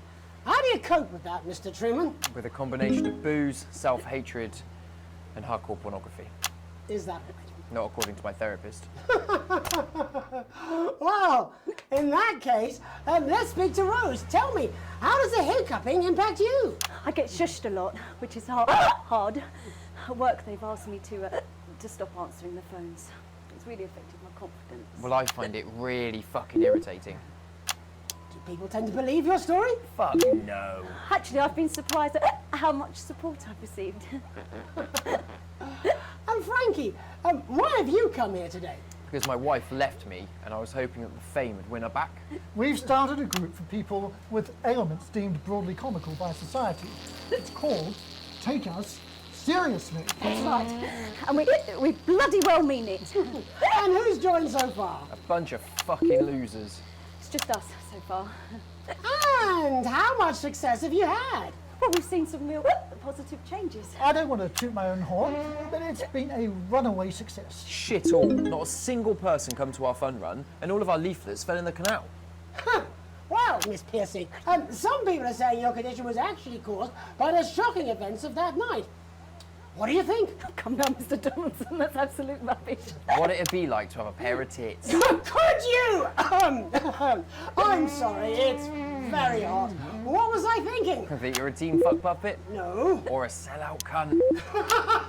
Apologies. Just a reminder that he can't help it. And hey, if this isn't live television, then what is it? Fuckfest of propaganda masquerading as journalism. Right, Frankie, Rose, tell us, how how can the viewers get involved with your cause? Yes, we're holding a sponsored run in Capital Park next weekend. It's called the No Smiles 13 Miles. No, it's called the No Laugh Half. What did I say before the show? That it was the team pulling Jeremy Donaldson's strings. No, I didn't say. Wow, say we that. may have to end that there, unfortunately. What a harmless bit of fun. Steady on! This is exactly what I'm talking about. We demand respect. Yes, well, later, I'll be talking to Professor Pumpkin, a ginger tabby with a world-class pair of penalty paws. Is that really necessary? No, it isn't. Let go. Not you. Unhand him at once! Enough! That's enough! Enough! What are you doing? Try not to piss myself. Alex, cut. Don't you dare! Don't you fucking dare cut to the ads before I tell you to. Now, you in the broadcast centre, Bozeman's little scapegoat, you listen to me. You cut to the ads before I tell you to, and I will kill every single person in this studio. I am thinking about what I'm doing. I've been thinking about it for a long time. We all should be. Christ, it's so fucking hot in here. Do you remember when we used to do the real news? Before it was all lottery winners and bloody cat football? We are on the brinks of a siege the likes of which the world hasn't seen in hundreds of years. The enemy is at the gates, and I'm stuck here talking to these three fucking idiots. I think my hiccups have stopped. You three, get the fuck out of my studio. Go on, now, go, before I change my mind. Jenny, lock the doors. Lock the doors. Yes, Jeremy. Now. Good. Yes. Now. Right then. You in the broadcast centre. Alex, you listen to me. You pay attention. Now, I'm sure you've already loaded up exactly what you're going to play in the commercial, but today is going to be a little bit different. Look to your right. Yes, really. Look to your right. There is a VHS tape, and I want you to load it into one of the machines. And when I say so, and not before, you play it. You've got about 15 seconds, so I wouldn't waste any time. Now, all cameras. Alex, I assume you won't be playing that tape. This station does not negotiate with terrorists. I hope I've made myself clear. You seem to know what to do. Every single thing that comes out of this studio is either one-sided or banal. We're going to show the other side for a bit. For a bit of fucking balance, like the good old days. Alex, play the fucking tape. Now, I don't want to hurt any of you. But if I see anything I don't like, I will not hesitate to start. You're going to get me in trouble with that. Let's hope you made the right call. Reset the system for the third Seen segment. our symbols on your I imagine walls. the ratings are going to be through the roof. You've heard them talk about us on the news. We are Disrupt. We are the Resistance. It's time you knew the truth. You know Advance are lying to you. You know the elderly are not a burden. You know the rich were not all evil. And you know the team membership card is an ID card, no matter what they try to tell you. But why should you trust us? Another faceless organization. A shadowy figure with a distorted voice. You've seen it so many times in the movies. Well, this is not a movie. My name is Alan James. I used to try and shock people for a living, for entertainment. But now we live in a time where perhaps you need to be shocked. Perhaps we need to wake up. Advance are coming for our freedoms. They are coming for the fruits of our labours. They will take our wealth. They will euthanize our parents and smiling throughout. They will turn our children against us if we voice our concerns. But you don't have to accept it. A great many people already won't. You can resist. You can disrupt. Find us. Talk with us. Join us. What now? It isn't hard. I don't know. We're everywhere. This wasn't what I planned. I mean, some of it was. I had a speech, look. But this was unexpected. So what now, Jeremy? It was supposed to be your day off. God, please, don't do any more stupid things today. How long? How long, Jenny? We're already live. Welcome back to the National Nightly News. Joining me, unexpectedly, for what I very much imagine will be my last broadcast, are two new guests. Jenny works here at the National Nightly News and is someone I consider, well, a friend. And next to her is... What's your name? Andy. Andy's a policeman. Only we don't call him that anymore. He's a community cohesion official. Officer. Sorry? It's community cohesion officer, CCO. And how's that feel, Andy? Being rebranded? It's good. it's not about confrontation anymore. You know, the force had its fair share of problems. The team doesn't have as many. But it still has some. I couldn't say. Couldn't or wouldn't? I don't know what you want me to say. Christ, you're fucking useless, aren't you? We'll come back to you later. Jenny? I don't want to be on the news, Jeremy. That's perfectly understandable. Who'd want to do this? Jenny, why did you join the National Nightly News team? I always wanted to work in news. Yes, but why specifically this programme? The National Nightly News. It was the news everyone trusted. Was? Is. Do you really want to quibble semantics at gunpoint? Is there something else you'd rather discuss? Well, there is a great big Alan James-sized elephant in the room you seem to be ignoring. What do you mean? I saw your face when that hood came down. You didn't know, did you? It's about the message, not the messenger. Like I said, you didn't know. No, I didn't know. The people I met were with, he wasn't there. God, I didn't know it was Alan James. I'm sorry, but seriously, Alan fucking James. You're flushing your life down the toilet for... God, I love you, Jeremy, but... He's a good speaker. He's popular in the country. That right? Look, forget Alan James. There is still something deeply wrong. And you know it, Jenny. And you know it, Andy. And you at home, you know it too.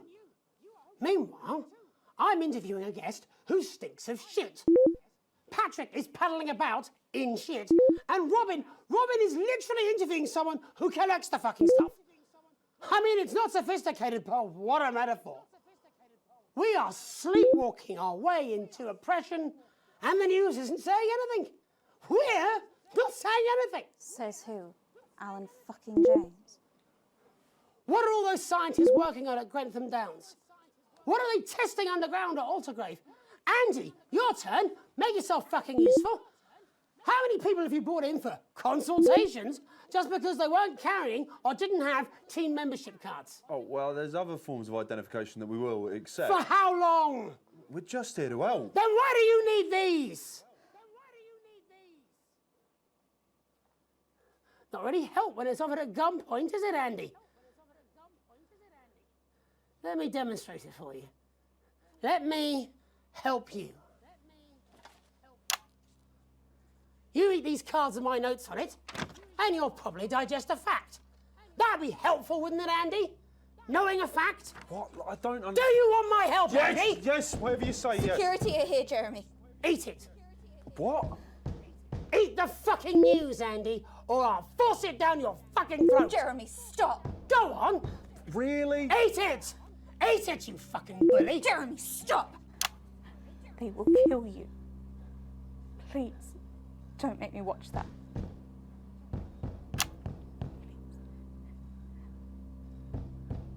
Of course.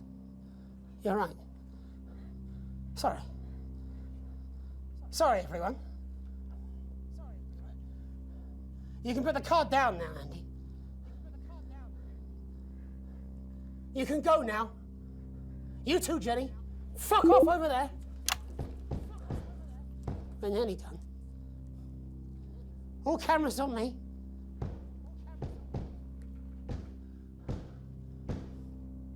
This new regime of ours is so seductive. I understand that. But before we all hand off our freedoms, should we ask to whom we're handing them over? Don't you want to know what's being done in your name? How many people were transitioned last month? A record high, again, if you care. Shouldn't someone ask Advance how they plan to deal with this blockade? How many years or months of supplies we have? Why aren't we asking these questions instead of, whose shit is this? There's a cat backstage dressed as a fucking goalie, for Christ's sake. He's even got the little gloves. Anyway, that's why I arranged for you all to see that broadcast in the last break. I didn't know it was going to be him, but I guess that just about sums it up.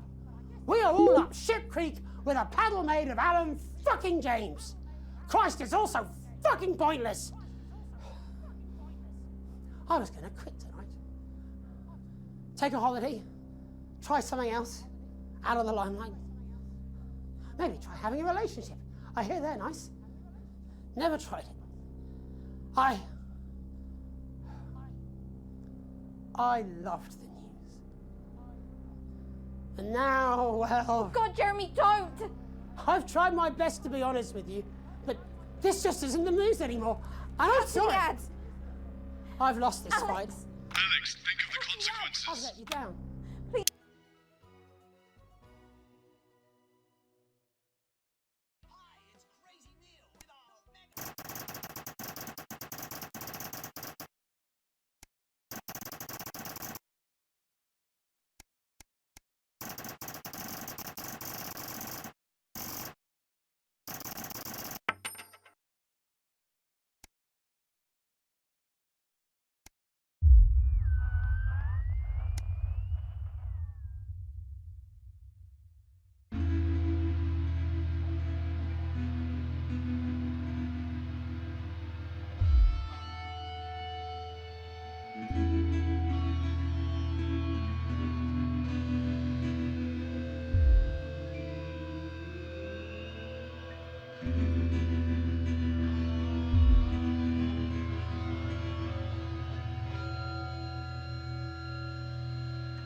all's well with the family. Just a heads up, we're expecting those troublemakers at Disrupt to attempt to hack the channel during the broadcast, so keep an eye on the interference screen and stay out of the orange. Let's keep the news on the air. It's important, now more than ever. Screaming at some pensioners while they try and fashion a nutritious meal out of a can of condensed milk, a cow's tongue, and some rhubarb. Not one to So, miss. Julia's team have asked me to ask you to keep it light. What does that mean? It means do that thing you do where you turn politicians into humans. Just don't get drawn into talking about the war or politics in general, really. They do know this is the news, don't they? You didn't hear this from me, but... Oh. Apparently, there's a crew at Team HQ right now. I think she's giving a speech or something tonight. They'll get it on the late news. Oh, great. So they get the brains and we get the performing monkey. Sometimes you sound just like him, you know. How are you? It is what it is. It is what it is. I miss him too, you know. 10 seconds, everybody. Rumpled old sod. Going in 5, 4, 3. Good evening. This is the National Nightly News. I'm Megan Wolfe. It's the 140th day of war. Our main headlines tonight. Company of heroes. Skirmishes on land and sea again today as our armed forces tested the mettle of the World Council's illegal blockade. Advance's strategy of multiple small-scale incursions into the disputed zone is certainly keeping the enemy on high alert, unable to work out where or when the next strike will come. Sadly, however, more casualties were reported today, and as the weeks and months of this war make ever more demands on our armed services, those numbers will, tragically, only continue to rise. Don't starve. Advance's food programme moved from strength to strength today as rationing depots were opened in the last remaining unfed areas of the territory. The rationing depots have been constructed in record time, and the government's agricultural coordination strategy has seen shelves restocked with increasing regularity. However, with the reported rise in mental and physical health issues since the imposition of the blockade, critics have questioned whether those smaller communities which are only now starting to receive help could have been better and quicker served. 7 days to die. The recent decision to allow those with long-term health conditions to access transition centres has today been declared an overwhelming success. Previously available only to those in their final years, the expansion of the service has been met with relief by the many organisations calling for it to be opened up to the wider community. With dwindling medical supplies leaving many of our most vulnerable facing chronic pain, it can come as no surprise that the transition centres have found themselves stretched to capacity. Populace. More than 11% of the population have thus far failed to register for a team membership card, a worrying statistic given that the cards are a legal requirement from midnight tonight. While applications are still open for those who like to run fashionably late, they can expect a few tricky questions from Advance. Street fighting man.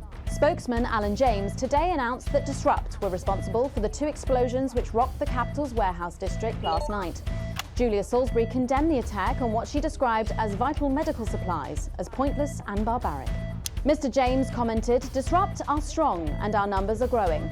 Advance fear us, and they should, because we're holding the line for freedom." And finally tonight, our mutual friend. Bail was denied in the High Court today for shamed former National Nightly News anchor Jeremy Donaldson. The presenter will be transferred to new lodgings at Pension Ridge Prison, while the lengthy preparations for his trial, which is still 18 months away, begin.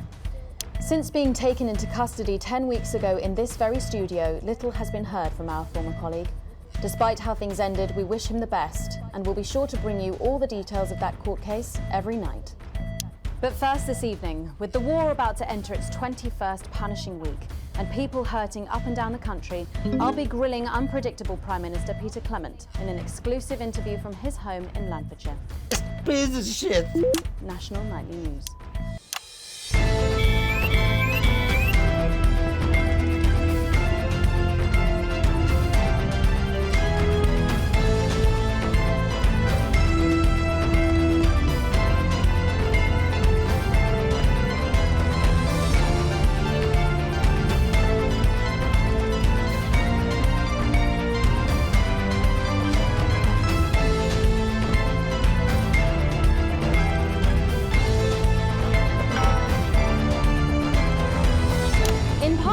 I'm a little overexcited to announce I'll be interviewing the one and only Lil C.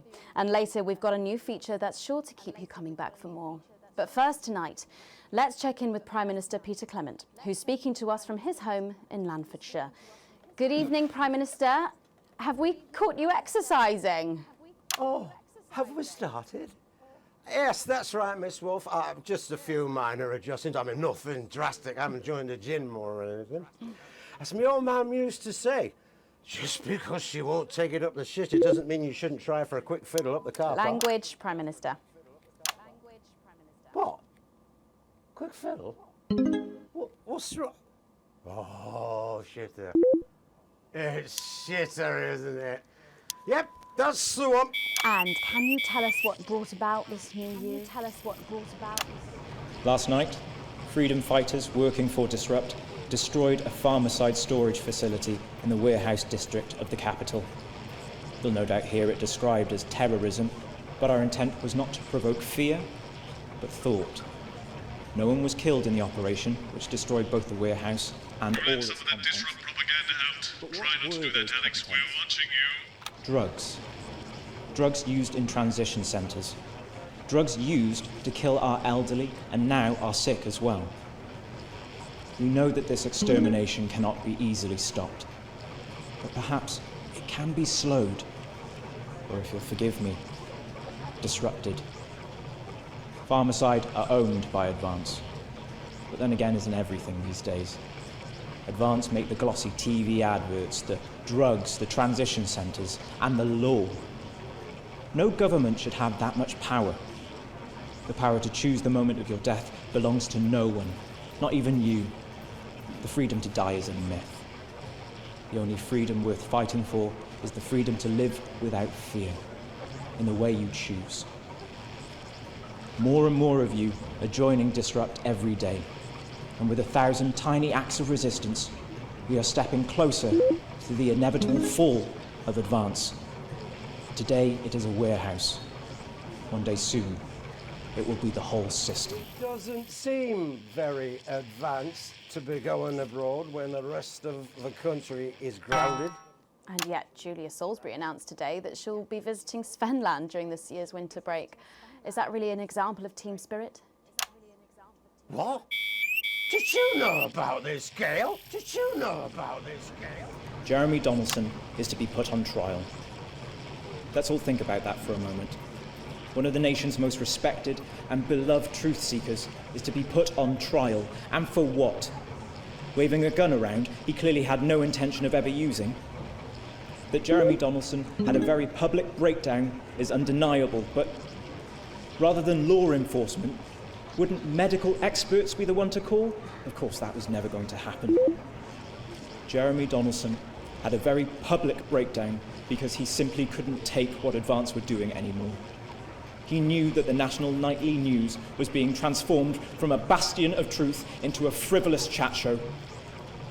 And like a mother watching her child fall under a predator's spell, he couldn't stand by and allow that to happen. He chose to stand up to Advance, and their response will be to destroy him. He will be discredited, shamed, tried and convicted. They will break him as an example to us all. Today, Disrupt has named him an officer in absentia. We welcome him to our ranks.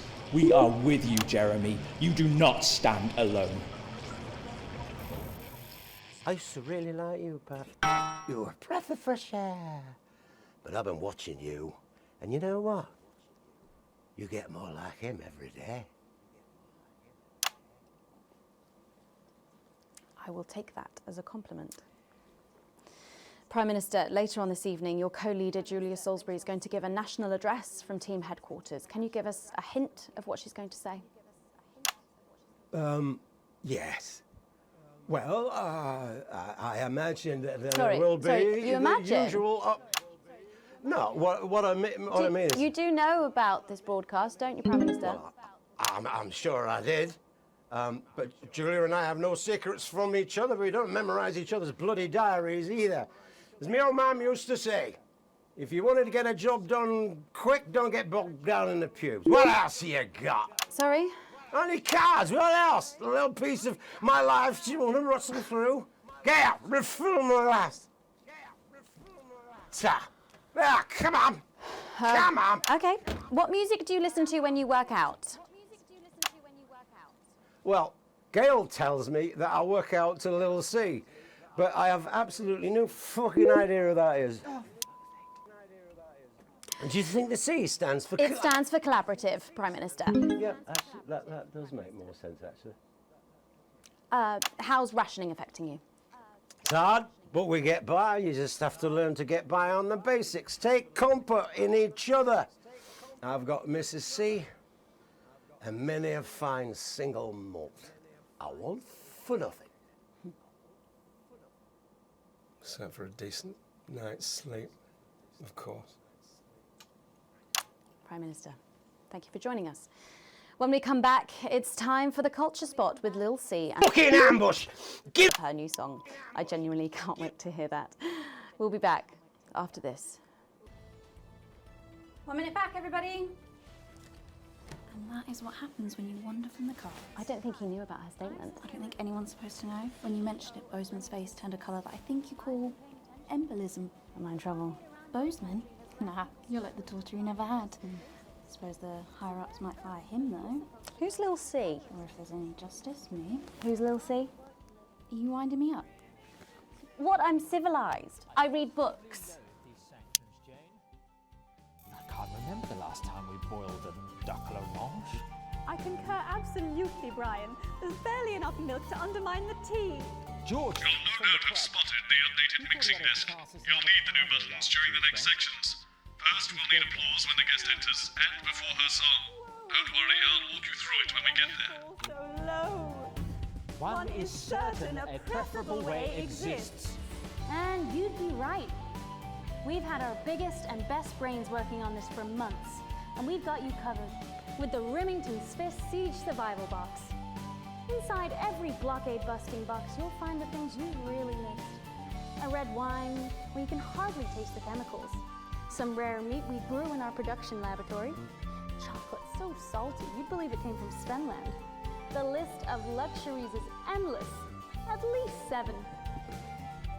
And we've I've even never heard of added her a before. random twist. Oh, she's big, really big. Really? She any good? Nah, of course not. She dog shit. But kids go mad for her, absolutely mad. Live in 10 seconds. Hang on, Colin, you've got kids. Yeah, I've got about 6 or 7, I think. What? 5, 4, 3. Thanks for coming back. Later, we have an exciting new feature that we just know you're going to love, so stay tuned for that. But first, I'm really excited for our next guest. She rose to prominence as the delightful Susie May in All My Daughter's Children's Men, before taking the music industry by storm this year with her debut album smashing the chart records at the age of just 20. Let's give it up and welcome Lil C! No, Alex, the applause, that's completely unsuitable.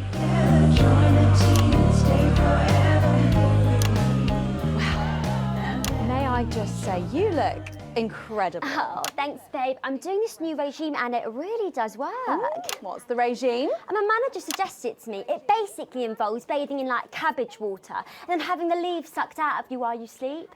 Wow, is that healthy? Oh, well, look at me, Meg. The leaves are my only nourishment. Yep, they certainly are.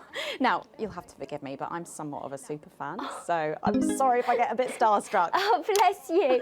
I've never actually heard of you before, so if you do get a little tongue-tied, I can always carry the interview. Oh, that's good to know. So your first album, F My Face Together, it hit shelves this summer and it just exploded. I mean, what was that like for you? Bonkers, just so weird. I was in all the papers and the magazines. Overnight, I went from that, like, annoying little girl from that show to that, like, sexy little girl from that show. Wow, that must have been bizarre. Not really, it was just like any other morning.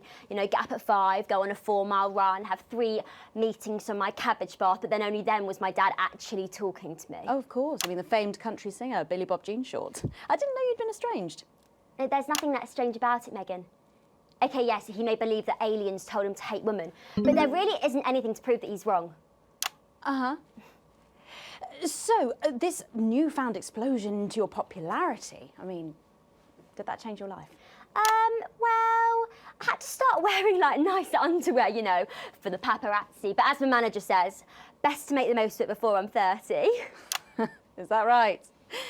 So what's the album about? So I thought it was about like how pretty and great I am, but actually it's about monetizing youth, I think, or about like promoting an unrealistic standard of beauty or something. Your manager again? Yeah, he says insecurity is an opportunity. Oh, do you think he'd be happy with you telling us all this? Telling you all what? It really doesn't matter what I say here. I'll do my dance, and then this part will all be forgotten about. Oh. Well, yeah, I mean, we're going to see some of those famous dance moves very shortly because you're going to be performing your new single, aren't you? Yeah, it's from my album Put It In My A Together, and it's out in my A Together.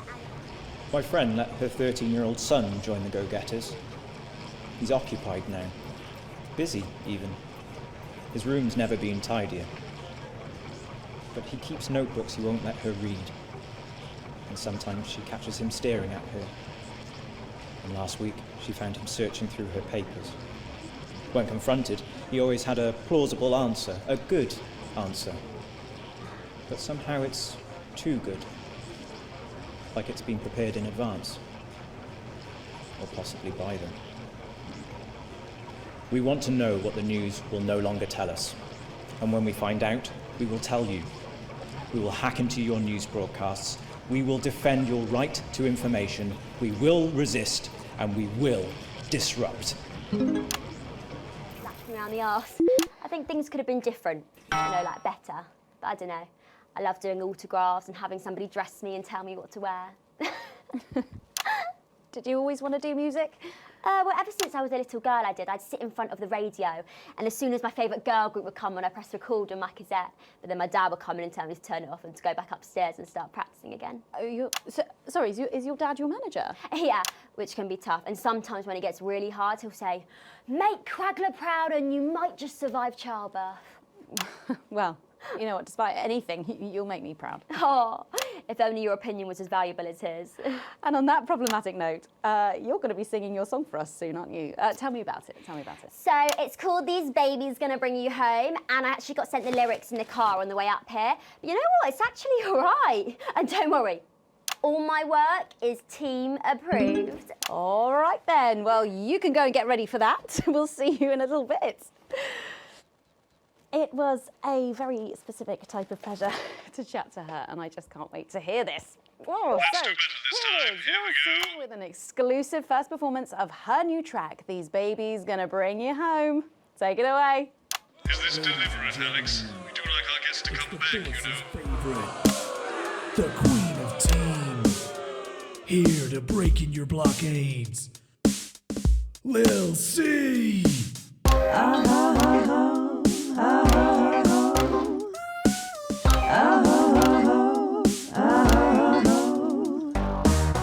Oh baby, can't you see I'm hungry? There's a place in me that's empty. I want that meat you're packing, only you can fill that crack in me. I'm under siege, so come and free me. Ain't no disruption here, boy, I got no agenda. Just one for team and me, no dirty foreign member.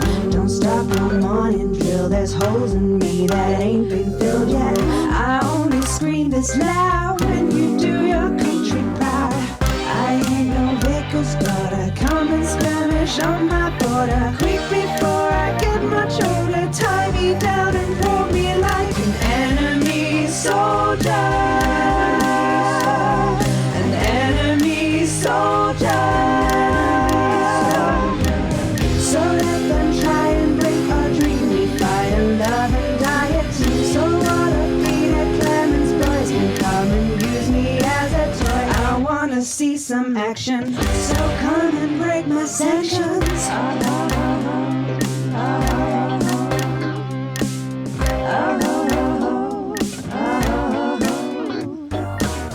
I've been this wild and free since Mama burdened me. She was only 53, but gave to save her family.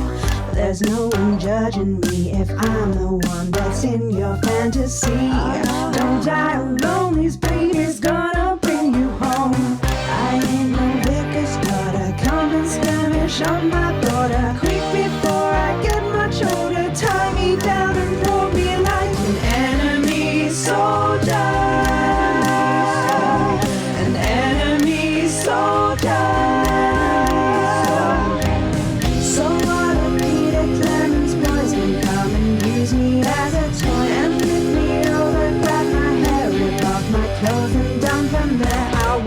see some action. So come and break my sanctions.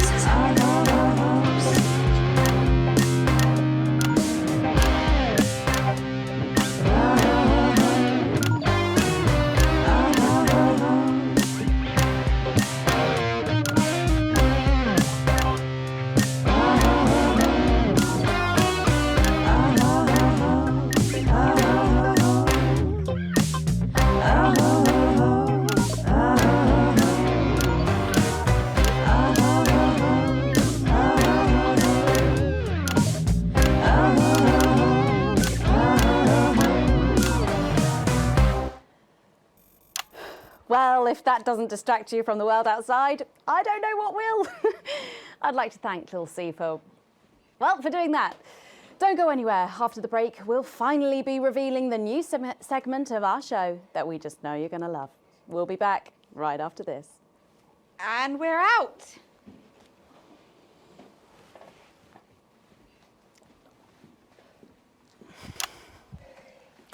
Can I just say, thank you so much for letting me do this. It really means a lot to me, you know. Yeah. To be able to promote myself on such a mainstream platform like the news. Well, don't worry about it. And you know what? Good luck for the future. Take care of yourself. This industry can be crazy sometimes. Watch out for that father of yours, won't you? Oh, no. I manage myself. It's just, you know, for the public to have that certain perspective on me. You know what it's like. Oh, right. And Michael?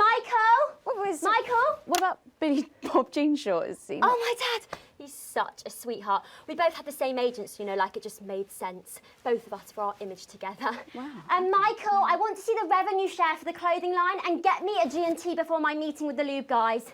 If they say for your pleasure, I'm going to start needing it. I hate to tell you this, but you're going to need all 4 sound effects buttons for this next section.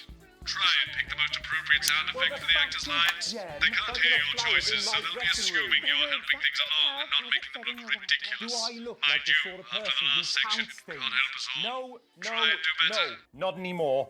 I'm better than that now.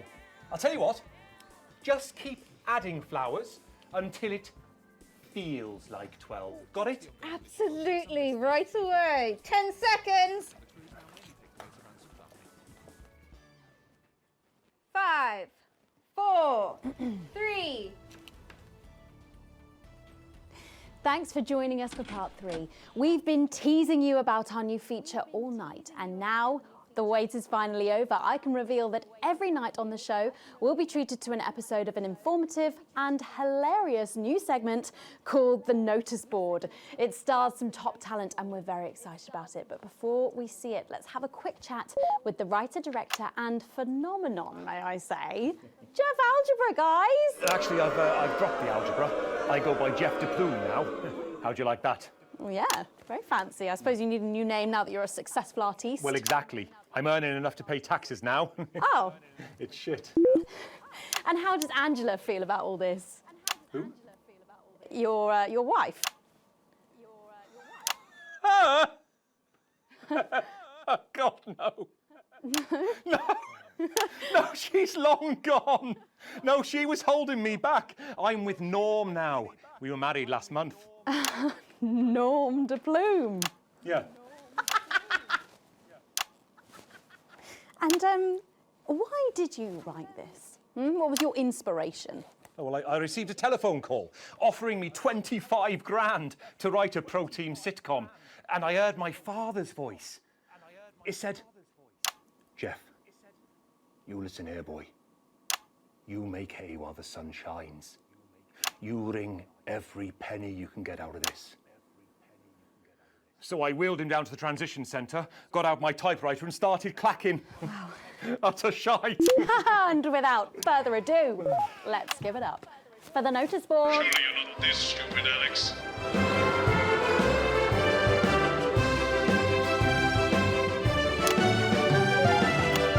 At this point, I feel you're being deliberately obtuse. The actors won't appreciate this. Good morning, Miss Craven. Oh, morning, Ray. Everything all right, Mrs. Craven? You look as worried as the vicar in closing time. Oh, Ray, way. It's those young louts. They've vandalised my shop again. No! Yes! They've written all sorts of obscene language and crude pictures, and I know it's those damn youths. I don't know. It could be the vicar at closing time. I'm just worried they won't ever become productive members of the community. What if they never see the error of their ways and end up as social outcasts, such as shoplifters or bong rats? Don't worry, Mrs. Craven. This is a very supportive community, and I'm sure that in time they will fit into this society like this key into this lock.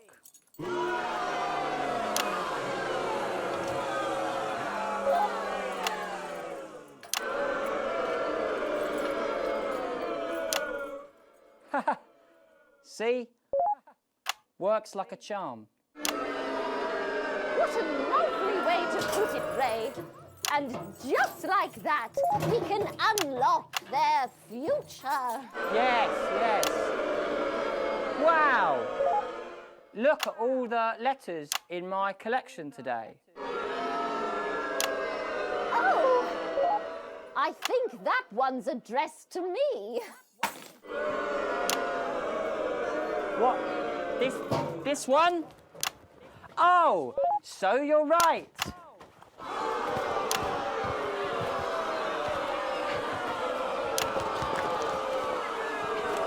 Here it is. It's a letter from my granddaughter, Brenda. She says she got an A on her maths exam because one of her friends has been helping her. She was always a team player, was our Brenda. What's up, losers?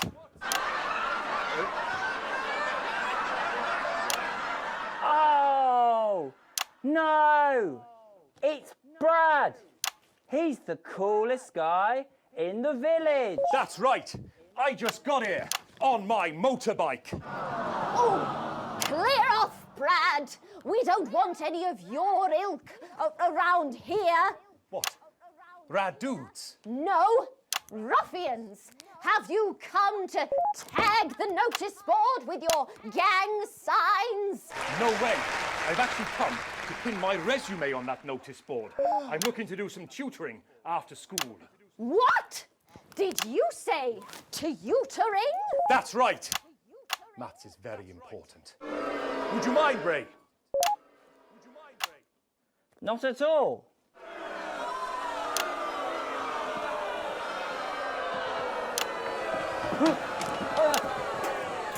So you, a young person, have been spending your time helping others and not just urinating on churches or huffing glue?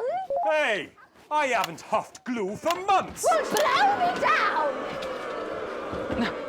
You know what? We misjudged you based on how young and cool you are and not on your actions. No doy. So it wasn't you who vandalised my shop last night or called me a rancid old crone from the back of a chopper? No way. It can't have been me. I was too busy helping my friend Brenda with her maths homework. Could you speak up there? I thought for a minute there that you said Brenda. I did, you daft old sow. Did you hear that, Ray? Oh, yes, what a wonderful surprise. I now respect you as a man. Put her there, Ray. Oh, what the heck? Give us a hug.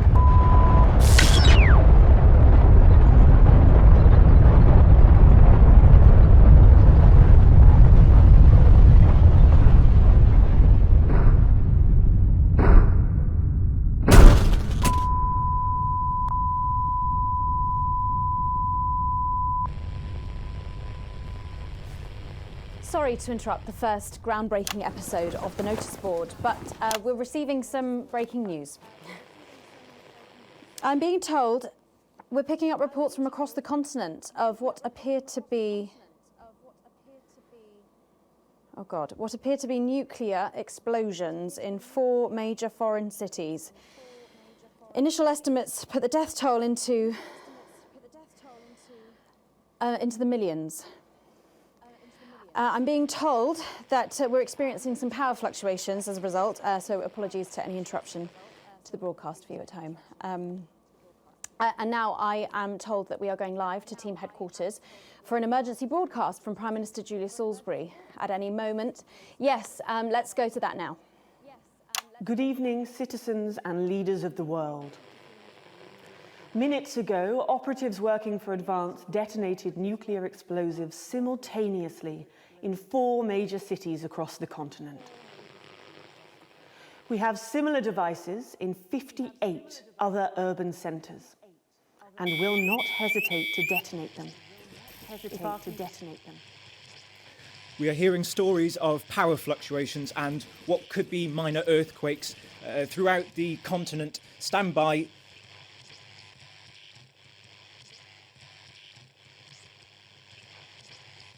We've lost contact with our benefactors in Urkistan and Konoslava.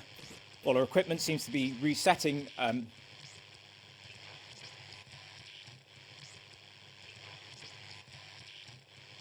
we get this confirmed? Can we get this verified? I need this verified.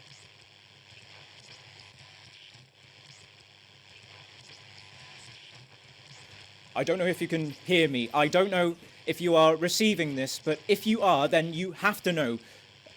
You have to know what's being done right now to our neighbours. This is unprecedented. Our government has committed multiple acts of mass destruction in our name.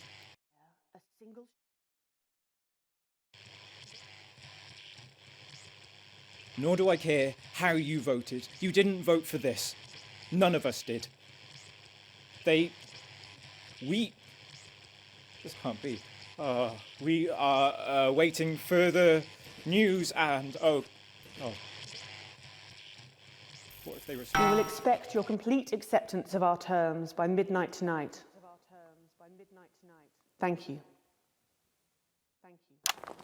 Well, okay, so there you have it. Advance making a brave move that looks likely to end the war in its 20th week. There's a lot to take in here, and I know you, like me, will be wondering if this is too much. If we've gone too far. But I'm thinking of our sick and ill, denied their medicines, the children with no food on their plates, and the body bags returning from the front line. And I ask myself if, without some big, bold gesture, it would ever stop, and I do not think it ever would. We elected Advance to make this country better for us all, and it was working. But then the rest of the world looked at us and they said this cannot be seen to succeed. And they brought their warships and their tanks and their planes just to make sure that we were instead seen to suffer, to make sure no one anywhere would ever attempt this again. So, to my mind, our government have taken the only path available to them. A difficult decision for their hearts to bear, but one that ultimately we can respect because it is designed to keep us safe. And while this is unquestionably a dark night, it may indeed presage the dawn of a new future. My name's Megan Wolfe. Let's make tomorrow better. And we're out. Do you ever get the feeling that you're making history?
Alex? Are you receiving? Calling. Come in, Alex. Can you hear the signal? Pick up. Alex, are you receiving? Pick up. Alex, over. Hello? Hello, is anyone there? Alex, are you receiving? Is anyone receiving this? Hello? Alex, pick up. Can you hear me?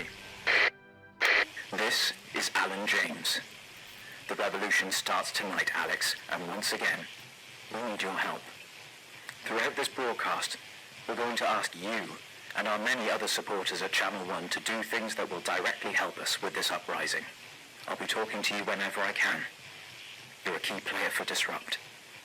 But we all have our missions tonight, including me. Our advert is on your right. We need it played at the second break. I'll also be hacking in when I can.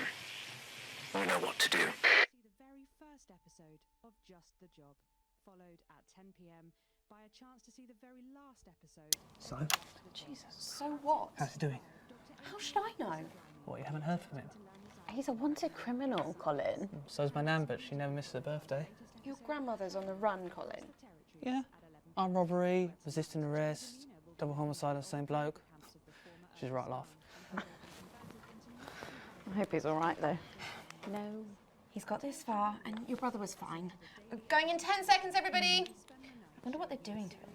Annoying him, probably. Not probably, definitely. Going in 5, 4, 3. Good evening. This is the National Nightly News broadcasting across the territories. My name is Megan Wolfe. Our top stories tonight. Future legend. It's been 40 days since Disrupt conducted multiple attacks across the territories.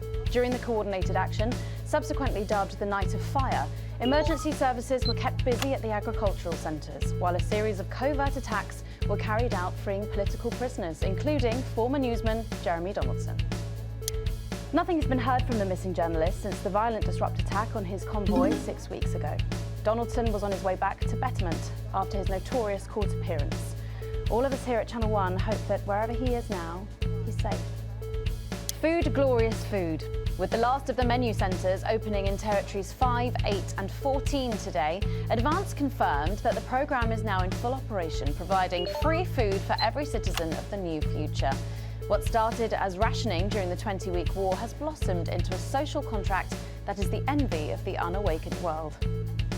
Jack Tractorpants, spokesman for the menu centres, said today that while they can guarantee the contents of every box is nutritious, the actual quality of the meals you cook depends on whether you have a touch of Chef Jordan Rankley or the culinary skills of a professional footballer. If I were a rich man, problems in territories 11, 17 and 22 today as striking bosses attempted to undermine their new economies. With seemingly no awareness of irony, the former CEOs and MDs have come together to form the Wealth Creators Union, with demands including a return to 150% bonuses, private jets and mandatory grovelling zones. In an annoying show of petulance, the former elites drove their luxury vehicles at 10 miles per hour up and down the motorways of their respective territories. The coordinated protest of elites inconvenienced several 100,000 of their employees. Some fun now. Signs of ever more resistance to Advance's radical policies today as popular resistance movement Disrupt extended their reach further across the territories. The organisation's emblem appeared in every major city across the territories last night in a well-coordinated publicity stunt, which has seen them dominate the headlines. Asked about the impressive display earlier today, Disrupt spokesperson Alan James said that the movement was reaching what he described as a critical mass. A poor choice of words given recent history. And an ending of sorts tonight for 3 stories we've been following. A fistful of dollars. After a highly profitable year, Remington's Fist today announced the opening of their new high-tech underwater corporate HQ. Astounding CEO Sophia Remington, pictured here, departing for the new HQ built using underwater FLAD technology, commented, "We've put windows everywhere, saves a fortune on aquariums." A happy ending there for Sophia Remington. Fun guy. Unexpected news today as two familiar scientists announced the birth of an extraordinary child. The underground struggle of doctors David Wong and Ingrid Sporsborgen-Horgensvoord captured the hearts of people around the world. And after an arduous return voyage, which took over a year, the couple say they've never been happier. Baby Dante is said to be healthy, if a bit partial to the airing cupboard. Cash in the hat trick. Beer tycoon and world's richest man, Johnny Handsleeves, is seeking to cement his place in the annals of history by today releasing his own currency. Johnny claims the mint he's installed on the east shore of his private island can print 100,000 hammies an hour. Lacking any status as legal tender whatsoever, he encourages customers to use it to fill swimming pools, decorate living rooms, or trick the elderly. All that, plus we'll be taking a trip to dangly parts for the notice board, as well as getting a sneak peek at the hottest ticket in town. That's all coming up on tonight's National Nightly News. People of the territories, today is the day we take back control. Soon it will be time for you to help us again.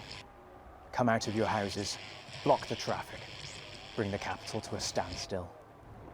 I've met so many of you in my travels up and down Territory 1. You always ask the same question. How can I help? Well, this is how. And as for when, you'll know. Keep watching.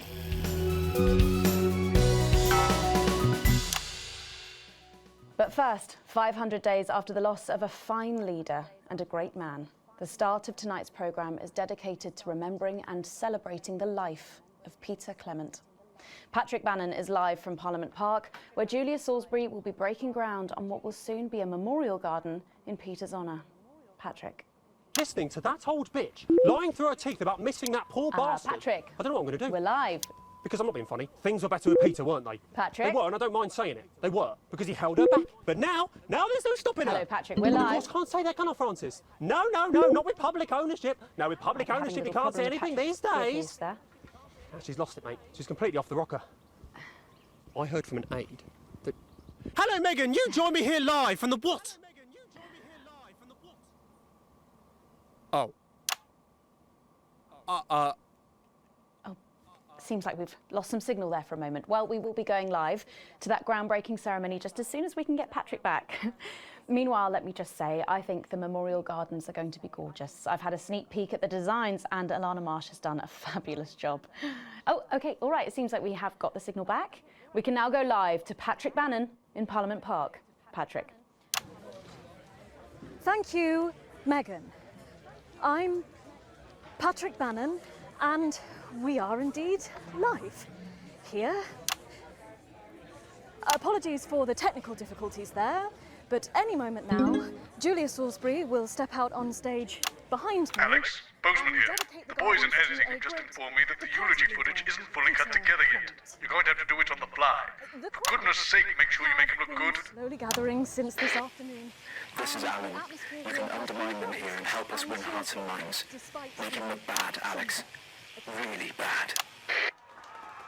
And it seems like the ceremony is getting underway. Here is Prime Minister Julia Salisbury, the picture of elegance, to begin her address. Good evening, fellow teammates and friends. 500 days ago, all of our lives changed irrevocably. Still reeling from the triumphs and tribulations of Liberation Night, another great loss befell the people of these newly united territories. The loss of a leader, a statesman, a dear friend, and a hero. Peter Gordon Clement.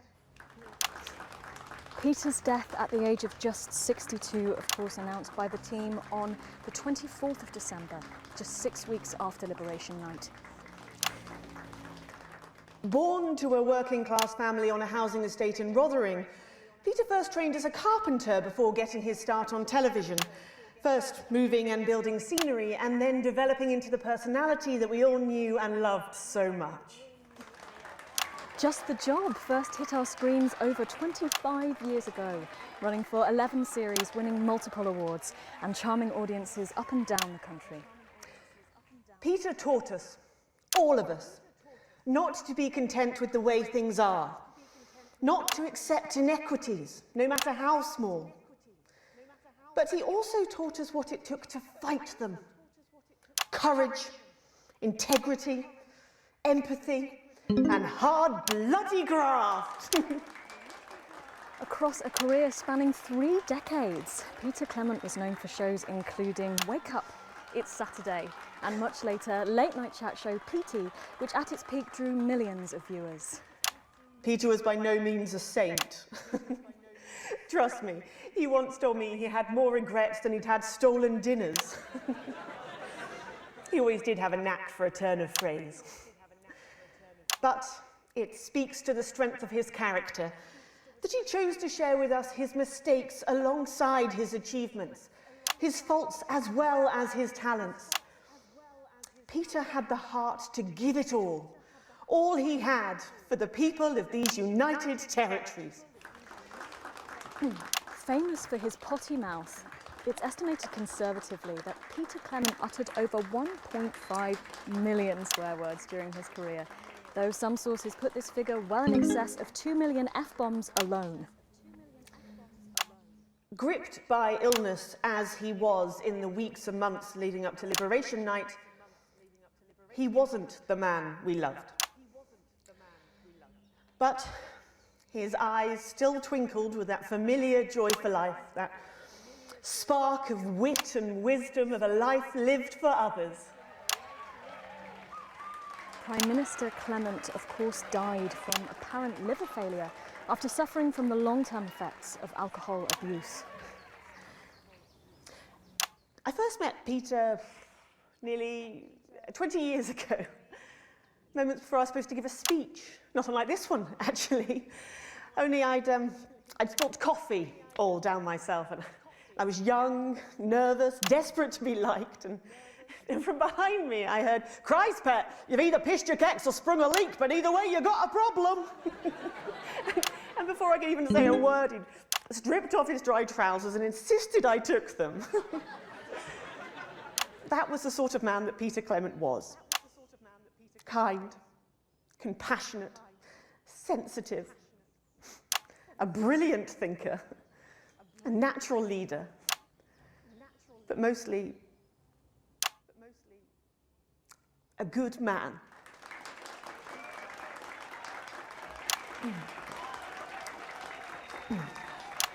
This glorious nation of ours, so beautiful and new, this shining beacon of Thank you, Alex. equality and There'll be another opportunity to steer public perception soon. It's really starting. You'll know when. Despite his accomplishments, the future he forged, the boundaries he pushed, to me, he'll always be the man in his pants cheering on a stranger at the back of the conference. It is my great honour to give to you the Peter Clement Memorial Garden. Shall we see if we can get a countdown going? Everyone with me? 10, 9, 8, 7.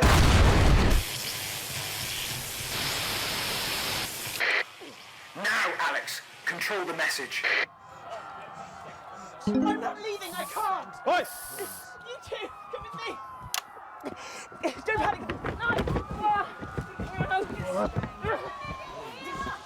You're hurting me! Well, stop resisting then! Stop resisting and we'll let you up! I'm not resisting! Ah! Fuck What are you doing? I'm not resisting!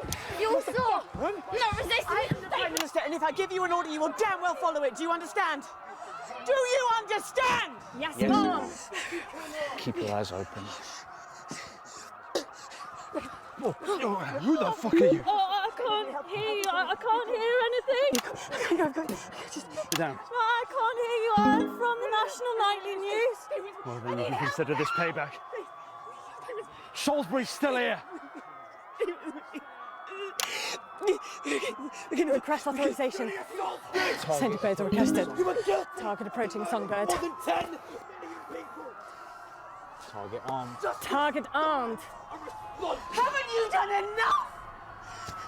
Look around you! Fucking This is time. what your precious freedom looks like, is it? Open fire! Our territory won! Rise up! Take to the streets, the time has come! Stop fires! Break windows! Draw them out! They can't stop battle! Resist! Lower your weapons! Mom? I said, lower your weapons now! Center growth authorization was granted. None. It was unnecessary. Can't you see? Will you turn that off, please, sir? I said, please turn that off. Shocking scenes. Is this not enough? You've just seen them execute unarmed civilians. People like you and me. So why are you watching this? Why are you not in the streets with us tonight? What will it take for you to get up and be a part of this? March on team headquarters, storm the building, demand elections, demand answers. Be what you were born to be, the once and future free. Go away. We'll be back after this. That didn't go so well, Alex. Everyone's safe for the crew. But we can turn it around in the next segment. There's a good distance from the unit base. This is becoming a weekly event. No, it's different tonight. This is the big one. Great. So there's a revolution happening outside and we're off to dangly fucking parts. That's journalism, apparently. Can we get set for the next sequence? Alex, during this next section, a cameraman working in the newsroom who's one of us is going to get a coded location out. We don't know yet which camera he's on, but if we find out, I'll let you know. Just keep your eyes out for the fist and try and keep it on the air for at least 5 seconds. Our operatives will do the rest.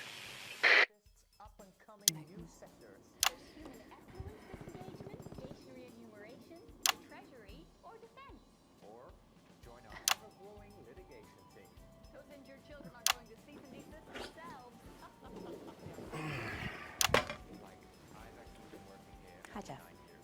Megan.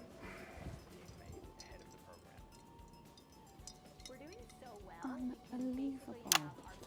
Oh my God, Jenny! What? No, look at it. That's 10 seconds, everybody. Just leave this with me, yeah? Excuse me? I know where we should go with this. Going in 5, 4, 3. Welcome back to the National Nightly News with me, Megan Wolfe. Very shortly, we'll be taking our daily trip down to the village for the notice board. But first, let's have a quick catch-up with Mr. Jeff de Plume. Yeah. Right. Listen up, you lot. We need to get a few things straight. Everything okay, Jeff? You're not exactly fans of what we're trying to do in here. You've made that perfectly clear. So what's going on, Jeff? I'm just having a little word with the viewers, Megan. Don't worry yourself about it. Now. Jeff? Seems like you've forgotten where you are, Jeff. Well, I am. Which is a shame. A real shame. Now tell me, Jeff, what is it? We've just heard our man's on camera 4. As you know, Megan, we do our segment on the show every single day, and it's becoming increasingly clear to me that nobody likes it. Get back to the interview, Alex. You should see some of the letters I get. I would love to see some of those letters personally, Jeff. Well, luckily, I brought them all with me here. Yeah. You're a very small man, aren't you? Yeah. Now, there's been a lot of misunderstandings. Excellent work, Alex. That's the location shared. Next, you'll need to give them a go. If it's all right with you. Well, yes, our viewers are our top priority, so I think that's a good idea. Good, I couldn't agree more. Right, yeah, this one annoyed me. Dominic from Rantley wrote, Dear arrogant, talentless oaf. I think it's addressed to Tommy, but still. You're not funny, you're annoying, and I wish you'd all go and live in the sea. Oh, God, that's going to be hard to hear, isn't it? What would you say to Dominic? Yeah, I'd say that 3 Screenwriters Awards and a TV Digest nomination beg to differ. He's brought them with him. Yeah, unfortunately, a lot of that lot agree with Dominic. Does look that way, doesn't it? Yeah, what have we got?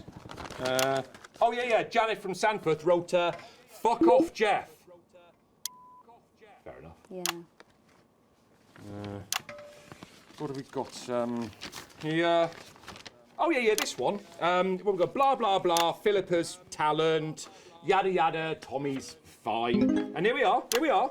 But you, Jeff, are the most pointless waste of airtime since the test card. Hang on, this one, Dear Genius. Hey! Your show is the greatest waste of time. Never mind. Right, fine. Oh, right, yeah, this one. Someone's drawn a picture in what I assume is ketchup next to my home address with a message that just reads, "You're a shitty man." It's actually quite good. This one simply reads, "I want watch this rubbish," which I assume is a spelling mistake, but either way, it's just very confusing. Yeah. Fuck off. Oh, I read that one. Yeah, so the strength of feeling here is strong, Yeah. I would say. Jeff, what do you want to say to the people at home? I would say there's an easy explanation, Megan, yeah? As you know, we are unbelievably funny in here, yeah? So it seems to me quite obvious that certain people upstairs are so unbelievably bad at their jobs. Careful now. Yeah, or, and I think this more likely, are deliberately trying to ruin the show. Alex Winston, you just be glad that security won't let me up there anymore, all right? So you're blaming the notice board's poor ratings on our long-suffering broadcast team? I am, yeah. They're making us look like a bunch of pricks out there, Megan. Listen, while our skilled broadcast team might have made a few errors that have led to some sloppy segments, I really don't think that's fair. Yeah? Well, I think that's bullshit. Off you go then and get ready. Whew, that was Jeff de Plume there, creator and writer of the notice board. Just a reminder, if you do have any comments or criticism about Jeff, you can send those in. He clearly reads them all, so please do keep them coming. But now it's time, maybe for the last time, to head over to the notice board.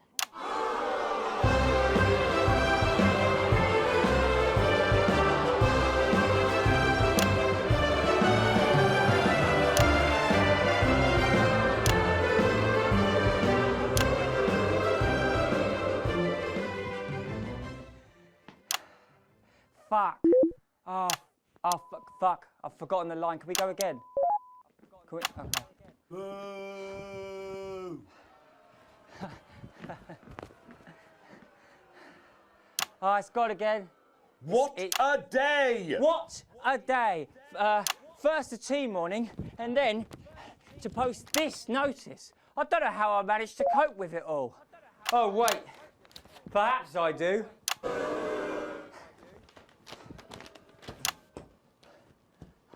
Oh! Bus sake, Barnabas, what on earth is all this? Freeze, dirtbag! Oh! Shit. Laura, I thought you were a knife-wielding mugger or stabber. I'm afraid not. It's just me, a community cohesion officer responsible for keeping crime at record lows. Of course, I keep forgetting that thanks to you and your team, violence in our streets is a thing of the past. What's all this, Vicar? I know. It's time for the go code. Give us 3 boos in a row, Alex. That will start the pincer movement. We might just pull this off. Push forwards! 3 boos, Alex. Careful, Vicar. It looks heavy. Ha! They don't call me the Right Reverend Ripped for no reason.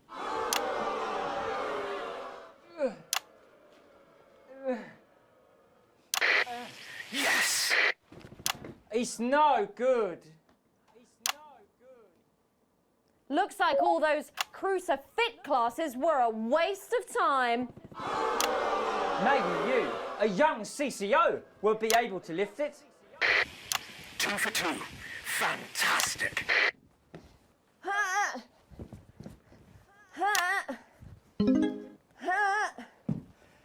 Looks like all of those lifting classes were a waste of time. It's too heavy, even for me. You did it, Alex. We're good to go. Charge! To lift this. Did someone call for the best firefighter in town? Hi-ya! Thank you, Captain Evans. You're so much stronger than us. Especially me, the weak old man. It's the least I could do for my community.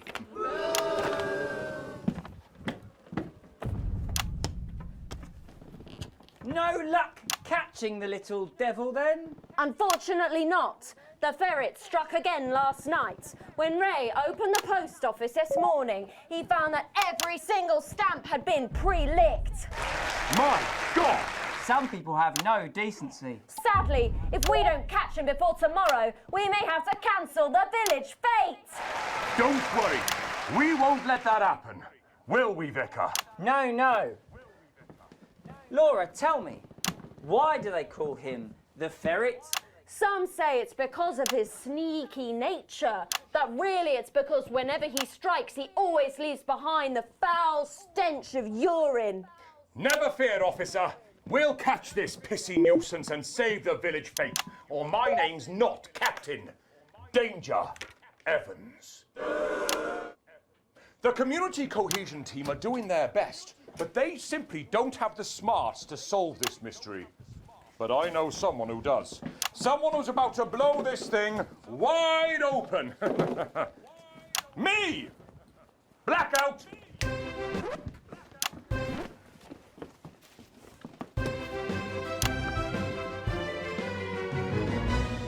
Ah! It's the morning of the fete now, thanks to theatrical convention. I sure hope everything goes to plan.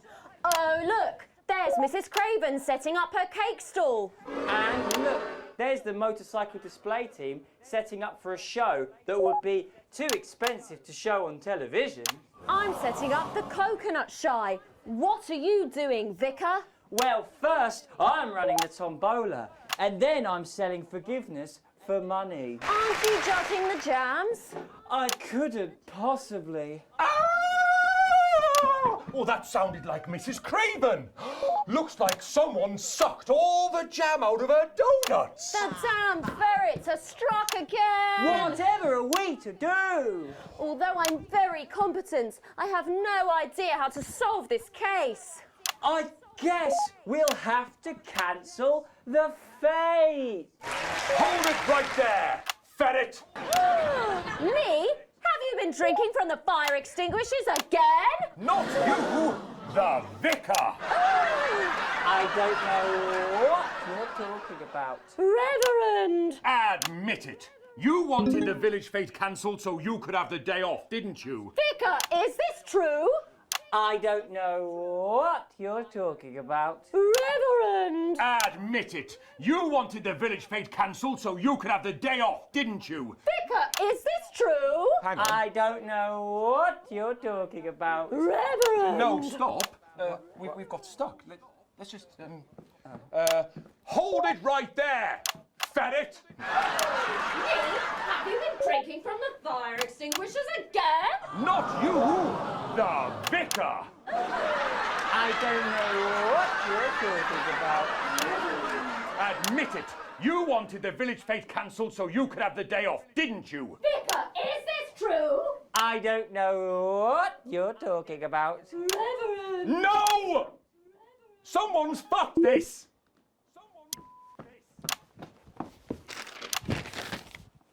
Here. Admit it, you wanted the fete cancelled so you could have a day off, didn't you? Vicar, is this true? Yes.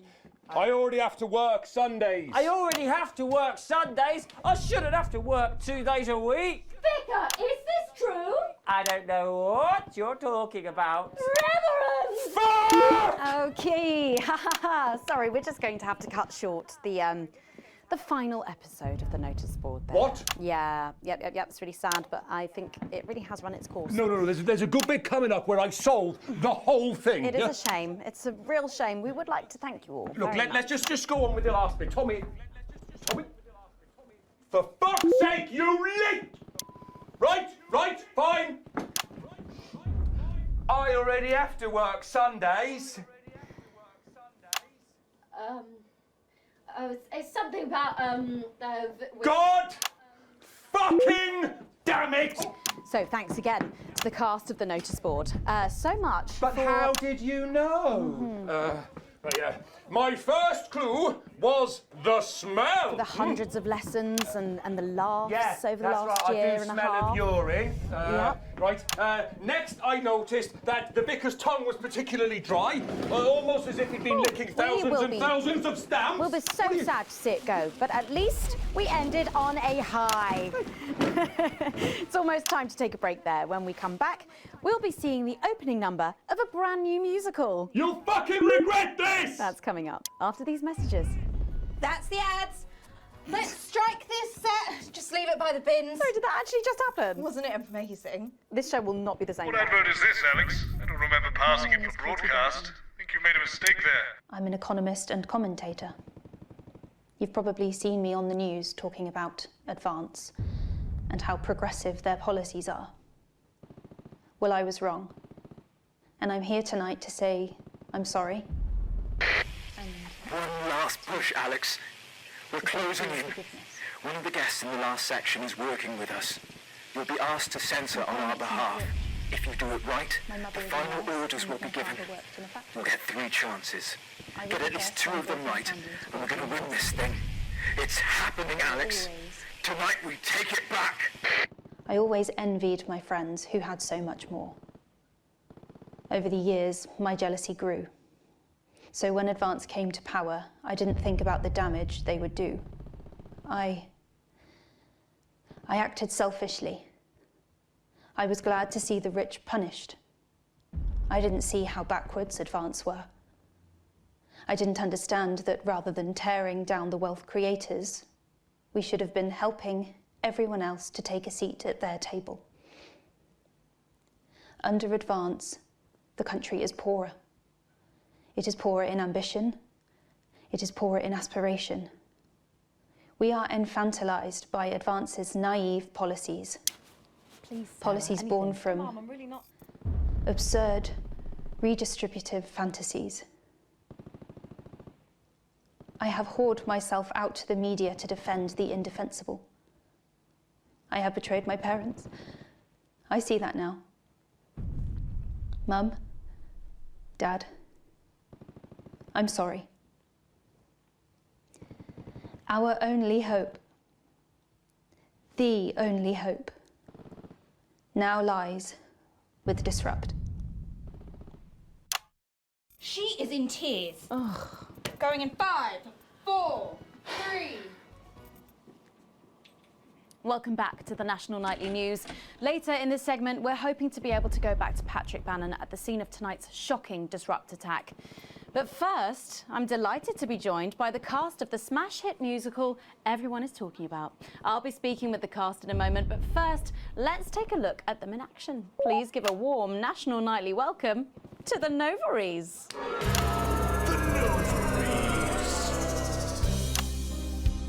Hello?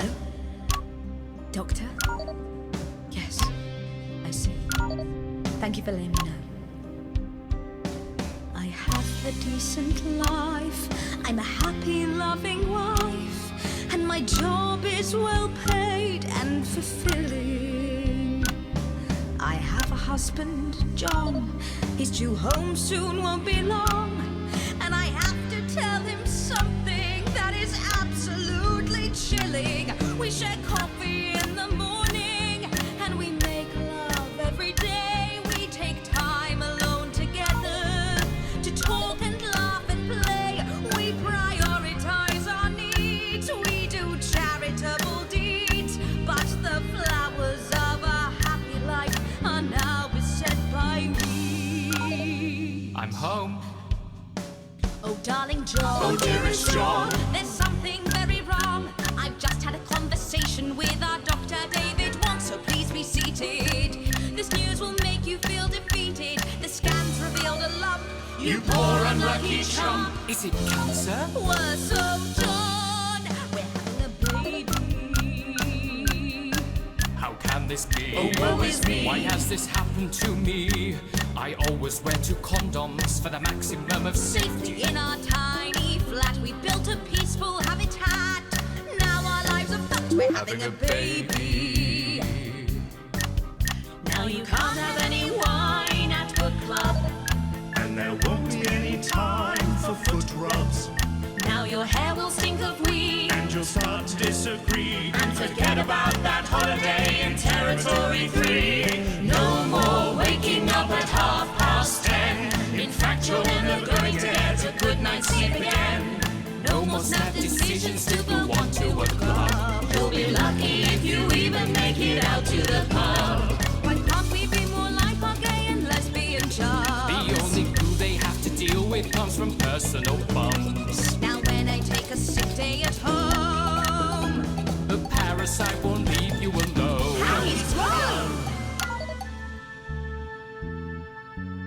We're our top priority.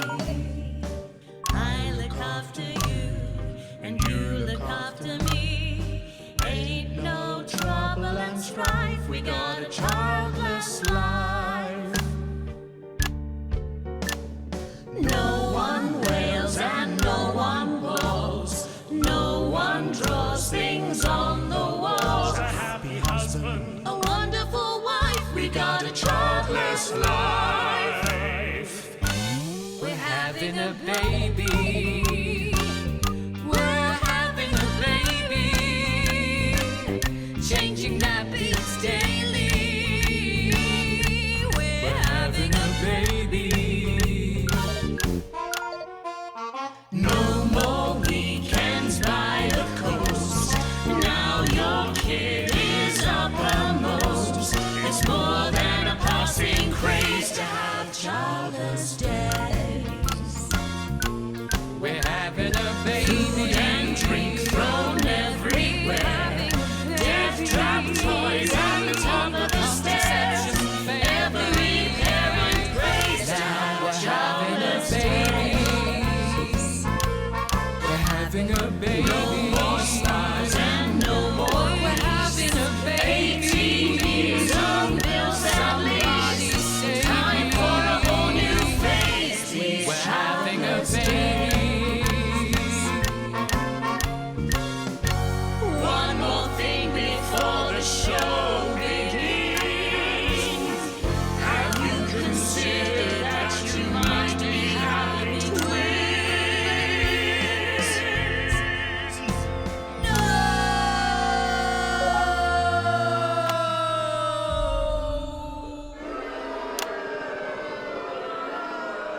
Amazing. The Novaries there, treating us to their opening number from Elegy for a Childless Life, which is currently the hottest ticket in the capital theatre district, and will be touring the territories later this year. Right then, come on you lot, come on down, let's go, don't be shy. Hello. Hi Megan. Hi. It's an honour to be here. Oh really, are you fans of the show? Yes. Used to be. Well, listen, let's get stuck in. Your amazing musical. Now, I mean, not only do you perform this show every single night, with matinees on Wednesday and Saturday. Right, but you're also the show's creators, am I right? Well, everyone contributed their ideas, and then some of us went away and did the actual work on the script. But no, it's very much a team effort. Oh, that's fantastic. How rude of me, I've not introduced any of you. I'll be the one being replaced next. Let's go down the line, shall we? Hi, I'm Jack. Jim Blunt. Pleasure to be here. Jennifer Boreham-Woodley.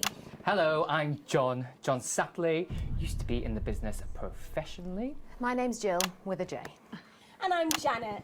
I'm the youngest. That's incredible. And you were all friends previously. I mean, what a coincidence, right? With your names beginning with a J. Oh my goodness, guys! Our names all begin with J. How have we never noticed that? Because you haven't typed them out 1,000 times, maybe? You knew? Why didn't you say anything? I thought we all knew.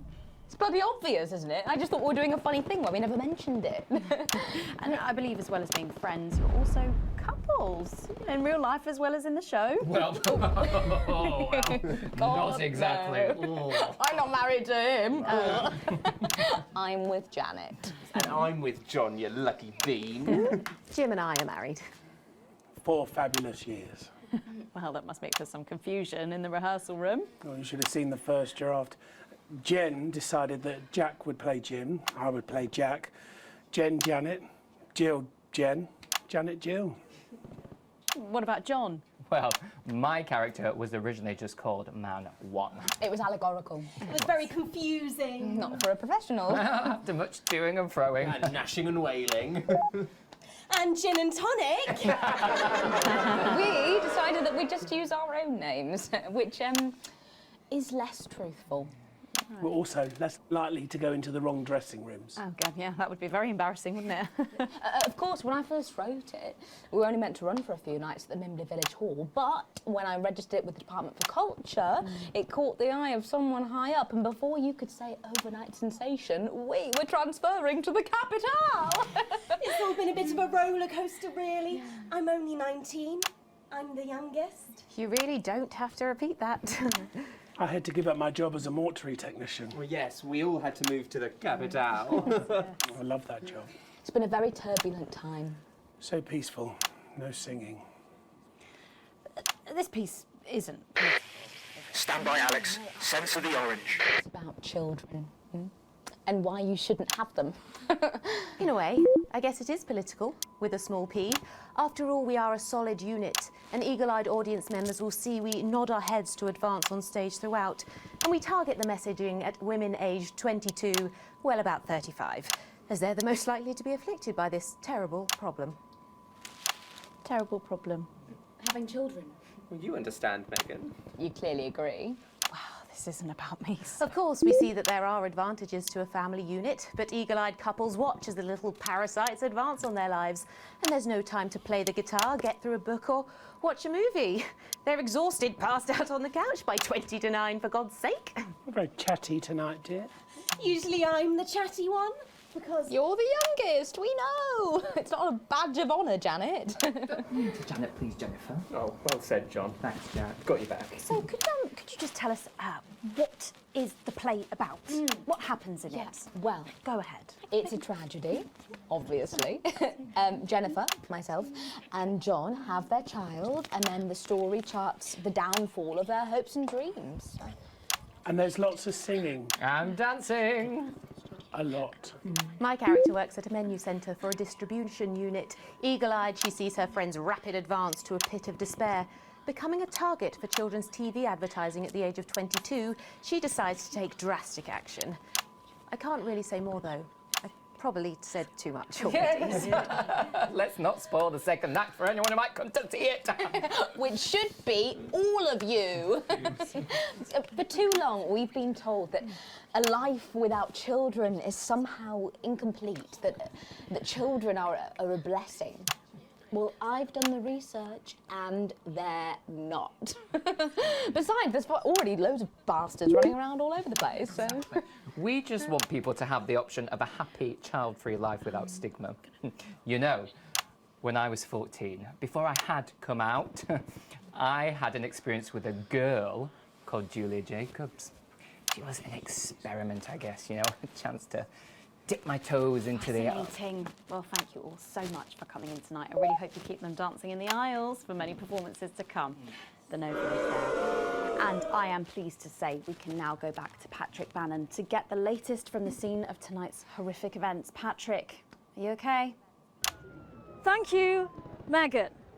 This is Patrick Bannon reporting from the scene of tonight's devastating and symbolic attack tonight this evening. An attack which I myself have found myself caught up in. I'm still a little dazed and a little deaf, Megan, so I hope you'll forgive me if I seem that it's time to speak with the Prime Minister. Mrs. Salisbury, that's you. You're still here. The Prime Minister. I couldn't leave, not when there were people that needed help. Any team player would have done the same. I don't deserve praise for being human. Yes, no accolades here. Or Palisades. Or lemonade. Right. So, is the situation... Now, are we safe? Yes, the security services perform their duties without hesitation.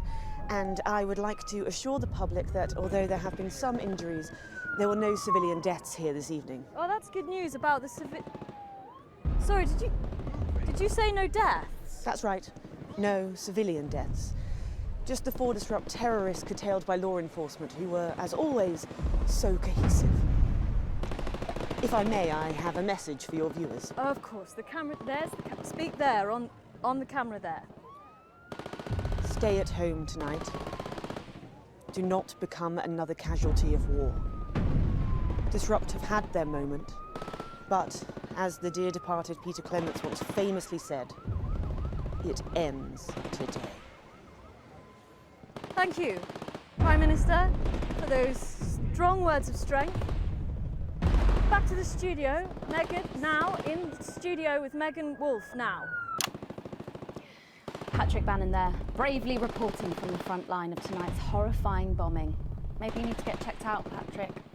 Well, that brings us to the end of tonight's National Nightly News. But before we go, one final thought. Throughout the programme tonight, we've been receiving reports of disrupt activities throughout the territories. Through a series of coordinated attacks, these terrorists are attempting to undermine Advance's vital work. However, sources at team headquarters have told us that this placid revolution was not only predicted, but allowed to happen. Our government have lured Disrupt out from the shadows, and they are not the overwhelming force they would have you believe. The military have been actioned, and, well, it's pretty scary out there tonight, so stay at home and stay with Channel 1, because the team has assured this programme that the turbulence will soon be over, and we can once again focus our minds on building the new future with equality, fairness, and resources for all. My name is Megan Wolf. Let's make tomorrow better. Damn it, Alex. Tonight is the beginning of the fall of Advance. Fighter jet, 11 o'clock. Charges reached, sir. Permission to detonate. Permission granted, old friend. We are going to detonate. Look out your window, Alex. See what you helped make happen. She's coming down.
checked the schedule for tonight. Nothing major to report. Certainly isn't anything you can't handle.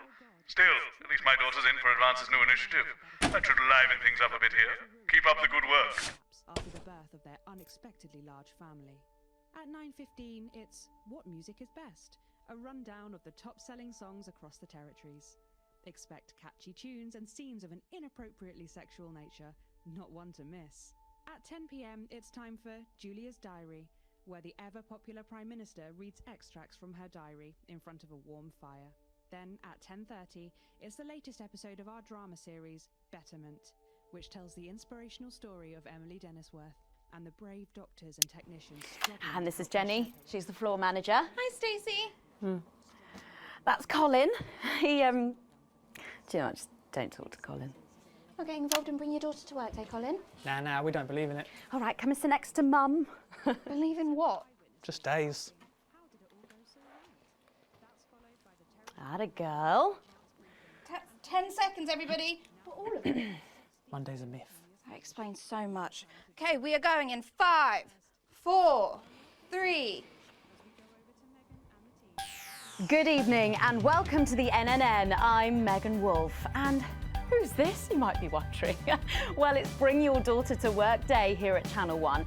So I'm joined tonight by my foster daughter, Stacey. Say hello, Stacey. Go fuck yourself. All right then, here are the stories that matter to you.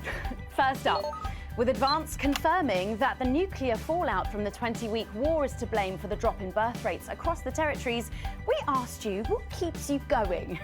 I know that I, for one, was quite deflated when I heard about this, but reading all your submissions has really put the smile back on my face. This is from Sonia in Larkfordshire. I've had plenty of time to fill, so I've started a new hobby. Since I started knitting, I barely remember that 85% of the country is sterile. My record is this scarf. It's 124 metres long. Thank you for that. And if you've started a new hobby, do write in and tell us about it. Next up, you know how we love your uncanny comestible coincidences, and I don't know about you, but I think this one really takes the biscuit. I'm not sure what I'm more impressed by, Stacey. The things our viewers spot, or the unbelievable way our menu centres are now able to feed every team member every single day. Greg from Proddington has sent us this lovely photo of their breakfast, saying, I couldn't bring myself to eat my toast this morning because I could swear it bore the spitting image of the great Julia Salisbury's relatable face. So I had to make do with a plate of butter and 2 spoonfuls of jam. Do keep those coming in. Come on, can we have a go? We've just got time for one more of your stories, and this one is an inspiring story of rehabilitation. That's it, just tell us who it's from, yeah, and then read it out, okay?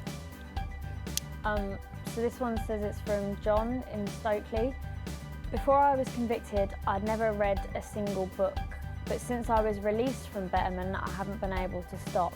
I'm even working at a library, and on our lunch breaks, Mr. Wordyworth spell checks my tattoos. We absolutely love hearing the way our neighbours and team members have been able to become better people. So do let us know your stories here. You can do this bit, Stacey. No, you're all right, thanks. Come on, give it a try.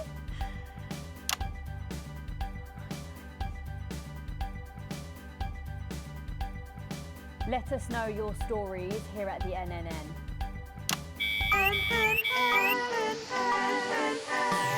Right, bit of a change of pace coming up here. You'll need to use the SFX buttons for the next segment, but Advance have already selected when and what to use. Simple stuff. Just follow your government orders.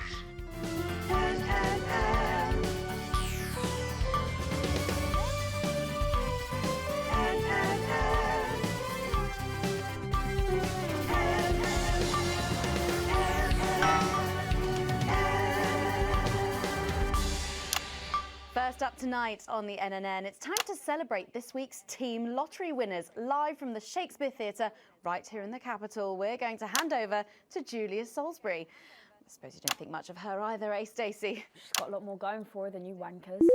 Okay, surprising vote of approval there from Stacey. Let's go live to that right now. Good evening, everybody, and welcome to this week's Team Awards. Of all the many duties I have as team leader, this is by far the most pleasant. As I so often say to you, the uneven past is now, following the demise of Disrupt, firmly behind us. This is the new future. And I say to you, it's better now. I am delighted to be joined here tonight by one of the oldest people in Territory 1. He was born over 107 years ago. Please give a warm team welcome to Alfie Tatchbadger. So, Alfie, you must have seen so much in your lifetime. What have been some of the highlights? Alfie? Is he all right?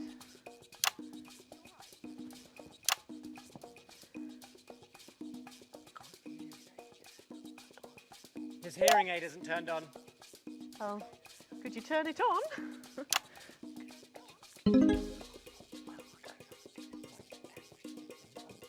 He says it drains the battery. Well, will you tell him that we'll buy him a brand new battery after the presentation?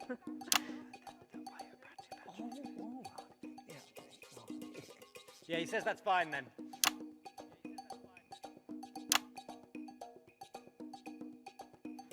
And I will help him with that, yeah. If you would. Sorry, can't get the staff. Yeah. We got it. So, Alfie. What? You're 107 years old. Oh, don't bloody remind me. Would you like to tell the audience what that's like? Well, where is everybody? Out there, in the dark. Oh, bless him, it's not just the ears. Who are you? 2 sugars, please. I'm Julia Salisbury, the Prime Minister. A likely story. Who are you really? No, I really am the Prime Minister. Oh, you're a woman. Yeah, a woman. One of Women them. can do anything men can do these days, Alfie. Can you piss standing up? I can't say I've ever tried. No, I didn't think so. 2 sugars, please, and not too much milk. Shall we get to the awards, Alfie? Oh, aren't you going to ask me about my life? Well, I'm not sure we have enough time left now for that, so... When I was 9, I wanted a pet, so I asked me Mam and Pap. There was no television then, back then, you know. We made our own entertainment out of coal and roadkill. Well, that's fascinating. So they got me a pet, see?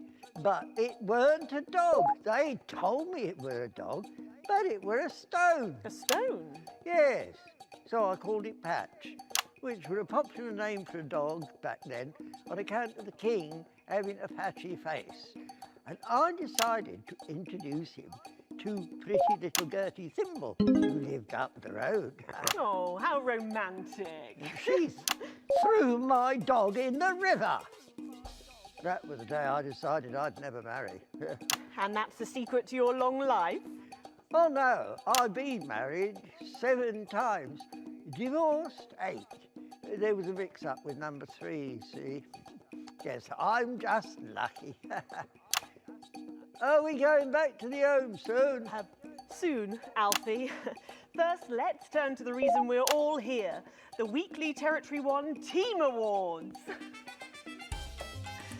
First up tonight is a lady who really knows how to put in the extra hours. She works at a transition centre in Hamble-Bamblebury, and she has single-handedly allowed more families to unburden each other than any other nurse in Territory 1. In the uneven past, she'd have been locked up. Tonight, she is being honoured as a team player. Please welcome Daphne Snister.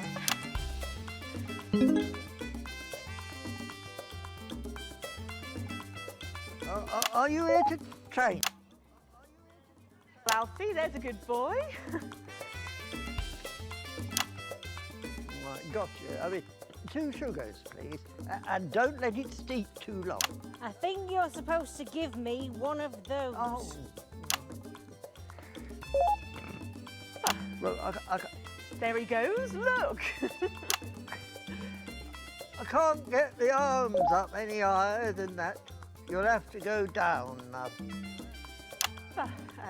Thank God those fractious times are behind us, and now the territories are thriving! Are we in? As the actors said to the bishop. Yes, thank you. I've got it from here. Well done. Daphne's sister, everybody. Now, open your envelope and find out what you've won. Crikey, don't hold back there. She's tougher than one of Peter's homemade Eccles cakes. Got it. I've won a holiday for 2 in Territory 15. It used to be called San Palmerino, didn't it?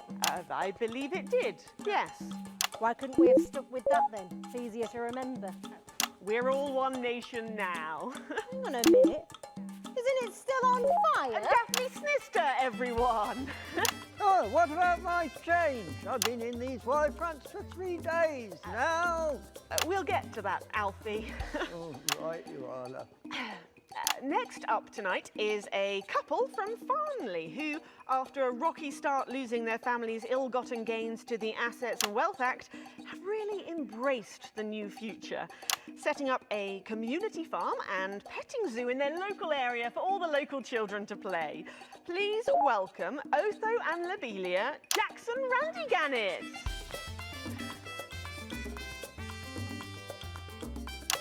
Medals, Alfie.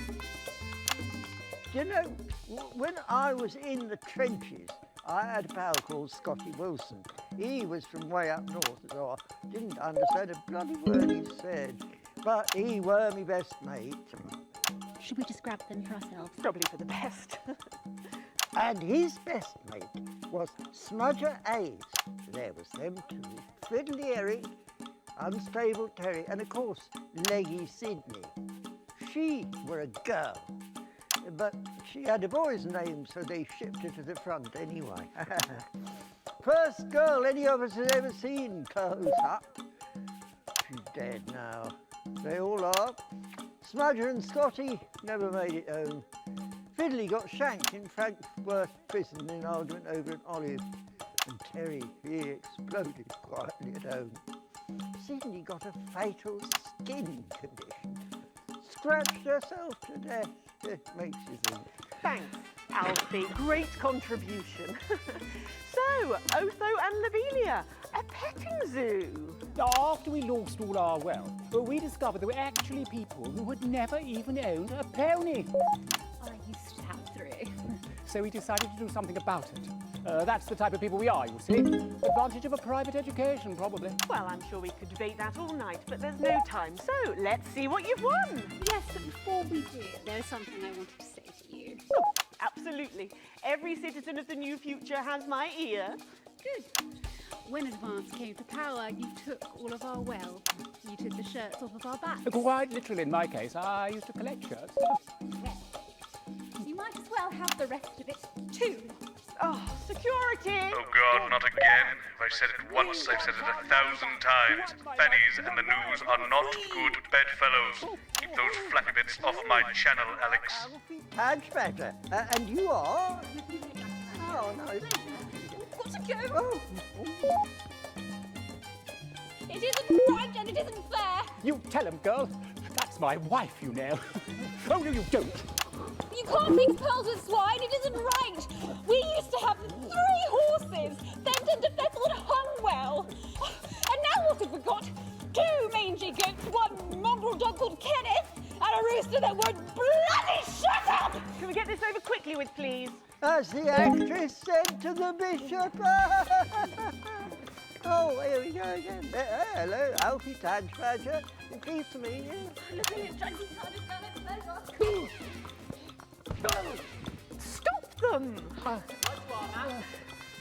Oh, don't worry, love. I'll protect you. Oh, oh, oh, oh, oh. You better blow my ruddy nose. You know, this reminds me of when I was in my 20s and we go to the promenade at Shining on Sea and watch all the pretty girls on the beach. Everything was black and white then, of course. we'd visit the penny arcade and try to win a block of lard to take home for the family. You couldn't buy lard in those days. You had to win it. Oh, it was so much simpler back then. Boys were boys, girls were girls. Everyone else was recruited by the circuses. There were loads of them, you see, circuses, with their big tents and their candy floss. You'd hear the music, the pipe organ, drifting over the nearby fields. My mum used to call it the most magical sound in the world. This was before she lost her hearing after giving a particularly loud round of applause. Yeah, did you ever go to the circus? What's that, Alfie? The circus, oh, never mind. Yeah, just a tea, pet. Well, that was an unexpected dose of naked nostalgia. Some people simply can't let go of the past. That's why I look in joy and fervent admiration at the younger generation. So cohesive, such a team. And with fertility falling throughout the territories, we should value our fabulous new generation now more than ever. Our final winner tonight is a go-getter who really went and got 'em, helping to root out more than 170 disrupt collaborators in his own neighbourhood. Since then, he's gone on to be a senior cohesion cadet leader and organised all of the entertainment at last year's Camp Cooperation.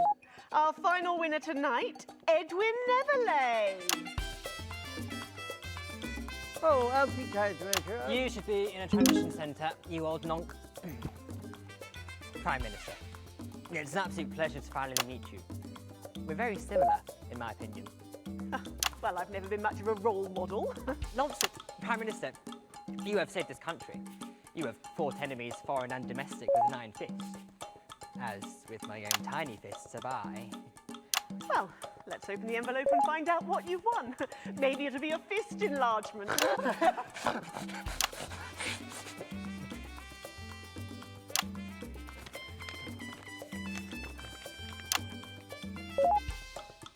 A year's internship as a behaviour coach at Betterment.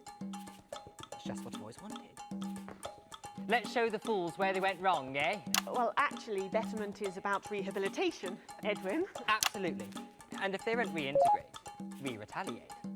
Just like you did on Liberation Night. Thank you for this award, and stay vigilant. Report the non-cohesives. Be a team player. That concludes tonight's awards. Join me next week when, hopefully, things will be a lot more normal. Back to you, Megan. Prime Minister Salisbury there at a highly eventful team awards ceremony. Any thoughts on this week's winners, Stacey? The nurse was fucking scary, the pretees were saggy, and that little prick will never lose his virginity. Okay, well, succinctly put there, if a little profane.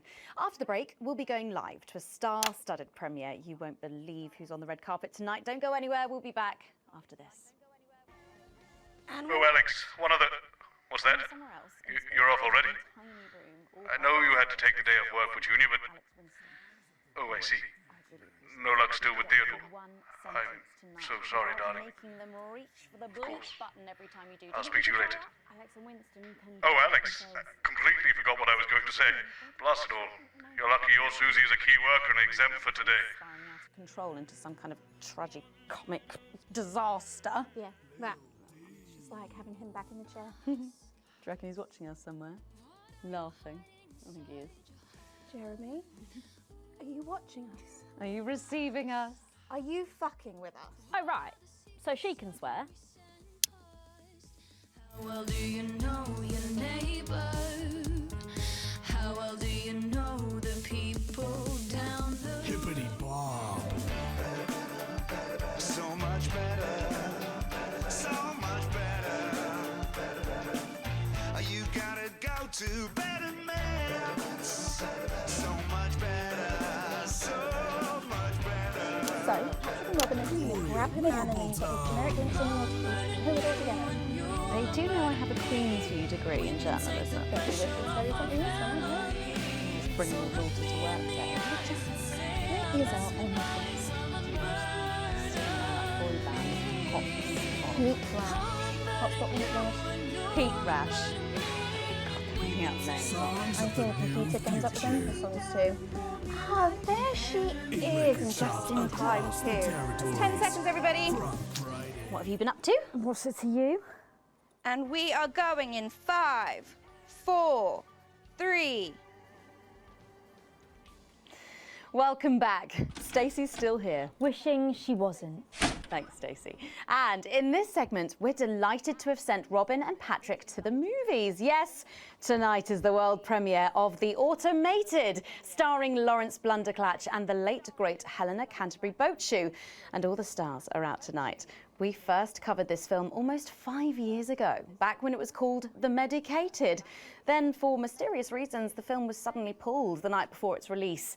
Well, since then, executive producer George Focus has spent 5 long years polishing the film and turning it into a special edition and premiering tonight. With extensive state-of-the-art visual effects and a top-quality voice team, George says it's the movie he always wanted to make. Now, let's take a look at it.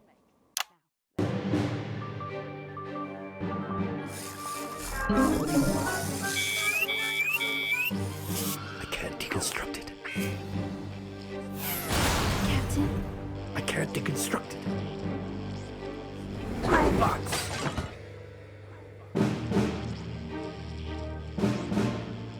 Is this a wig? You think I don't grow that? No, Dick, I'll kill you. Think of satin. There's something on your face, Chief Harrison!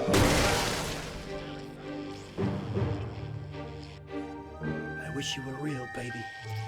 Flesh and blood. Captain Quasar. But you're just ones and zeros, baby. If only I'd noticed. Captain Quasar. You rusted, but I didn't notice. Captain. I'm buffering, Dick, you said. Got one on you. God damn it, blast it off! Here's a map. What's a map? Okay, so head north on Interstellar Avenue, left at the asteroid belt, and a tricky three-point turn at Uranus. What are these symbols? This corner. This is the key. We could shut it down. Yes, we could shut it down. But we have to ask ourselves, who are we?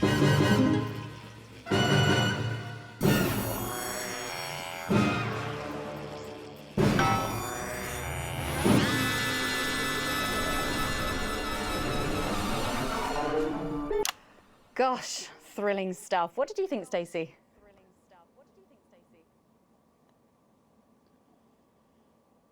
The robots were all right, I guess. They certainly were. Let's go over to Robin Short now in Western Square, who I believe has got the star of the show. Robin. That's right, Megan. I'm here in Western Square for the premiere of The Automated, and here comes the man of the hour, Lawrence Blunderclatch. Lawrence, Robin Short with the NNN. Do you have a moment to talk to us? Shove it up your arse. I've nothing to say to you.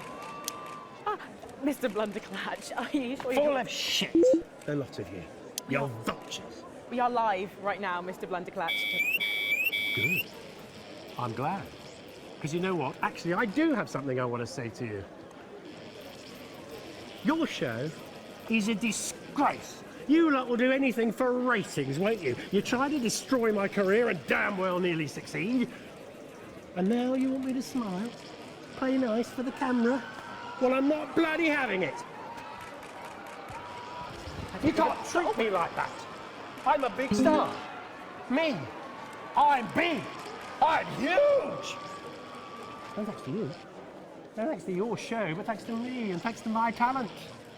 So you and your producers and your entire pathetic little team can suck my thespian cock. Danica, my darling, how have you been, my love? For you, the time of the world. Wow. That was Lawrence Blunderclatch really just giving us both barrels. But Patrick Bannon should have cornered another huge star here tonight. Is Lil C outshining you, Patrick? Thank you, Robin. Fingers crossed. I'm joined here by pop icon. It's Lil C. And her father, country singer and alien worshipper, Billy Bob Jean Short. Howdy. So, Lil C, what's with the bag? She knows what she's done. Well, we love this look. Is it one of yours? No, you know it's not. We don't do that anymore. Yes, of course. Your clothing label went bankrupt, didn't it? Yes, because a certain TV show failed to fulfill their contractual obligations. Well, you look great. Oh, well, that's probably due to her new cosmetics and wellness brand. Well, I'm not sure that it is. Let her show you. This is our new eyeshadow palette. She calls this one Glands. Wow, it's scented. Wow, that was a surprise. And this next one, this is our new lipstick. We call this shade Lips. Oh, wow. Why is it so salty? It's organic. And this, our next one, this body spray, this is a body mist which rebalances your hormones and actually smells like fertility. Oh, right, yeah. Oh, wow. You feel that? Yeah, that burns. Oh. All this is part of Lil C's new range, straight from my veins. Oh, good lord. Breeze Craglar! So, you're retiring from the music industry. That must be hard. Well, she's way past her prime, Patrick. It was very hard for her to accept at first, but the industry's very, very sure about these things. Well, you sure we can't convince you to release just one last album? We do actually have another album ready, but that's for the label to release in case she dies over the next 10 years or so. Oh, really? Well, given the way she's going, you might get it by Christmas. Well, we better let you get back. Now remember, we need the money. So, she's also available for parties, weddings, funerals, and bar mitzvahs. Well, thank you, Lil C. That's Lil C there. Oh, and it looks like Robin has got hold of Jesus. Is it obvious I'm sweating, Robin? It absolutely is, Patrick. Jesus, I almost can't believe you're here. How have you been? You know, I like to walk amongst the peoples every now and then. It makes them feel close to me. Right, yes. And to be close is to be human. And to be human is to be apart. Oh, that was good, write that down. Hey, Rachel, write that one down. It's good to see you've done so well for yourself. Thank you, my child. You know, I have you to thank for that. If it was never for your show supporting me and my music, I never would have transcended. Now, there are rumours going around that you might be running for office. Is there any truth to that? Yeah, that's absolutely true, yeah. But you're aware that elections have been suspended in the territories? No, I'm not running to be no Prime Minister. Oh, you're not? No. I'm gonna be King of the Moon. King of the Moon? Yes. No, sorry. You're running for King of the Moon? No, not running. It's my birthright. And does this have anything to do with promoting your upcoming hip opera, Jason Space? Hush now. Cynicism is so unmean. Okay. And how long will this last? Will it go the way of last year's Living as a Mouse fiasco? Or maybe your foray into ventriloquist beats? I don't make the new rules. I merely live by them. So, are you looking forward to seeing The Automated? You know, I don't believe in film. Thou shalt keep thine image still and holy. That's track 4, Jesus Christ Megastar. Okay. Thank you for your time, and good luck with your new life in space. I love you, my child.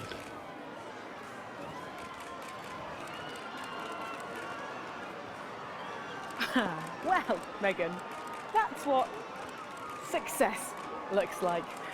I'm going to see if we can grab someone else to have a chat. Back to you. Thanks, Robin. But I think Stacey and I are probably in quite enough trouble where we are. So, 3 big names there, Stacey. Yeah, Big names. Any thoughts about them, maybe from your generation's perspective? You won't like my opinions. Oh, go on, try me. Well, Bumbanonk is so old he's like 1 week away from a transition centre, so who cares? And Lil C was cool when I was like 12 or something, but now she's just another fucking loony. And Jesus is a disrupt-loving wanker who should have died with the rest of them 3 years ago. You're right.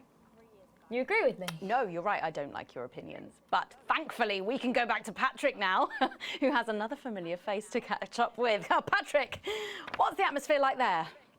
It's absolutely electric, Megan. I can't quite believe it either, but he's here. It's Crazy Neil. Hey, hi, ho, how you doing? Neil, our audiences just love you. They've really, really connected with your ads over the years. What's it like suddenly being so popular? It's crazy. People stop me in the streets, they expose themselves, they write me threatening letters. You know, the stalker has become the stalky. A real taste of Neil's own medicine, if you know what I mean. Yeah, Hey. and what's been the most challenging thing about being so famous? It's places like this, you know, being around actors and rock stars. They're real crazy, and Crazy Neil knows crazy, and I'm used to being the loudest whack job in the room. Hey. Yes, I can imagine. But I know what you're thinking. Hey, Neil, where's the crazy deal?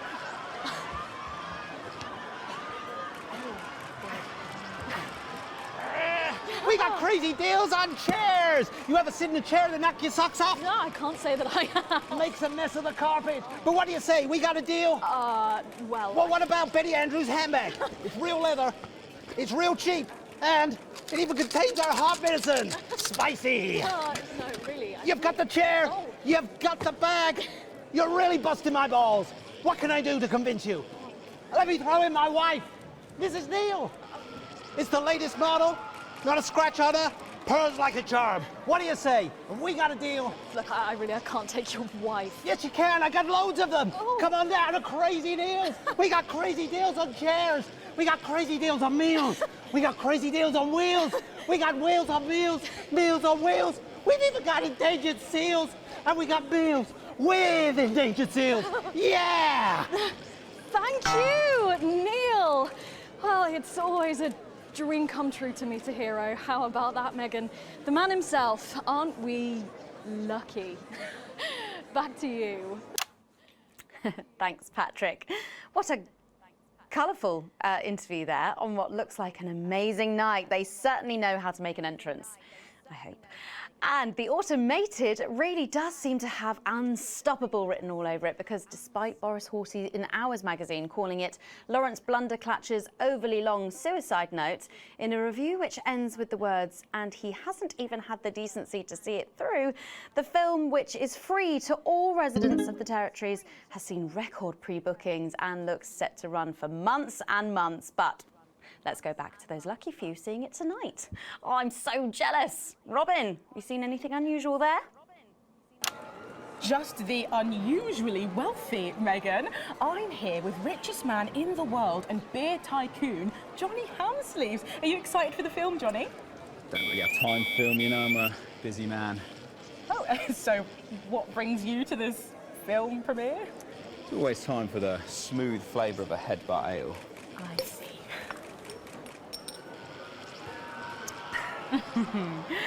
So, what have you enjoyed most since you became richest man in the world? It's got to be the crisp refreshment that only comes from an ice-cold beer. Of course. What would you say to the people that criticise your billionaire lifestyle? I like to headbutt them all, but I'll settle for the full-bodied flavour of a headbutt ale. Honestly, did not think you'd be able to make a marketing opportunity out of that one. So, yeah, fair enough. I have a question for you. How have you managed to avoid the assets and wealth tax? The only thing I'm avoiding is these questions. How have you avoided trying one for yourself?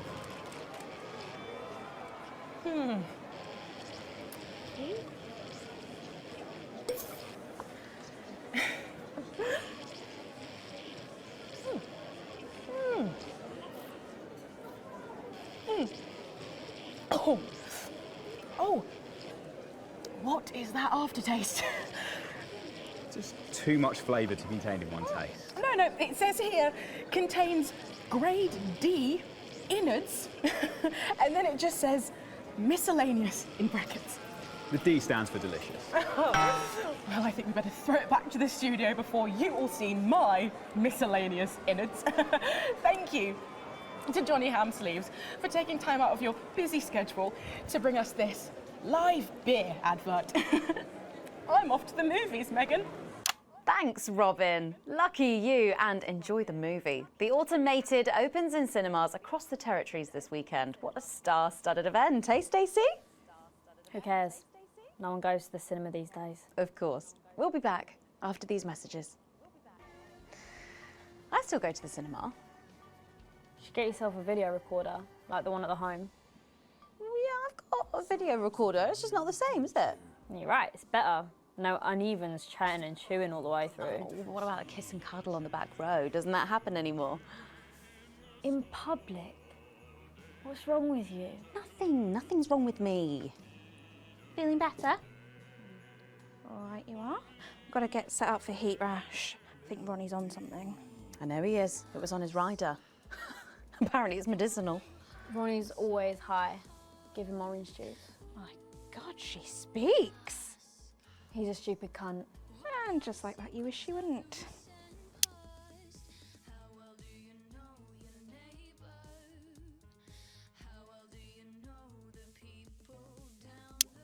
We seem to be a bit bunched up at the end. Oh, don't worry. It's SoCo.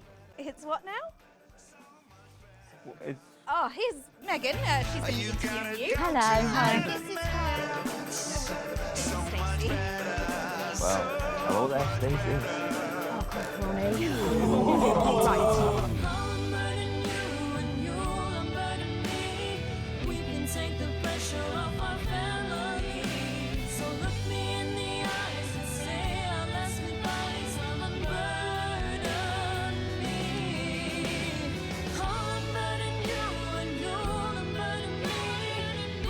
Songs of the new future. In record shops across the territories from Friday. In 5, 4, 3. Welcome back. For our final segment tonight, Stacey and I are delighted to be joined by Heat Rash. Their new album, Girls and Why We Love Them All, comes out this weekend. So, let me see if I can get this right. It's Nolan. I write the songs. Ronnie. That's what it says on my tattoo. Oh, you've got a tattoo of your name on yourself. Okay. In case he forgets it. This raconteur, you must be Chinny. Stop. Why do they call you Chinny? It's because of this ugly old thing. I don't know what you mean. God, you're so fucking embarrassing. Dale. Crikey, Dale, you do not look old enough to be in a band. I get that a lot. I'm actually 23, the oldest one. I have a growth disorder. God, I'm so sorry. I didn't know that. It's SoCo, Preeti. He's only messing with you. He's actually 58. Okay, right, I see. You're going to be a handful, aren't you, boys? Mum, gross. And you must be TP. What does TP stand for? Tiny prick. It stands for team player. I see. How long have you had that nickname? Ever since Nolan decided Terry Prodance was a shit name for a member of a boy band. No co, Ronnie. Yeah, no co, Ronnie. Sorry, what does no-co mean? It's the opposite of SoCo. Ah. Fuck's sake. SoCo. Yeah. So cohesive. You preties say cool. Right, okay. Thank you, Stacey. Sorry about her. Not your fault. She's uneven. So, you guys met through a popular show on one of our rival channels, didn't you? Yeah, Team Players with a Z. So, how did that work then? Well, actually, Dale and I knew each other from school. We were actually classmates. And Fuck's sake, Nolan, mate. Give someone else a chance. We all went on Team Players. We all auditioned. The judges put us into bands. And, yeah, we went to their houses and they just put us into bands. Okay. It's an example of how we're greater than the sum of our parts when we work in harmony. And occasionally sing in it. So every week on the show, they get these bands and they give them a song that the producer just found from under the bin somewhere. Actually, I write the songs. And the public would phone in and decide which song they like best. Right, and then the losers would be eliminated. Yeah? Mum. What? No-co. Preeti, so no-co. The band who get the most approval gets to play their song again. Sure. So what happens to the losers then? Mum! What do I keep doing wrong? We don't use the L word anymore. What, you mean losers? Would you please stop saying that? That word is a pejorative. It's a word designed to diminish. At Go-Getters, I learned very early that we only win when everybody wins. But, sorry, that's not real life, is it? That's just sports board, no? Thought you were Soko. Yeah, I am Soko. Nah, you're a shrinker. Can't be friends with shrinkers. She doesn't know what you're talking about. She doesn't understand. So I do understand, actually, Stacey. What's a shrinker? Well, a shrinker. What's is... a pre-T, Mum? Well, I think it means someone who's older, Pre-T, doesn't it? Pre-territories. It's someone who turned 18 before the new future. We call you preties. Uneven. Mimis. Nonks. It's not her fault she's old. She can't help it. I'm not that old. I'm trying to help you here. Well, I don't think I need your help. See? Total Mimi. Is that so? Yes, obviously.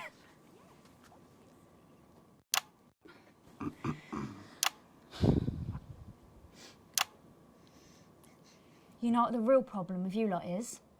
You just can't get over the fact that your beloved Disrupt are gone and you just don't fit in anymore.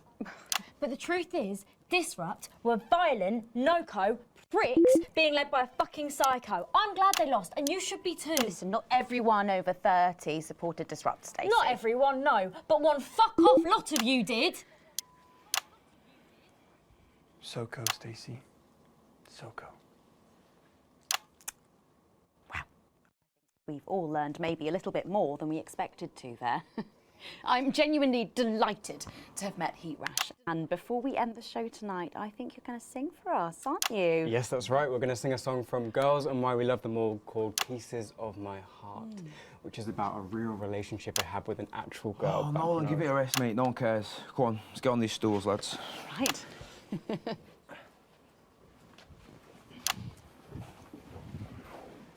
So, Stacey, can I get your contact? Oh, she's 15. Go on, piss off and sing your song, Terry. Christ. Right you are.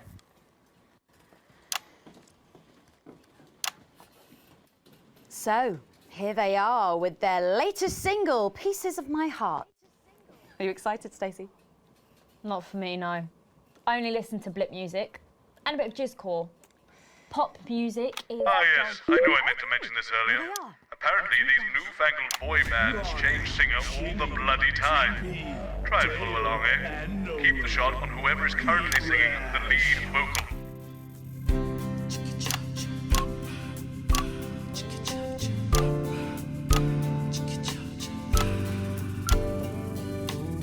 I saw you standing by the menu center with a brand new pair of Lakers, baby. Do you remember?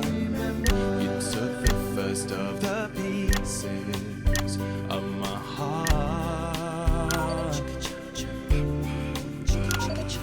We wandered into a bush and grabbed a vodka and stank. Took our assets and our wealth and drew them out of the bag. I gave you little pieces of my heart. I didn't know two hearts could ever feel like this, girl. It's like you were custom made for me by Remington Smith. I take all of the loves that didn't last and leave them in the uneven past. Share the new future as my bride. You snatch me inside. There's no need to hide all the times that you cried. As my old man used to say, you blow me away. I just want you to stay. I don't want you to pay. You make me crazier than Neil today. On Liberation Night, girl, I was sitting beside you. We sat there shaking all the way through incisors. We held each other as things fell apart.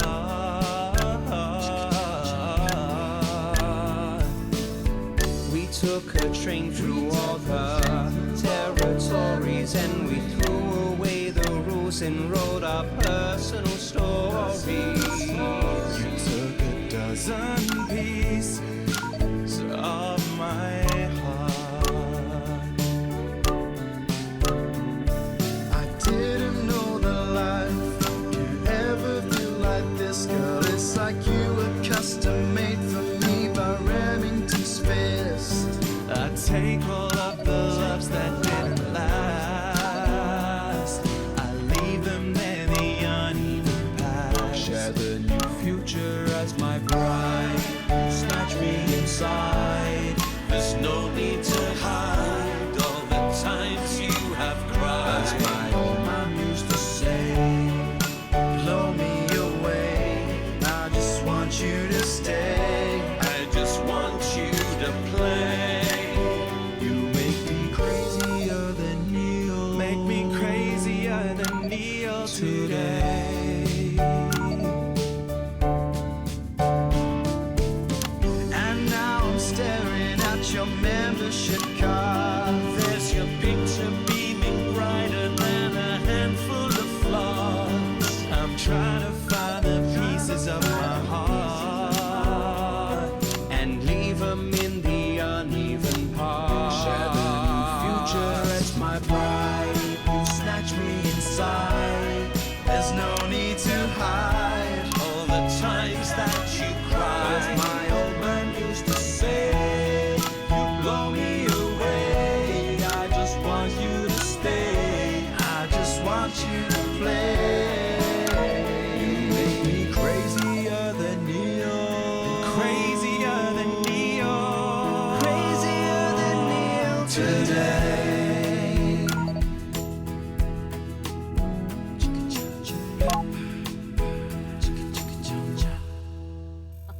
Wow. Well, fantastic. Thank you, Heat Rash. That was actually really good. Best of luck. Thank you for coming in. Now it's almost time for final thoughts tonight. And I've actually asked Stacey to write a few, and they're just being programmed onto the auto cue now. Now, I have no idea what she's going to say. So, fingers on that bleep button in the broadcast room, just in case. Take it away, Stacey. My name is Stacey. I guess you know that by now. Don't know why I put that in there. Anyway. I don't watch the news. There's no need. You hear all the important stuff from your mates, so I don't know what's considered important anymore. But I'm pretty sure that it's not rehashed movies and fucking boy bands, so anyway. I'm going to talk about what's important to me. When Advance were first elected 6 years ago, I was 9 and in a home. Not a family home like you call a home. This was a state children's home. It was fucking awful, actually. It was like a Charles Dickens book. The roof leaked and the walls were damp some mornings. The food was bad. Drugs and alcohol were everywhere. No one cared. You had to watch your back all the time because there weren't enough staff to manage us. And yes, as you'd imagine, there was a lot of... Some bad stuff went down there with some of the staff, okay? Not all of them, but the others knew, and they didn't stop it.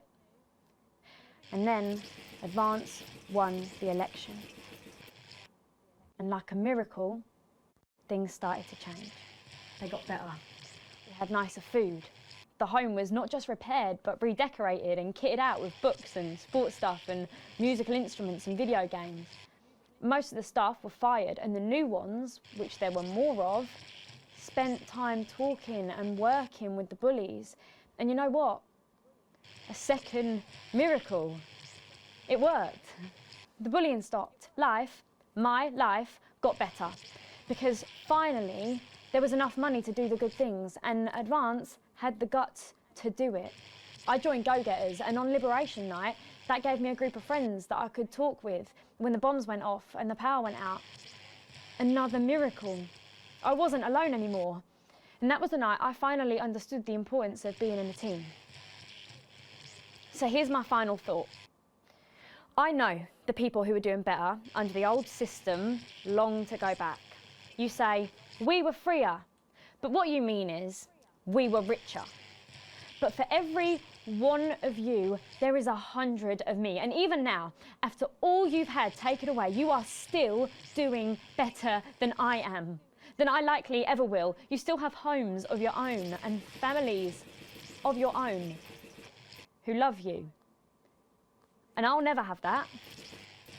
So maybe you should stop looking for the worst interpretation of everything this amazing government does and realise it's not for you. It's for the millions like me. And you can cry and bleat all you want, but you're never going to get your money back because it's already been spent on miracles.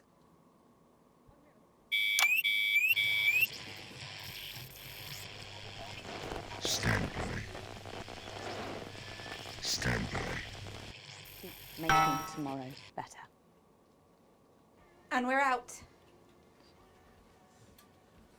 Is that all right? Yes. Yes, that was more than all right. Nicely done. I think you might have actually given them something to think about.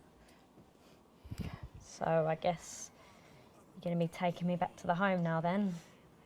I was thinking we could go out somewhere and, I don't know, have a meal, talk about our options, if that's okay. Of course, Miss Wolf. Security will be standing by. Thank you. So they're always there then? There was a thing a few years ago now. Oh, with that Jeremy bloke? I heard about that, everyone did. Were you here back then? Doesn't look old enough. She's growing on me. Yeah, she does that.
Alex, good evening.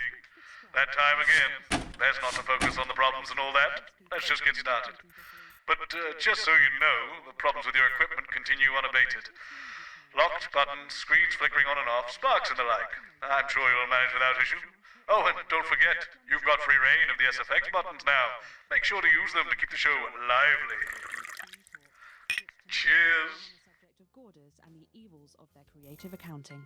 At 11 p.m, it's Lil C's Lil Chats. And tonight, the former singer is asking Dr. Adrian Atkinson Blimey what he's been up to since the cancellation of Incisors. What have you got me? Apparently, it's mainly jigsaw. Nothing, Colin. No, come on, seriously. Not even a cake. I'm sorry, no. Okay, no worries. How old are you then, Cole? Okay, here we go. Big smiles. I've actually gained a year. I celebrated 44 last year, but it's actually this year. It's brilliant. You're 44. I'm going in 5, 4, 3. Good evening and welcome to the Nightly Show. It's so good to have you with us tonight. I'm Megan and I'm joined, as always, by the inimitable Robin and Patrick. How are we? Well, we have got so much going on tonight. I'm excited. I'd say I'm about a 12, Megan. On the excitement scale? Yeah, exactly. We have got so much SoCo stuff coming up. We sure do. We have celebrity chef Jordan Brankley, who will be cooking up a storm. We'll be announcing the winners of our big competition, Visions of the Future. And we'll be joined by a very special guest for a game of Wheel of Truth. And I'll even be showing you how to make your own Leaders' Day gifts. We've got all of that and so much more tonight on The Nightly Show. With SFX, less is more, Alex. We are not just soldiers. We are doctors, scientists, and poets. We are all these types because we are you. We will look for the truth, and unlike this channel, we will show it to you. You will hear some frightening things about this government. They are chilling, and they are true. We have the evidence. Understand this. There is something wrong with the food.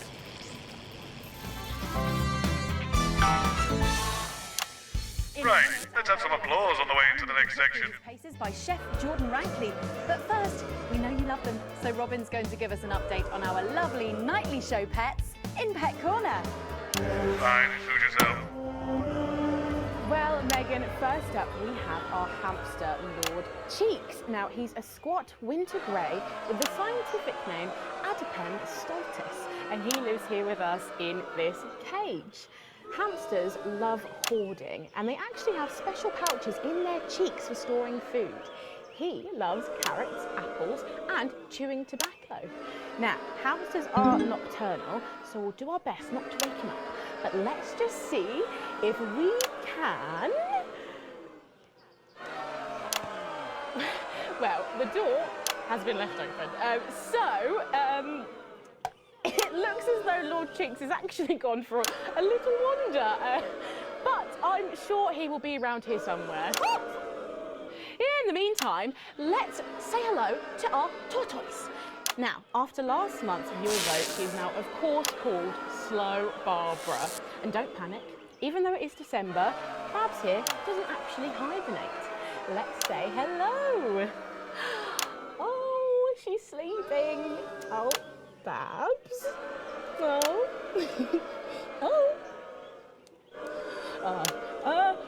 Those are our Nightly Show pets, Megan, both alive and well. Back to you. Are you taking the piss now? We'll check in on them, or some very similar animals at the same time tomorrow.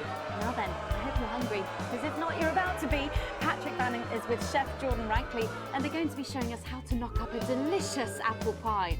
It's time to go into the kitchen. I think you might be using those sound effects a little too much there. That's right, and I'm joined here by Chef Jordan Rankley. Welcome to the Nightly Show kitchen. How does it compare to the kitchens you're used to? I love the colours. It's vibrant, it's fresh. It's kind of out of the arsenals. Yes? Sorry? What? So, you own 6 restaurants, you've been awarded 9 Ballon Massifs across your career, and you've worked alongside the best chefs in the world. Tonight you've got me. Oh, are you worried? Am I fucking worried? Are you worried? Are you fucking worried? Yes. So, what are we making today, Chef? So, we've got a family over for Leaders' Day. They're hungry. We're going to make them a delicious apple pie. Ooh, lovely. It's got sweetness, it's got the acidity of the fruit, and then you get the richness of that pastry. Incredible. Wow, okay, so where do we start? So we've got to start by making our filling. So we've got about 1 kilogram of fresh cooking apples here. Fucking beautiful. And we're going to slice these up perfectly. And then straight into the pan. Your new show, Demon Kitchen Heart Eater, starts on Friday here on Channel 1. So tell us about that. So, teams of young chefs come into my kitchen, and one by one I destroy them emotionally. And if there's time, I teach them some basic knife skills. Fuck me, Patrick. What are you doing? What? Shit. Is that how you cut? Fuck, you'll lose a fucking finger. Oh, don't worry, I've got spares. Right, so once we've done that, we set these aside whilst we make the pastry. Yeah. Boom.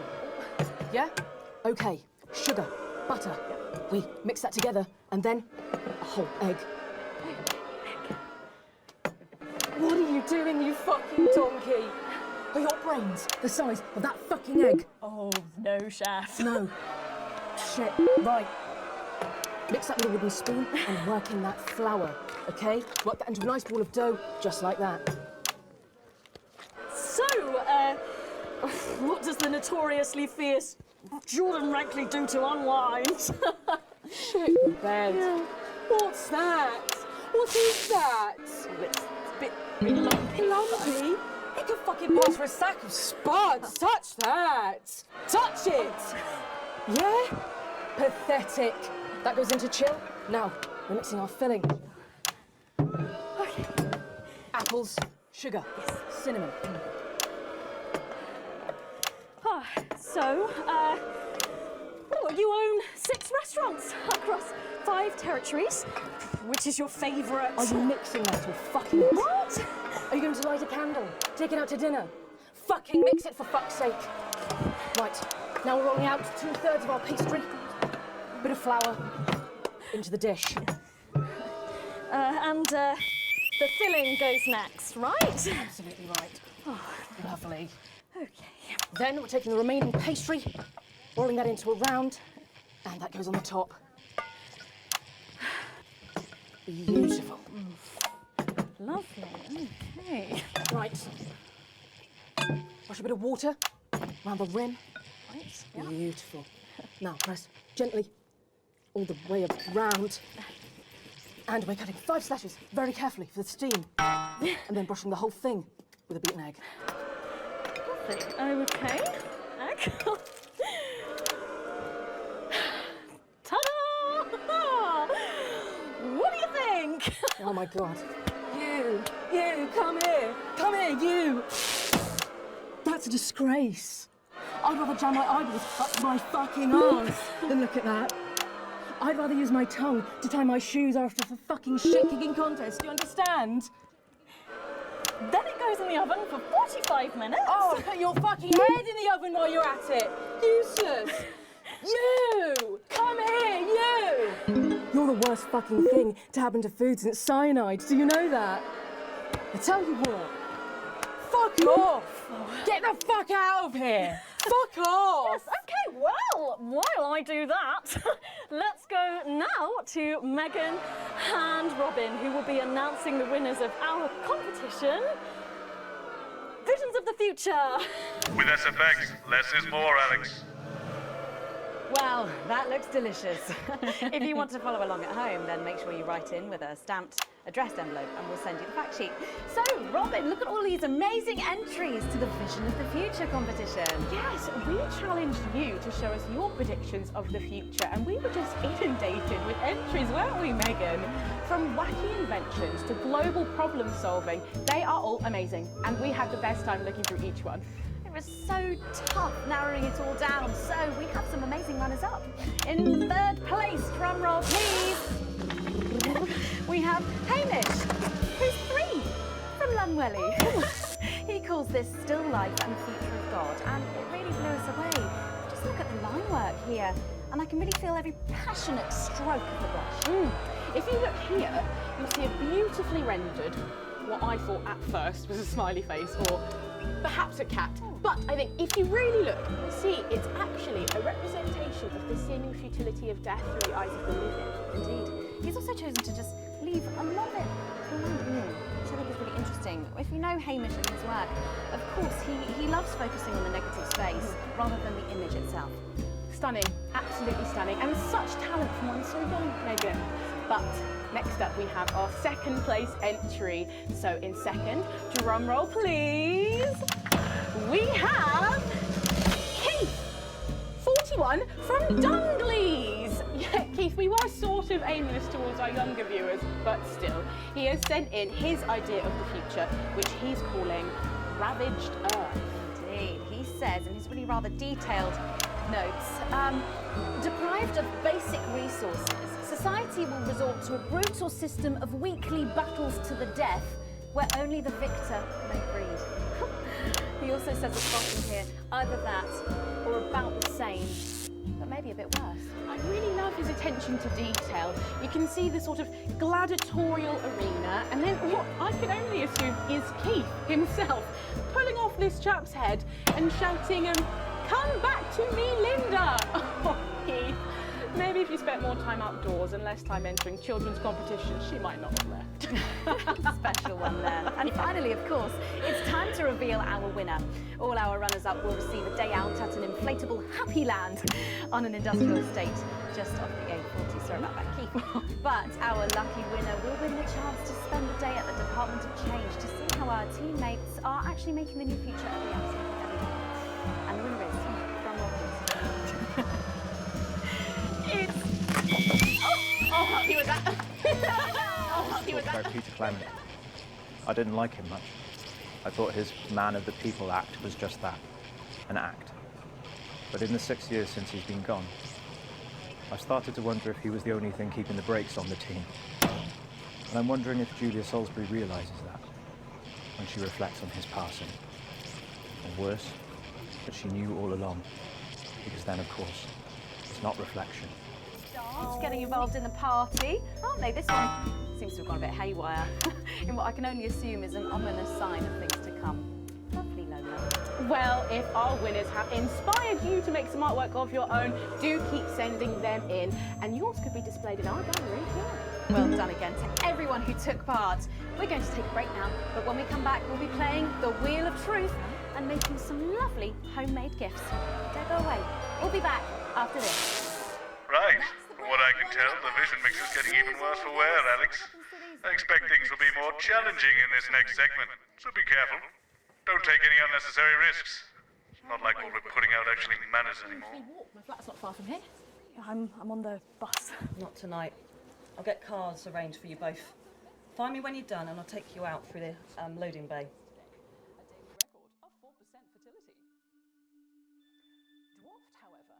Massive 9% fertility rate here in Territory 2, who saw an unbelievable 191 births today.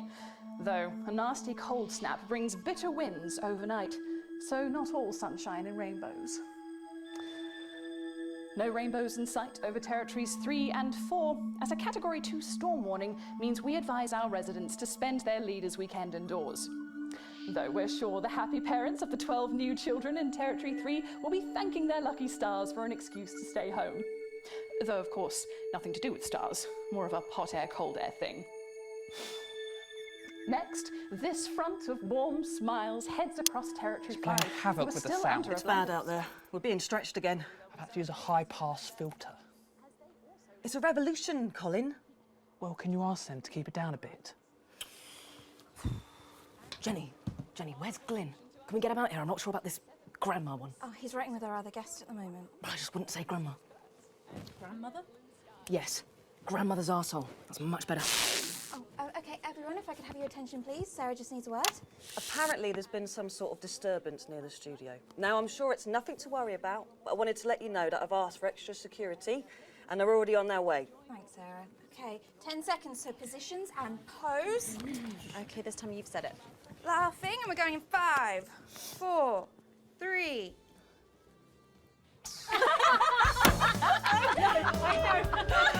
Welcome back to the Nightly Show. I'm sorry, we were just saying we can't wait to taste Patrick's pie. Oh, I don't know, I think I could wait.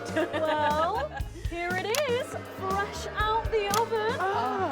Well, it does look amazing. Jordan, how did our Patrick do? Well, let's just say that pie's got more crust than my grandmother's arsehole. Well, thank you for that. Well, come on, try it. Dig in. Yeah. Okay. Whew.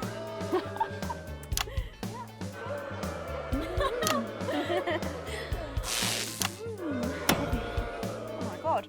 Oh Lord. And a little glass of comfort for Robert, I think. But now you better go and get ready for that next feature. Every night we play a game of Wheel of Truth with our celebrity guests. But I know what you're thinking. Megan, we've only got one celeb guest. Well observed, viewers, well observed. Well then, I better bring her out. One for the state of the nation. And one for me. Best-selling author, lawyer and thinker. I mean, she's only the blooming team leader. It's Julia Salisbury. Are you taking the piss now? Salisbury. Oh, welcome, Julia. It's so good to see you. Oh, Megan, you look incredible. Stop it. I was just about to say the same thing. Now, don't get too comfortable. It's time to head over to Robin and Patrick as we play Wheel of Truth. I think you might be using those sound effects a little too much there. That's right, it's that part of the show where we pit our celebs against each other to see if we can break them. That's right, Robin. They're going to spin the wheel to pick a round, and it could be anything from box of flies to slap my face. They really have no idea Lovely. what's in store. So up first we have Jordan. Let's give it a spin. Yeah, here we go.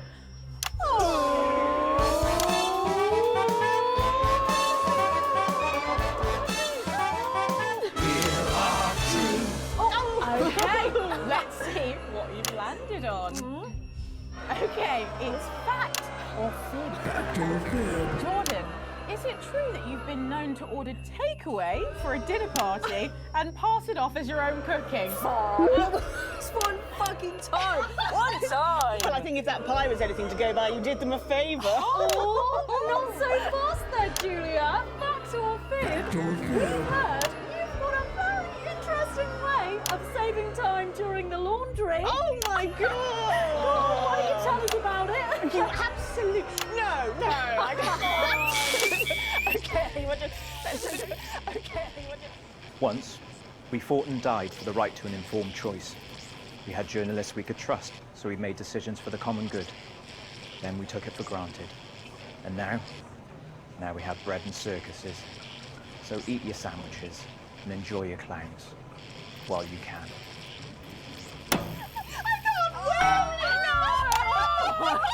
No! Honestly, raise my taxes. We're clearly not paying you enough. Come to my dressing room after the show. We'll sort you out. Are you blushing, Patrick? Is all this talk of bras embarrassing you? Blushing? I mean, I'm not blushing. Come on then, you, Julia. Spin the bloody wheel. Let's do it.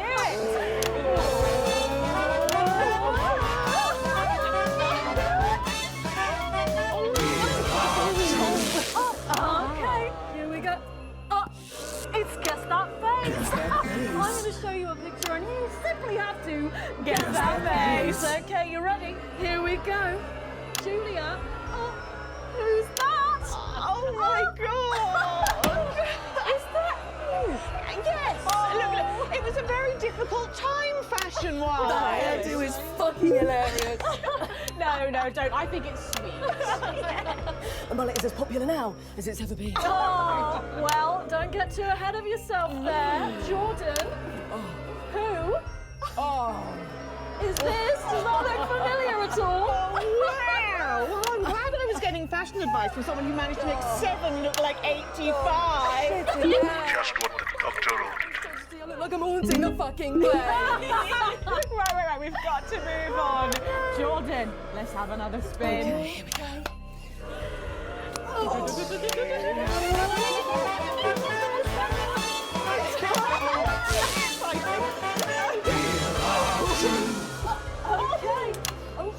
It's my go, Patrick. You go on.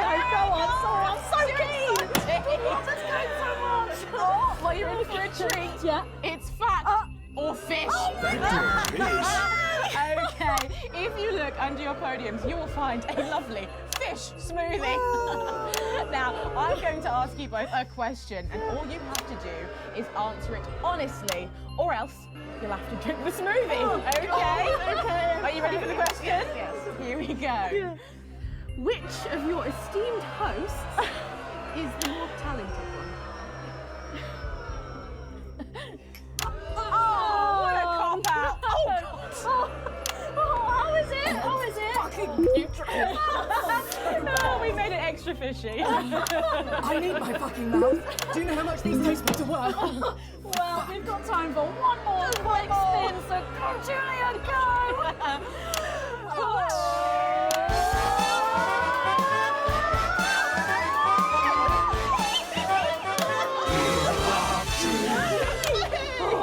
Here goes my Okay, so, Julia, take a look in that box under your desk there.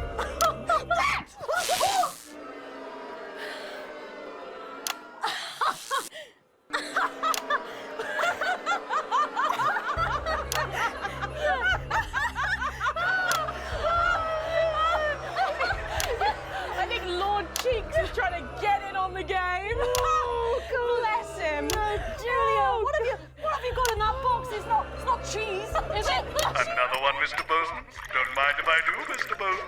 Balls? What am I supposed to do with these? Well, give it a go for us. But I have absolutely no idea what I'm doing. Come on.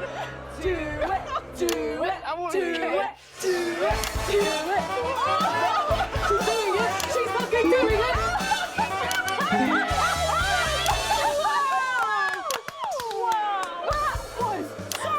I have to say, unexpected. Well, gosh, that was our game of Wheel of Truth, and my God, wasn't that fun? Okay. That hit the spot. And now it's time to head over to Megan in Crafty Corner. With SFX, less is more, Alex. That's right, you join me in Crafty Corner, where today I'm going to be ably assisted by Julia. Come on over here. Goodness me, I don't know how you're keeping your dinner down. I can still smell that fish. Well, to be honest, I've had worse. I used to be at Peter Clement's house. Oh, well, I hope you've got your artsy hat on, because today we're going to be making something very close to my heart. It's our little studio. Look at that. Isn't it adorable? All of us there on the sofa. Wow. Oh, it's gorgeous. Oh, is that all you in there? Yeah, it is. If we can just get a little zoom in, there we are. Oh, I don't know about you, Julia, but I always leave my holiday shopping to the last minute. Oh, every year. I do it every year. Well, luckily these make amazing gifts. Shall we get cracking? Oh, well, not much left in the bottle. Start. Maybe not too. Shoebox here. And Julia, that's it. Grab those scissors. I just want you to get rid of this front panel here. Perfect. Will do. Are you big celebrators in your house, Julia? Yes, no, in my house we show our love through food, like big dinners, loads of drinks. Right, that's the best bit about any holiday, it's all that food. This bit as well. Absolutely right, cutting along the line there. Do be careful with the scissors at home, make sure you're being supervised It's a bit if you tough. are a child. There we go, fabulous. There Okay, so it's going to look a little something like this, and I've got one here I made earlier. We painted it with a bit of poster paint, white to match our lovely curtains here in the studio, but you can obviously have whichever backdrop you like. Like a nice shiny gold number. Well, exactly right. So we're going to make bits of our set now to put in the studio, perhaps a little desk. So I'm just going to grab this piece of card. I've just got it from a little cereal box packet. I think you... I'll give you this one, Julia. Shall I? Thank you There so you go. much. And all you need to do is cut along the lines there. Fabulous. So what's the best part of any Leader's Day dinner, do you reckon? Oh, I don't even have to think about it. Really? I love the 3 potato pie. Free potato pie, I don't know that one. You know, with the chips covered in the mash or wrapped up in a jacket potato. That just me that does that. I don't know, but that sounds starchy. Well done, Julia. So now she's folding over a little bit there. What it's going to look like at the end is this little rectangular shape there. And we're going to pop it in the middle. Bit of sticky tape on the back there so it sticks down. Now we need a sofa. That's what we need next. We're going to make that out of a lovely paper cup. Knocking everything over. Knocking it all over. I got one though, Megan. Good, fantastic. And clickety-click. Along the line here, down the middle. Exactly right. Then when you've done that, around the bottom and again around the top. Well done. When you're done, Oh, there we go. it's going to look a little something office. Look what I've done there. I've stuck some felt down. Nice and comfortable sofas. Yes, can't have our tiny Megan having an uncomfortable sofa, can Well, we? absolutely not. She'll be on the phone to her tiny agent and getting someone tiny fired. Yeah. Well, there's only one thing missing, isn't there, Julia? What is that? A higher calibre of guests. Nearly. It's people. So all we've done to make our little people is we've stuck a cocktail stick into a bottle cap. We just need a face for that now. I've got a good one here. I know it well. It's me. Lovely. I'm going to stick it down there. A little bit of sticky tape. Oh, my felt's going everywhere. There we go. Oh, I'm a bit lonely. Let's take Robin and Patrick over. Sitting down on the couch over there. There you go. And well, I'll make myself just comfortable. Just there. And these, of course, are all made and cut out of our favourite newspapers or magazines, so you can have any guests you like. Julia, is there anyone else you'd like in the studio? Oh, yes. Well, I'm going to be playing Wheel of Truth with Ronnie from Heatwave. Nice. Yes, put that away. Yes, he's going to be teaching me choreography, and I'll be teaching him foreign policy. And of course, you can decorate them however you want. Perhaps you're a bit, I don't know, nostalgic for the old look of our studio. We've got the blue studio down there. Or even a bit of retro red. I've got Sheila Quickstep being interviewed there by... Oh, sorry, that's not supposed to be... Oh, Mama, that's please. Oh, bloody hell, is this still on? It's time for a break. When we come back, I'll be on the couch of chat talking to some of you, and I just cannot wait. We'll be back after these messages. Why do we bother, Alex? What's the point? It's not like this is even close to journalism anymore. I guess I just blanked. How did I let it get this far? You did remember. You're coming with me.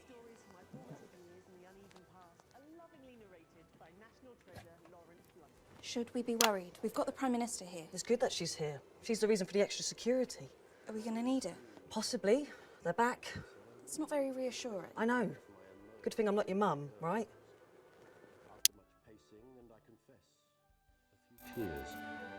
I settled on the zip-back, boxy-pleated skater skirt in dark blue with white sweetheart blouse and the necklace Harry had given me when we'd met in the woods and I'd allowed him to frolic in my glades. It's an honest account of my childhood, because in the new future, there's no need for secrets. There was just so much injustice in the world, I realised, as Portia Hamilton Mann lured my best friend into the convertible her daddy had bought her for Easter. How had I failed to predict the perils of being the poorest postgrad at Potter? Both at the same time, Colin? Over the course of... That is not a thing. Oh yeah, contortionism runs in my family. The Sprongs are huge in circuses and casino halls. Well, there would be. And brothels. Oh, crikey. Everybody okay in here? Yeah, thank you. Yeah, we would be if you stopped asking us questions like that. We're expecting troublemakers, but nothing serious. You might hear some noises, but it's nothing to be concerned about. The services know what they're doing. So, nobody freak out when the shooting starts, okay? The show must go on and all that. Tits and teeth. Oh, God, sorry, Prime Minister. Thank you, Jenny. Tits and teeth, armed and ready. 10 seconds, everybody. God, kill Best me. in the business, cheers. In 5, 4, 3. Welcome back to the Nightly Show, where it's time for the Prime Minister to face the toughest critics in the territories. You lot out there. Call us on the usual numbers with your questions for the Prime Minister.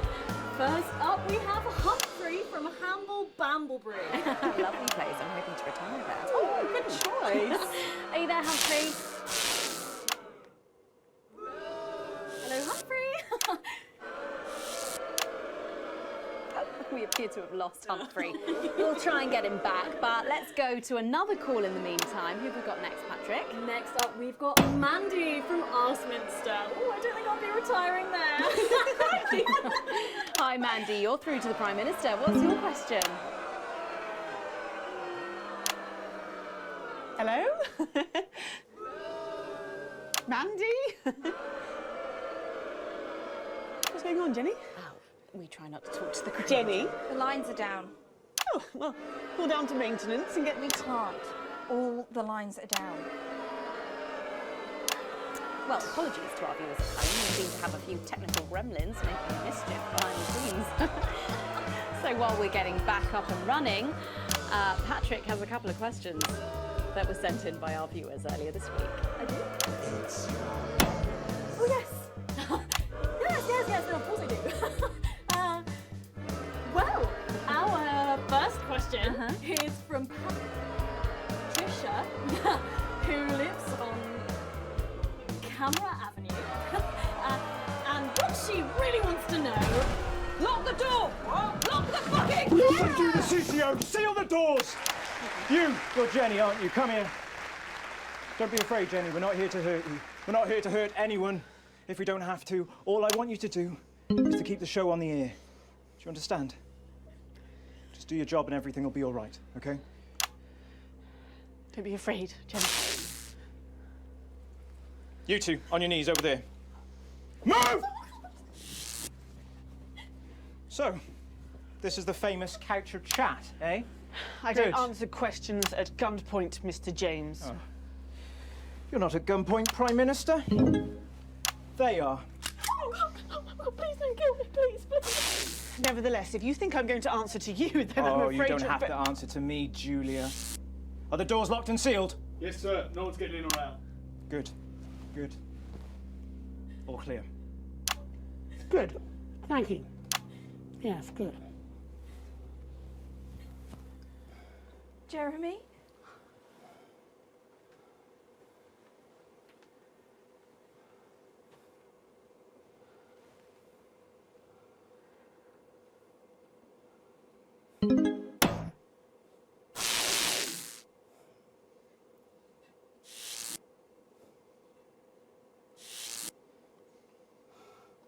Hello, you.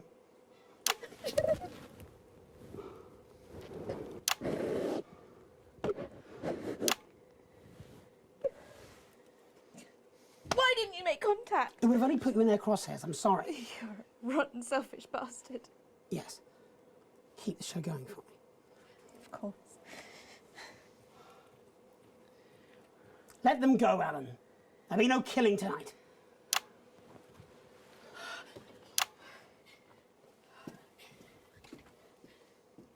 Hello. Sorry, I don't think we've met. I'm Patrick Bannon. Is that what you're telling yourself, is it?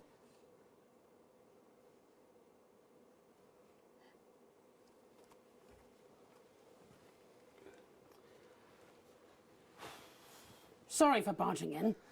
Hate what you've done with the place. Me too. Would you like your spot? It's yours now. You wear it well. So, let's talk, shall we? Armed security are on their way, Mr. Donaldson.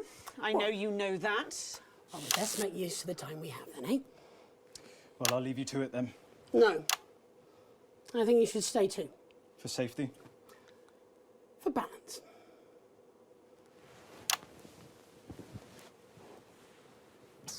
Good evening. I'm Jeremy Donaldson. Let's welcome back the National Nightly News. Tonight I'm joined by probably the two most influential people in the country, if not the continent. So let's see if we can't kick over a few rocks and see what's lurking underneath. Prime Minister, if I could turn to you first. I have nothing to hide. Except that which is already hidden. Prime Minister, what is norepinephrine? I beg your pardon? Norepinephrine. It's used in birth control, among other things. If you haven't heard of that, perhaps you could enlighten us in regards to Agrobacterium tumefaciens. I have absolutely no idea what you're talking about, Mr. Donaldson. Well, that suggests a lack of attention to detail, Prime Minister. It's a bacterium used in the genetic modification of an organism. And I found traces of both these substances in every single one of the menu centre food boxes that I've had analysed, from across the territories, if you're wondering. What exactly are you suggesting? I'm not suggesting anything, Prime Minister. I'm just pointing out the facts. Oh my God.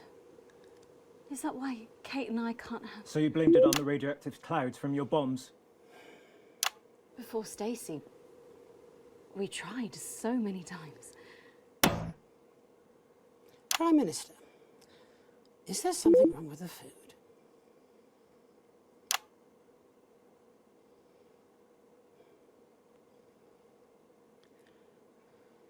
Fine. You want the truth? You think it'll help your viewers sleep at night? Well, here it is. 6 years ago, when we came to power, we had access to the real facts and figures. And they told us we were doomed. The population was expanding at an unsustainable rate.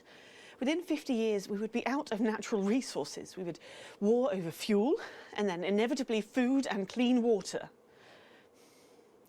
It was no exaggeration to say that we were facing extinction.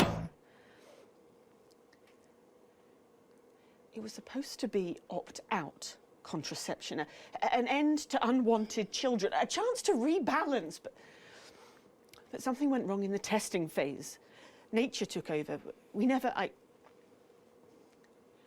I never wanted this. So you covered it up and blame the sterility on the bombs. Oh, please don't lecture me on morality, Mr. James. Your hands are far too dirty for that. Disrupt only did what had to be done. Disrupt are not the answer. You'll just take us to an even more extreme version of where we were before. Your miserable policies will kill us all. I'm not the one who built the transition centres. No, you're from a time where people didn't even have the basic right to choose how and when to die. You turned children against their parents. We enabled young people to speak up about the abuse that they were facing. And guess what?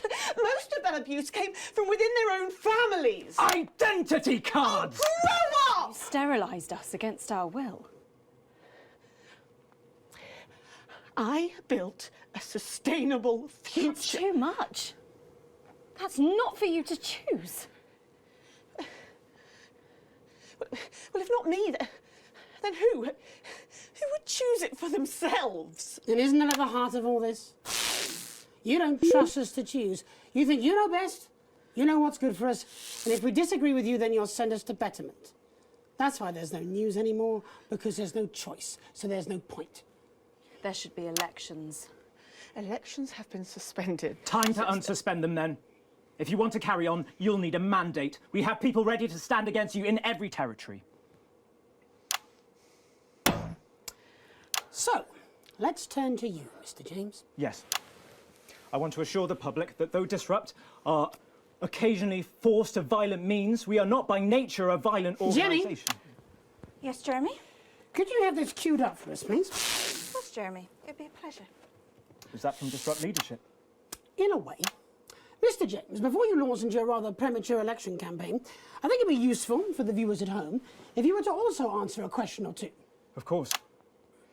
When we come to power, one of the first things we'll do is restore a free press. The truth is very important. No more hidden secrets. If you say so. From whom do you take your orders, by the way? I beg your pardon? Well, you're Disrupt's spokesman, but for whom do you speak? You know I can't tell you. It's too dangerous for me to say. Don't worry. I don't share those concerns. You see, I've met with them almost 5 years ago now, back when I was a news anchor. And I also met with them a week ago to discuss tonight's activity. I think they wanted to check that I'd stick with the script, which really shows how little they know me. So this time, I wore a hidden camera. Would you like to see a little of what we discussed? No, you can't. She'll have them arrested. They'll be dead by morning. Not an unfair assessment. Fortunately, it's not up to me. It's up to Alex in the broadcast room. What screen, Jenny? Screen 4. No, you can't. My people will stop you. Cut the power to your machines. Well, I would imagine mine will be doing their level best to ensure that Mr. Donaldson's footage gets the airing it deserves. After all, my security forces will be here soon, and I imagine this will end very badly for all of you. Queued up and ready. Thank you, Jenny.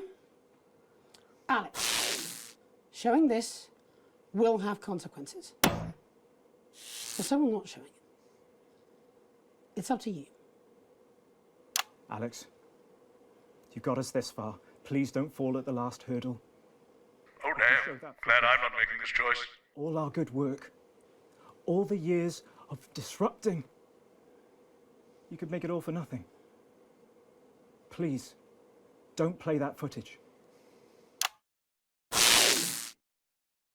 And you're absolutely certain in your research? It's unpalatable but true. Advance are covertly sterilising the population. Why don't you just release this through your normal channels? Mr. James is surprisingly efficient rabble rouser. The peasants respond to his more earthly qualities. But you, Mr. Donaldson, are a face they trust. We did not risk our operatives' lives to rescue you out of altruism. And afterwards? Once all this is out in the open? We anticipate considerable unrest, possibly riots. Followed, of course, in the restoration of democratic elections, under our control, of course. Nature abhors a vacuum. You, Mr. Donaldson, will create that vacuum, and we should be there to fill it. That will take considerable resources. From what I understand, Advance took your wealth. The visible billions, yes. Some markets still prosper. There will always be addicts. And those with carnal desires for livestock of all ages. A lucrative business indeed. And then there are the foreign powers, outside the territories. Those who fear to follow the fate of my glorious Erkistan. For them, no price is too high. Folks like us are always well-resourced. You need have no concern about that. We have the required funds to fight and to win. And once the fight is done, to make sure this aberrance is never seen again. A return to the natural order of things. The wheat rises to the top and the chaff is burned away. No more living side by side with ill-educated savages. Let the plebs pile up in the ghettos. Yeah. Strict order, an end to ungodly acts. Everyone back in their place. Including our Mr. James. It amazes me how he cannot hear the Damoclean sword as it dangles above his head. No, he's an ignorant bull. He sees only the red cape in front of him. And so it is with the low orders.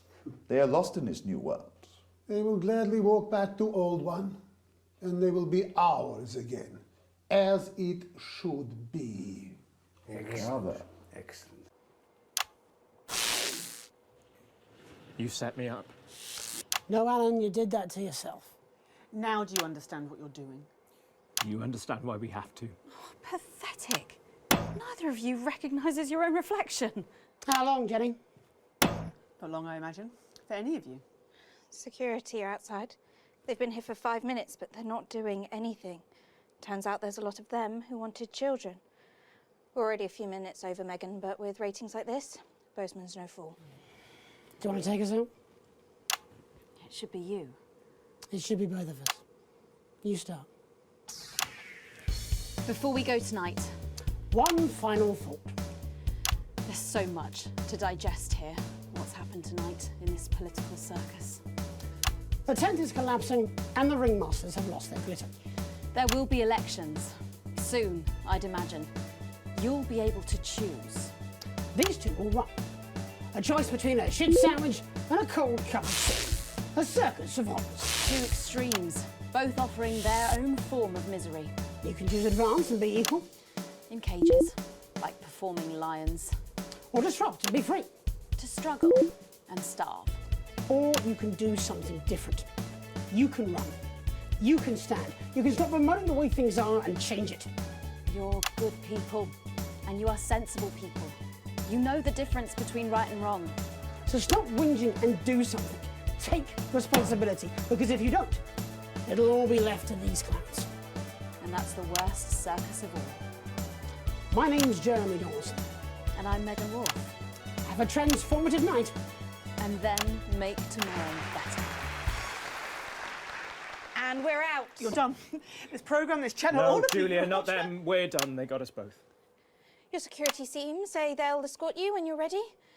We can call you a taxi, Alan. Where would I go? Wherever you want. Am I under arrest? I think you know you've made that impossible, Mr. Donaldson. My bosses won't be pleased with you. Child sex traffickers and wannabe dictators are the natural enemies of the reporter. We should go and see Bozeman. We'll do it together. Yes. And then we'll burn this set.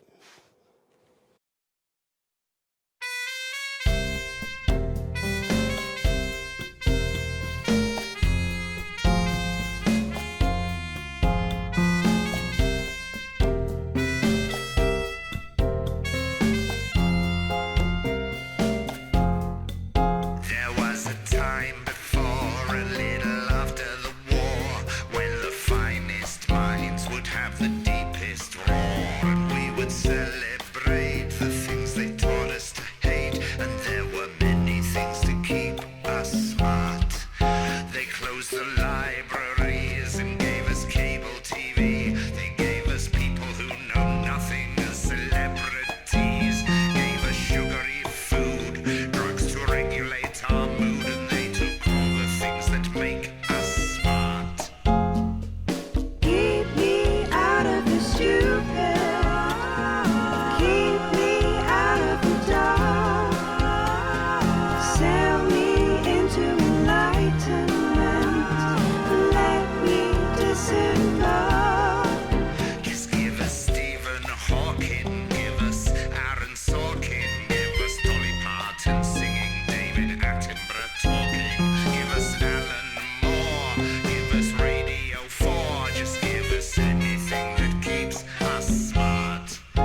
Good evening. I'm Jeremy Johnson. And I'm Megan Wolfe.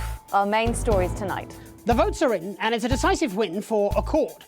The new centralist party snatched victory from under the noses of the mainstream parties. Incoming Prime Minister Fatima Chowdhury called Accord's win proof that the major parties had lost the trust of the nation and signalled the end of extremist politics. Neither Advance nor Disrupt, who failed to garner even 10% of the vote between them, have released a statement.